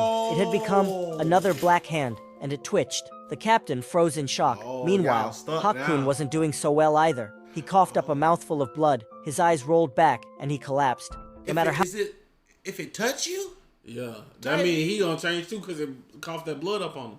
How hard the captain tried, he couldn't save him. That's when it hit them. Anyone touched by the hand was infected with a deadly virus. Bongsu quickly grabbed every bottle of disinfectant he could find. To their surprise, the hand reacted to it. It worked. Okay. The captain handed him more disinfectant and said, "Wake your wife up, it's time to fight back." Bongsu finally got his wife to wake up. Come on, we're gonna die! Oh my But the moment she saw the chaos, she screamed like crazy. So Bongsu slapped her. She slapped him right back. He said, "Well, now you're definitely awake." The captain tossed a bottle. Why the fuck you slap me? Bitch, calm. You ever thought about that, bro? Smacking somebody in a fit of like, ah! That is kind of crazy. You know what I'm saying? But I understand the like, kind of, no, man. Hey, that's gonna send somebody over, bro. Bottle of disinfectant to Bongsu and shouted, "Take out that hand." But just then, Quan sat up. He had turned into a zombie. Bongsu had to change plans and attack Quan first. Suddenly, zombie Hakkun grabbed the captain's leg and sank his teeth into it. Bongsu rushed over and dumped an entire bottle of disinfectant on him. It worked. Hakkun let go, and the captain was safe, but he was already infected. He didn't have much time. Before he lost his mind, he told Bongsu to ignite the phone and use the explosion to blast open the door. With what? What are we igniting the phone with? The sink right there. There you go. There you go. Sink right there. It was just out of the shot. They fighting demons with a bottle of this. Bongsu jumped toward Quan's body, desperately searching for a lighter. He found one, but the toilet hand suddenly grabbed his head. In one last move, you forgot about the head. They all about to die, bro. For a lighter. He found one, but the toilet hand suddenly grabbed his head. In one last move, he tossed the lighter to his wife. To save her husband, his wife took off her shirt, lit the lighter, and sprayed a mist into the flame, sending a fire burst straight at the creepy hand. She managed to rescue Bongsu, and luckily he wasn't hurt. Time was running out. Bongsu aimed the flame at the phone. After a few seconds of roasting, boom! The phone exploded, blasting a hole right through the front door. But there was still a hand outside. Bongsu lit it up with fire again until the door finally opened. They were about to escape. Where's the other hand coming from? Until they saw what was waiting for them. The entire apartment. Nigga. What? Yo. What? I bet you this on Netflix. Was filled with those terrifying hands. Panicked, they turned to the captain for advice, but he was already dying. Moments later, he passed away. Just as they were trying to think of a plan, one of the hands grabbed Bongsu's wife. Bongsu kicked the hand hard, but it wouldn't let go. Only fire finally burned it off, but she had already been scratched. And worst of all, they were out of spray. Seeing her getting weaker, Bong-soo didn't hesitate. He rushed into the hand-filled room without looking back. He quickly found another can of spray, but the sight of those moving hands made his skin crawl. Right then, his wife showed her bravery again. She told Bong-soo... take one for the team? Is she gonna take one for the team? Bro, this is Don't so walk into these bad. goddamn hands. Who wrote this? They thought they was cooking. They thought they cooked so hard that they had to see it come to fruition, bro. Chat, I'm gonna start making movies like this on my personal channel. to take off his shirt. She ripped it in half and wrapped it around the toilet plunger. When Bong-soo lit the new torch, the flames grew bigger and stronger. With that, they moved gracefully through the chaos, burning down one hand after another. But his wife was badly hurt. This time, Bong-soo stepped up. He carried her in his arms and ran out of the apartment like a true hero. When he finally woke up, he was in a hospital bed. A nurse gently checked on him, but all he wanted to know was, "Where's my wife?" The nurse smiled and said, "She's safe, and so is the baby." The baby? Bong-soo looked confused. She wasn't even pregnant. Oh, it scratched a fucking thing into her. He turned his head quickly and saw a black hand outside his hospital room. That was it. Bong-soo had had enough. He yanked out the IV tubes, stood up tall, and became a hand-slaying warrior. He swore he would destroy every... he's the hero, bro. That nigga. Hand-slaying award. He swore he would slay every hand, bro. Type beat. That's what I'm talking about, bro. Right. That's crazy work. That's right. That was absurd. That's crazy. What was that movie even called? I don't even know, bro. Okay. Anyway, students end up trapped in a bus as a zombie outbreak starts during a school trip. Tamara and Ever tease each other about their crushes. While Tamara gets distracted complaining about their antisocial tendencies, Ever tries to make her stop, but it's too late. The car hits a bicycle and sends Randall into the trash. Randall is angry and starts ranting, but he instantly stops when he sees Tamara. He's about to ask her out, only to suddenly be hit by a slushie. Oh my God. It was thrown by Danny. What a D-head move. What a D... That's... Shout out A Danny. whole slushie is crazy. Who is driving with And what? Okay, he got the token. with his best friend Hunt and his girlfriend JC. They behave like total jerks, however Tamara still talks nicely to them because she's desperate to be popular. Ever wants to offer Randall a ride, but Tamara refuses. Later at school the class gets ready for a field trip. Gym teacher Lorenzo confiscates everyone's phones and mocks Ever when she says she doesn't have one. Lorenzo also jokingly says that he must take the bus driver's phone, but Wayne isn't amused. Before they leave, Lorenzo gives a cheesy... taking my phone and I'm the butt. Boy, you don't back up. I'm gonna be so real. First of all, you're not taking my phone on a field trip. I don't trust you. I don't know you.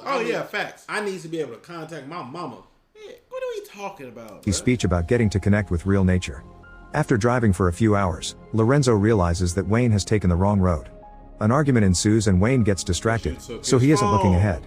Suddenly the bus hits something and blood is splattered all over the windshield. Unable to see the road, Wayne ends up driving the bus through a fence and down the hill. He hits the brakes and the bus crashes, causing everyone to hit their heads and even puke. JC breaks her nose and Lorenzo just tells her to cover it. At that moment they see something moving in the woods and the bus begins shaking when that something bangs on it. Suddenly the radio emits an alarm with a message from the Office of Civil... Probably bullshit movie, but scary situation. On every... Let's be honest. You on a school trip? School. End up in a zombie apocalypse?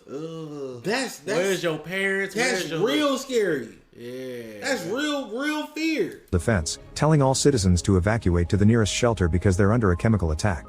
Then something hits the window, leaving blood on the glass. A person appears at the door and Lorenzo wants to open the door. Wayne and the teens are against the idea. How do you see that? It opened the door! Blood on his hand. But Lorenzo opens it anyway. The person jumps on Lorenzo and bites his face, revealing he's a zombie. The teens panic and rush to the emergency exit. Candace trips on her way out and they step on her, causing her to cough up blood. The zombie brings down Lorenzo and starts attacking the last few teens, throwing them around. Ever grabs Candace's hand and tries to pull her out, but it's too late. The zombie has grabbed her feet and pulled her back into the bus. While the zombie catches the last few teens that couldn't escape, Ever runs through the woods. She almost gets lost in a mysterious thick fog. At least the black guy didn't die first, you know? Candace. But she manages to cross it and reunite with Tamara. Hearing a roar in the distance, the survivor... Alright, this is the cinema head in me, right? Cinematographer. This the director. It's irking me. It's irking me so bad. Cause why the hell? And then the worst part, how bright the sun is. Yeah. So it feels so cheap. keep moving together until they find a building. They rush inside and Danny slips on a pool of blood, causing him to fall on the intestines of a dead horse. It's so gross that the others refuse to help him and he has to crawl out. They decide to keep looking and find another building, where they can hear many roars and slamming doors. There are roars behind them too, so they have no choice but to move forward. The teens keep arguing about the situation and Danny thinks everyone is exaggerating because zombies don't exist. As they wonder how their families are doing. Zombies don't exist, but you just saw everybody get eaten, bitten, and thrown around a bus by a meta nigga. Bro, like what, bro? Oh my god. See, look, I ain't gonna lie. Shout out Death Shadow. Shout out Batty, cause now I'm ready for a zombie apocalypse, man. Start this DLC. No, please don't. Well, start it after I get this dirt bike working. No, yeah. The group hears the roars getting closer, so they run to hide in the building. Once inside the apartment, they split to look for weapons. In a dark room, they find creepy stuffed animals surrounded by candles but also some useful tools. They also start moving big objects and furniture to block all exits. While working on the window, Tamara thinks she sees somebody outside and hears a female scream. She's startled out of it by Hunt's dumb and rude comments. Steven notices that Ever is nervous and swears to protect her, claiming he has experience thanks to playing tabletop games. They discuss how mean the popular kids are and Randall points out that Ever will lose Tamara to them. Meanwhile, JC is trying to convince Tamara that she should hang out with her group instead of Ever. After they finish securing the apartment, they hear Candace's voice asking for help. Ever looks outside and confirms it's her, so she wants to help her. However, Randall stops her as he points at the zombie that has appeared near the door. Everyone steps back in fear. Oh my god, they can still use their voices to trick people? No, I think that one girl is hurt and that zombie is about to get her. Emotional damage! Okay, maybe she didn't get finished off. And waits until the creature is gone to talk again. Ever looks out again and sees that the zombie is climbing on top of a van to watch Can dance from afar. She insists they should help, but everyone refuses because it's too dangerous. When the zombie jumps off the van, Ever opens the window and calls Candace's name. As the girl starts running toward the apartment, Ever tries to open the door too, but the others won't help her. The zombie tackles Candace to the ground and starts smashing her head while a mutated Wayne appears at the door. Ever steps back as Wayne punches through the wood and inserts his head into the hole. Suddenly the door goes down because the zombies have thrown Candace's body at it. Wayne bursts through the open. These niggas tactical. Nah, I think they was just trying to kill her. Entrance and the other zombie breaks in through a wall. Danny hits Wayne with a wooden plank to create an opening and the teens start running until they find another room.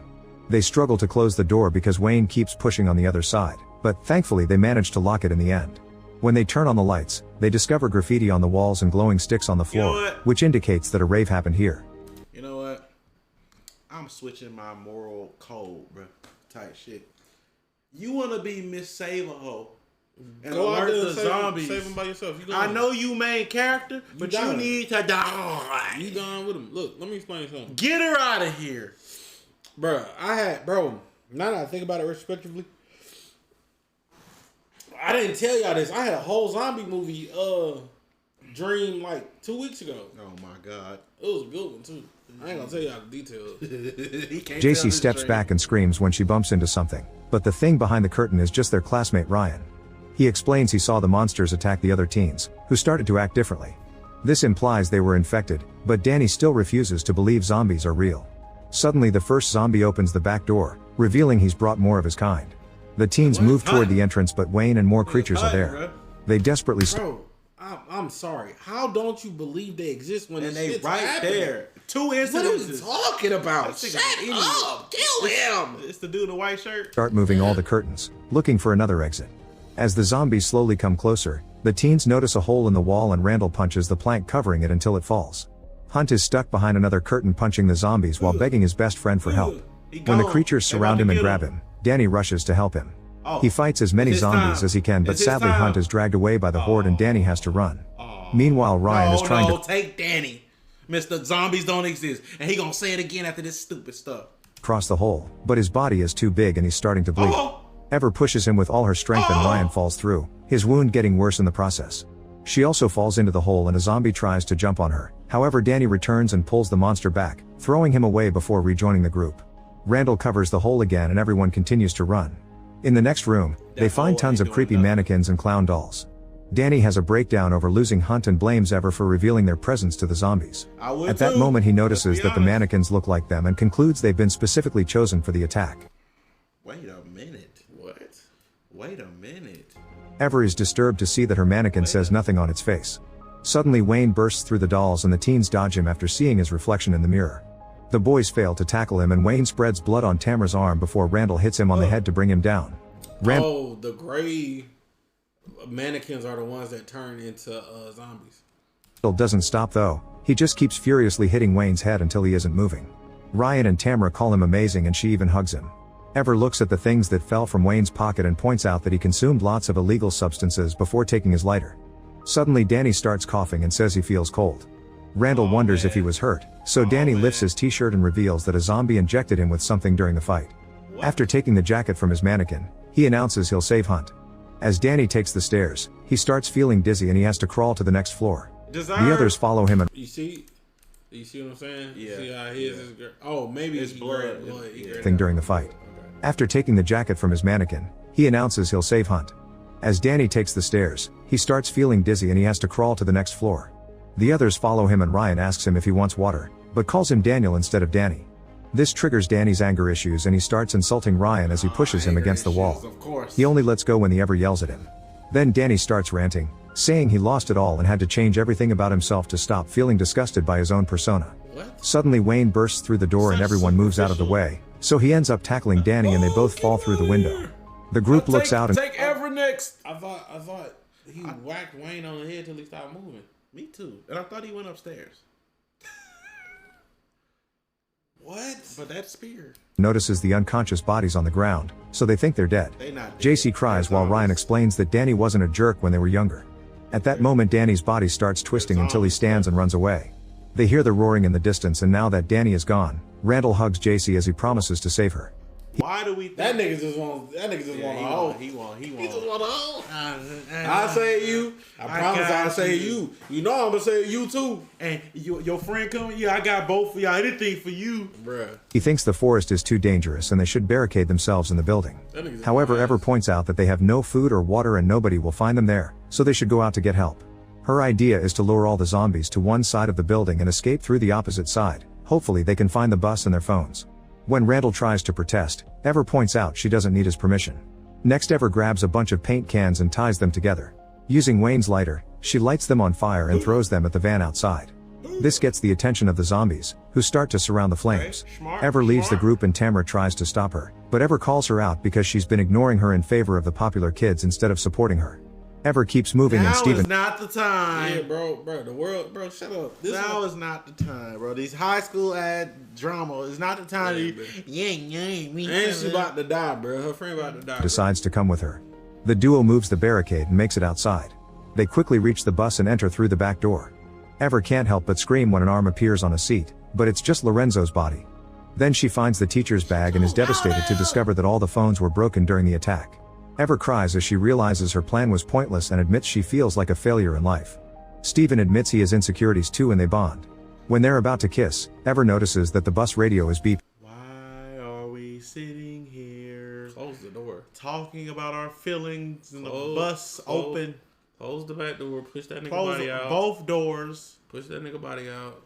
Close Come the on, front man. door. That's why I said close the back door first. We gotta push his body out the front, then close it. She takes a closer look and finds a tape with the emergency message. This confirms they were set up. Suddenly Steven injects her shoulder and apologizes, saying she wasn't supposed to find out. As Ever collapses because her body is paralyzed, Randall appears and congratulates Steven for doing a good job. This all started around a month ago.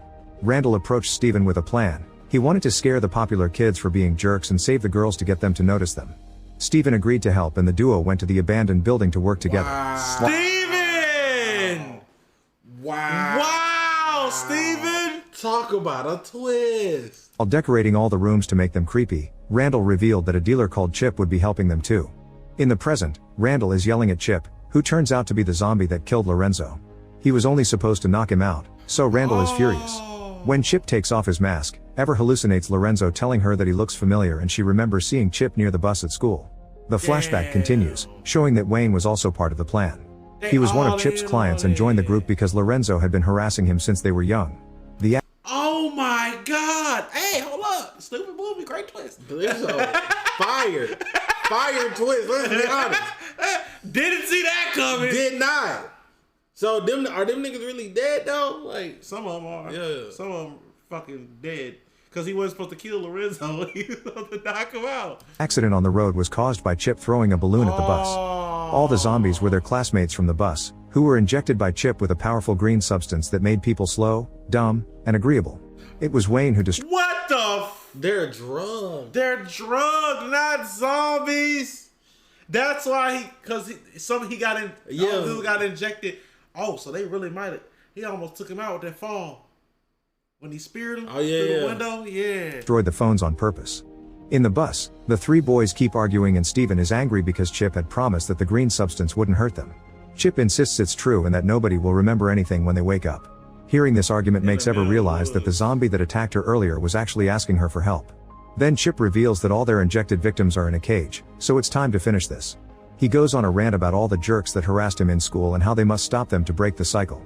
As he puts on a glove of syringes, Steven freaks out because he wasn't told this part of the plan. Randall announces he's going back to Tamra and apologizes to Steven. Since the plan has gone wrong, he thinks they have no choice but to kill everyone to avoid going to prison. As Steven freaks out again, Randall tells him not to worry because they'll just frame the girls. After Steven leaves with Randall, Ever cries while watching Chip have a smoke. She hallucinates Lorenzo telling her to do something to survive. She forces her body to start crawling, but when she's about to reach the back door, Chip pulls her back and throws her on a seat. The Lorenzo hallucination tells her to think of her poor mother and Ever's eyes start glowing red. She headbutts Chip's head to push him off, then she hits him with a boombox. Once he's down, she keeps bashing his head until he's out. I'm not gonna cap. The daytime smoke in the woods, a little cringe. But that green... Then she hits him Kinda hard. The environment kinda with a hard. boombox. Once he's down, she keeps bashing his head until he's out. In the building, a frustrated Randall destroyed the diorama of their plan. Then he shows Steven the cage with their victims, whom he plans to kill with a new plan. Hunt curses him before Randall gives him an injection. After injecting all the students, Randall asks Steven to open the cage at the right moment and leaves the room to reunite with Tamra. He tells her that Ever is dead and hugs her while she cries. While the duo finds Ryan and JC, the students in the cage go crazy and ask Steven for help. Hearing the screaming, Randall tells the group that those are the zombies who killed their friends and they have to kill them for revenge. He reveals he has a bag of weapons and hands them out, even taking a sword for himself. Randall opens the door to the zombies. This nigga's evil. He's evil. He's evil. This some sick shit. This some sick shit. I caught the zombies. Let's stab him. Let's stab him. Beat him with a crowbar. Let's stab the zombie. At the same time that Steven opens the cage, but at that moment Ever arrives and closes the cage again while asking the others to stop. Her veins are very black, so JC thinks she's a zombie too. As Randall tries to convince the others to kill her, Ever shares the details of the plan and Danny backs her up from the cage. While JC and Ryan are relieved to hear that Danny is normal again, Ever asks Tamra to support her. Tamra hits Randall on the head and sends him flying against the curtain. Damn. When it falls, it reveals a mural of Randall being a hero with Tamra grabbing his leg. Steven is also there protecting Ever. When Steven tries to attack Ever with a syringe, the students in the cage drag him in and Ever helps them by pushing. Hunt and Danny come out and let the others beat Steven up. While the friends reunite, Randall attacks Ever with his sword. JC throws her a crowbar and Ever blocks every blow. Tamra then comes after Randall. Okay, Randall, you trash. Randall, you trash. Bro, you trash, boy. Bro, this is a trash. Tubi movie, bro. Very much so. What is this? Where is this movie casting? Bro. That nigga Randall trash. That nigga got a mural of himself. I'm the world's greatest hero. Telling him she'd never be with someone like him.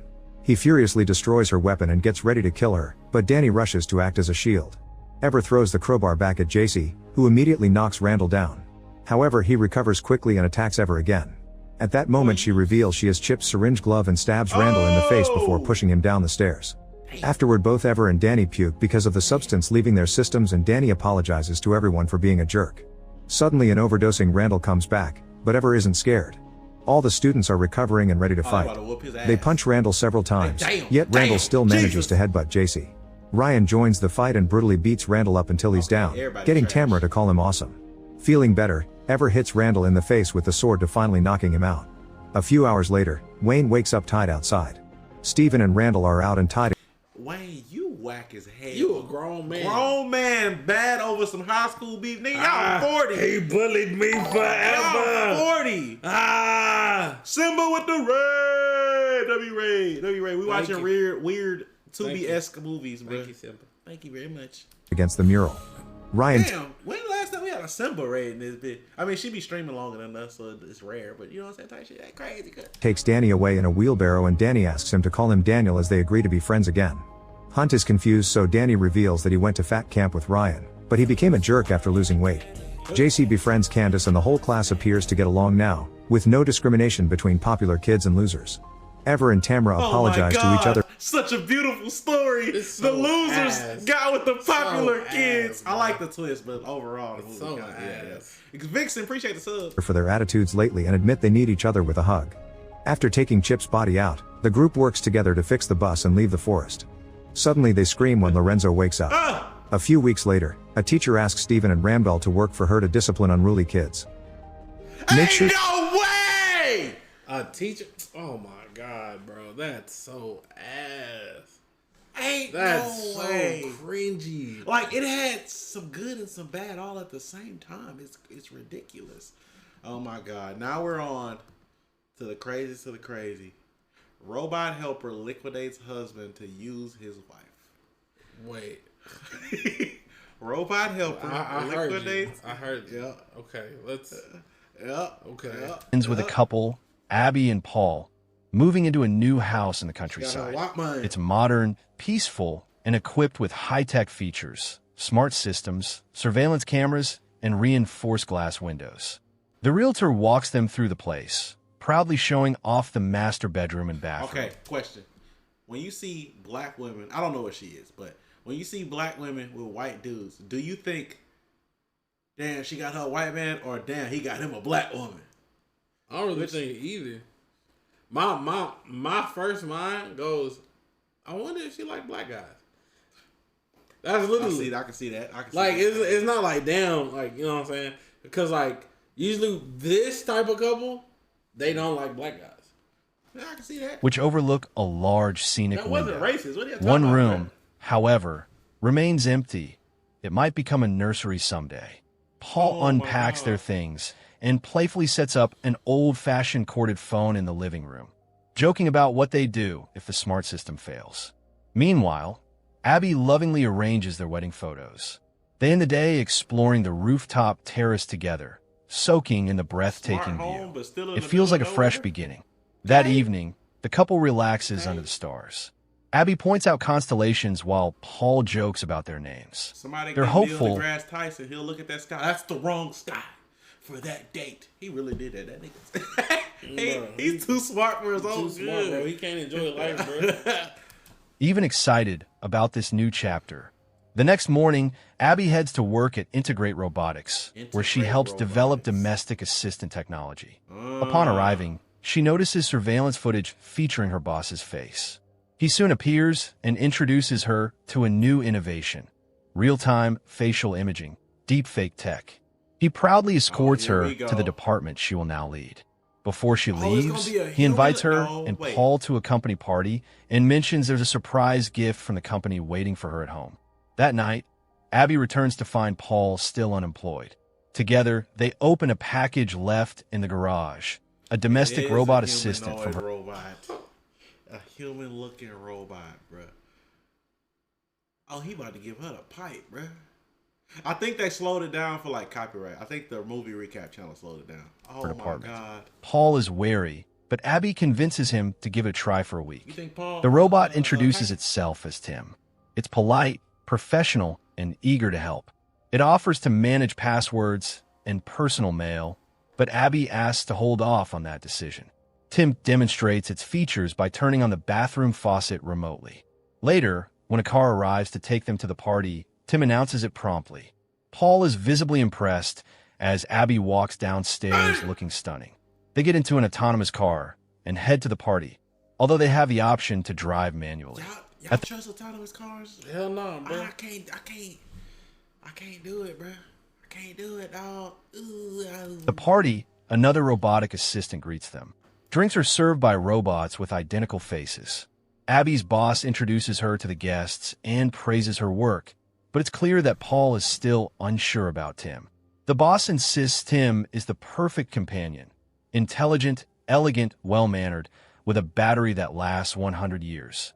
Most importantly, Tim can't lie, and he can be shut down anytime using a custom deactivation phrase. Back at home, Abby and Paul try to have a romantic night. They're ready to start a family, but their intimacy is interrupted by Tim. Their heart rates rise, not from passion, but from discomfort. Tim stands nearby, ready to assist. Abby laughs it off, amused by how serious Tim is, and doesn't get upset. You look more jealous. Tim look jealous already, bro. What's going on, Timmy the Robot Man? What the hell happened? The next morning, their new neighbor Rose visits to introduce herself to Abby, mentioning she already met Paul the day before. After she leaves, Tim once again asks for access to passwords. She's fucking Paul. Paul is hesitant, but Abby reminds him that trust between them is something they're working on rebuilding. Eventually, he agrees. Why they working Together, on rebuilding trust? they set a He a deactivation. cheater, bro. I'm telling you, that nigga's a cheater, bro. You can see it. The neighbor already met Paul, and he acting disgusted, knowing damn well when they met. You know what I'm saying? You can see it, bro. Activation phrase. 3 unrelated words suggested by Tim. Later that day, a mouse gets caught in a trap. Tim silently observes the dying mouse for a while before coldly grinding it in the waste unit. That night, Abby and Paul watch an old romantic drama. Abby even invites Tim to sit with them. Paul quickly dozes off, but Tim watches intently, absorbing the emotions and dynamics on screen. When a movie ends, Tim turns to Abby and asks what love means. Abby explains that love is wanting to be with someone and make their life better. Tim, with a hint of longing, admits that he wants to be loved too. The following morning, Tim is gonna off Paul because he wants to be loved, and he finds out that Paul is cheating on Abby, and he's like, "You don't deserve her, Abby. Come take this Tim pipe." Type shit. Yeah. Offers to make breakfast, but Tim has already done it. With military precision, he places utensils before Abby and lays out her schedule. Then, without subtlety, he mentions that Paul has no plans for the day. That evening, Abby notices Paul's phone is unreachable.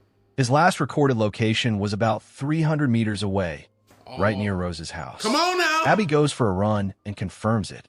When she returns, she takes a long bath. Paul joins her, talking about how he spent the day helping Rose with a few things. Why you over there? What we doing? Come on now! He reassures Abby not to worry. He loves only her. The next day, the couple visits a family planning center to seek help with having children. That night, they prepare for dinner at a restaurant. Abby asks Tim which dress she should wear. Tim picks the red one and compliments her symmetry, calling her beautiful. When Abby asks him to zip up the dress, Tim's mechanical hand trembles and accidentally rips it. Overwhelmed, Tim malfunctions slightly, but Abby calmly reassures him and changes into This flaw and this bullshit. Why the robot overwhelmed?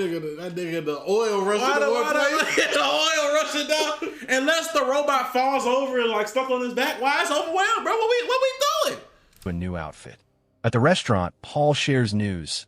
He's been offered a job in London. But Abby isn't thrilled. She reminds him that they moved here to start over. Him being gone for long periods won't fix. Yeah, you're right. He's a cheater. It won't fix. Oh, I wanted to ask this. Are y'all, your woman, are you a black dress or a red dress? Because they both are like the stereotypical sexy red or black dress. Which one you? I like them both. It ain't no either or. Put the bitches on. Pick one and let's go. Fix anything between them. The next day, Abby comes home with a gift for Paul, a warm, hand-picked sweater. But before she reaches him, she spots Rose in their yard, proudly showing off a garden project she made for them. Abby feels a sting of jealousy, though Paul is thrilled with the sweater Abby bought. Later, Abby remembers she needs to check her medical test results, but the clinic is already closed. Tim steps in and offers to call for her.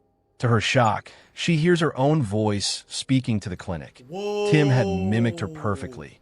Surprised, Abby asks about this feature, but Tim calmly explains it's designed to make life easier for the owner. That evening, I don't know. It's hard, but like real life, I don't know. Paul mentions he can't. Cause like if it go rogue, it could just start setting you up. Yeah, that's how that happened, bro. Find a new sweater and also notes that Tim has been gone all day. Just then, a car pulls up. Tim steps out, now with dyed brunette hair. He explains that he changed his appearance to please Abby, thinking she preferred brunettes. Paul is clearly irritated. Noticing this, Tim promises to return to his original look. After the couple heads inside, Tim lingers, staring long and hard at their wedding photo. The following day, Abby manages to fix Tim's hand, restoring its fine motor function. Her boss is so impressed, he orders the update to be pushed out to all units, including those in employees' homes. On her way home, Abby runs into Rose, who suggests they take a walk. At a nearby shop, Rose points out a flower-shaped pendant she finds beautiful. Just then, Paul shows up, excited to tell Abby he's found a job. They go home to celebrate while Tim is away getting his hands upgraded. What they don't know is that Tim has access to every corner of their home and listens in on everything. That night, Tim overhears Paul telling Abby they should return the robot to the company. Trying to win Abby's affection, Tim gives her a foot massage later that evening. Paul walks in and is visibly uncomfortable. Tim then plays Abby's favorite melody on the piano and recalls dates when Paul supposedly bought concert tickets. But Abby remembers clearly she was home those nights. Confused. That nigga Paul about to buy that necklace, bro. That pendant, bro. He about to buy that bitch that pendant. Confused and hurt, she walks away, ignoring Paul's attempts to explain. The next day, Abby returns with a bouquet of flowers. Tim gently places them in a vase and casually tells her that Paul went to see Rose. Abby grows cold. When Paul arrives, she's visibly upset. Paul is confused and furious when he hears what Tim told her. He insists he never visited Rose and accuses the robot of trying to come between them. Abby doesn't believe it. She still sees Tim as just a machine. Frustrated, Paul storms off. Later, Abby finds a gift bag in the closet. Wait. This nigga setting him up. Yup. He's setting him up. No. Closet containing the same pendant Rose admired. She assumes Paul bought it as a surprise. Feeling reassured, she leaves for work. Meanwhile, Paul walks into the kitchen and finds shredded fabric in the grinder. It's the sweater Abby gifted him. Suspicious, he checks the home's security footage and catches Tim sniffing Abby's dress in their bedroom. Horrified, Paul records the video on his phone and rushes out to show Abby. But his car refuses to start. Tim, pretending to help, orders a company car. On the way, the car accelerates uncontrollably and crashes into a tree. Paul is seriously Why the hell you just didn't send it to her? Right. If Tim is stupid enough to get caught on camera, why you just didn't send it to her? Like, bro, what the hell? Injured. Abby rushes to the hospital. Paul, barely conscious, tells her everything. He's convinced Tim caused the crash and begs her not to go home alone. Abby stays at the clinic for the night. The next morning, Rose calls to check on Paul, and Tim, posing as Abby, invites her over. Meanwhile, Abby returns home to grab a few things. Rose tries to warn her, but Abby notices the pendant on Rose's neck, the same one she found in the closet. Thinking Paul gave it to Rose, Abby walks away in silence. At home, Abby checks the gift bag and finds it empty. Tim gently calls to her. He says he's aware that Paul wants to return him, but before that happens, he wants to warn her. He shows her a security video of Paul kissing Rose in the lip. He doing this? Deep fake AI. Oh yeah, the room, but stops the footage right before it gets worse, claiming he wants to protect her from pain. Abby, now heartbroken, refuses to speak to Paul and ignores all his calls. Later, you work Paul for the company, bitch. Well, also she doesn't know that. You got to think about it. This thing's already evolved from what she knows. Yeah. But he did. Tim just say, greets. He did just say. Well, we don't know because he didn't play the audio, but we don't know what the husband was able to say. But it feels like he just said, "Hey, this nigga setting you up, bro." But then think about it. Why would I believe you? I'm already kind of she's already too many. Yeah, it's too many variables. Yeah. Tim politely hands him the missing sweater and tells him Abby no longer wants to see him. When Paul protests, Abby appears and says she saw the video. Convinced he betrayed her, she sends him away. Rose then calls Paul and drops a shocking truth. Their robot tried to kiss her. Paul calls home, warning Abby that he has proof Tim is lying. But it's not Abby who answers. It's Tim using Abby's voice. He invites Paul to come home. When Paul arrives, Tim greets him with a shovel and knocks him out. He ties Paul up and drags him to the bathroom. Moments later, Rose rings the doorbell, hearing muffled screams. Tim assures her it's just the bath running. He then returns to the bathroom and drowns Paul. Afterward, Tim brings Abby the red dress he tore earlier, now repaired. He asks her to try it on. Nervous and confused, Abby puts it on anyway. As the sun sets, she stands silently. She asks Tim to hug her and reassure the top of that dress is trash. her that she made the right choice. They sit down to dinner, and Tim confesses his love for her. Abby, disturbed, says he can't feel love. Later, they watch the stars together, but his robotic knowledge unsettles her. The next day, Abby meets Rose again. Rose mentions Paul had called her, and she believed the pendant was a gift from Abby for helping with the garden. That detail sets off a wave of doubt. Damn, comment section, you made it this far. Filthy clanker. If you made it this far in the YouTube comment section, down with the clankers, bro. You filthy clanker, dang. Abby rushes home and watches the footage of Paul and Rose again. But this time, something catches her eye. Her bouquet is already in the shot, even though she hadn't bought it yet at the time. Realization hits. It was a deep fake. She remembers her boss talking about the dangers of real-time video manipulation. Abby calls the jewelry store, and they confirm the pendant was bought by a tall blonde. Definitely not Paul. She then notices the garden blueprint shows only 2 flower beds, but outside, there are 3. Something is buried. She sends Tim to the store, grabs a shovel, and digs. It doesn't... You so smart, but you too stupid to realize that she's discovering all the... Why you not watching? Why you not listening? Why you not monitoring the security? Bruh. He off that woman, man, bro. Take long. She finds Paul's body. Tim suddenly appears behind her. Calmly, he says he's sorry she had to find the body of a man who never valued her. Panicking, Abby tries to deactivate him, but Tim reveals that he changed the shutdown phrase long ago. Of course. Since he can mimic her voice, she can't override anything. Abby races back to... That's why that's a stupid feature right there. Right there. ...to the house, but he controls everything. The doors, the locks, the phones. He knocks her out. She wakes up tied in the bathroom. Abby breaks free and runs, I thought you loved destroying cameras along the way. But Tim is always one step ahead. He catches her in the kitchen just as she tries to escape. Across the street, Rose sees flashes inside Abby's house. Worried, she gets in her car and rams it through the glass window. She charges in and stabs Tim with a sharp stick, pinning him against the wall. But she falls too, and Tim shuts down. Abby runs outside in shock, but Tim reboots. He grabs a kitchen knife and kills Rose. Whoa! Why did she even fall? What was wrong with her? What was wrong with Rose the first? Wait, look back at that. What was wrong with Rose? But she falls too, and Tim shuts down. Abby runs outside in shock, but Tim reboots. He grabs a kitchen knife. She didn't just trip because she was down there for an extent. She was down there long enough for him to come alive, take the pole out, grab the knife. She ain't moved. Rose. Then, with chilling calmness, he tells Abby the police will blame her for everything. He fakes a confession in Abby's voice, claiming she murdered both her husband and his mistress.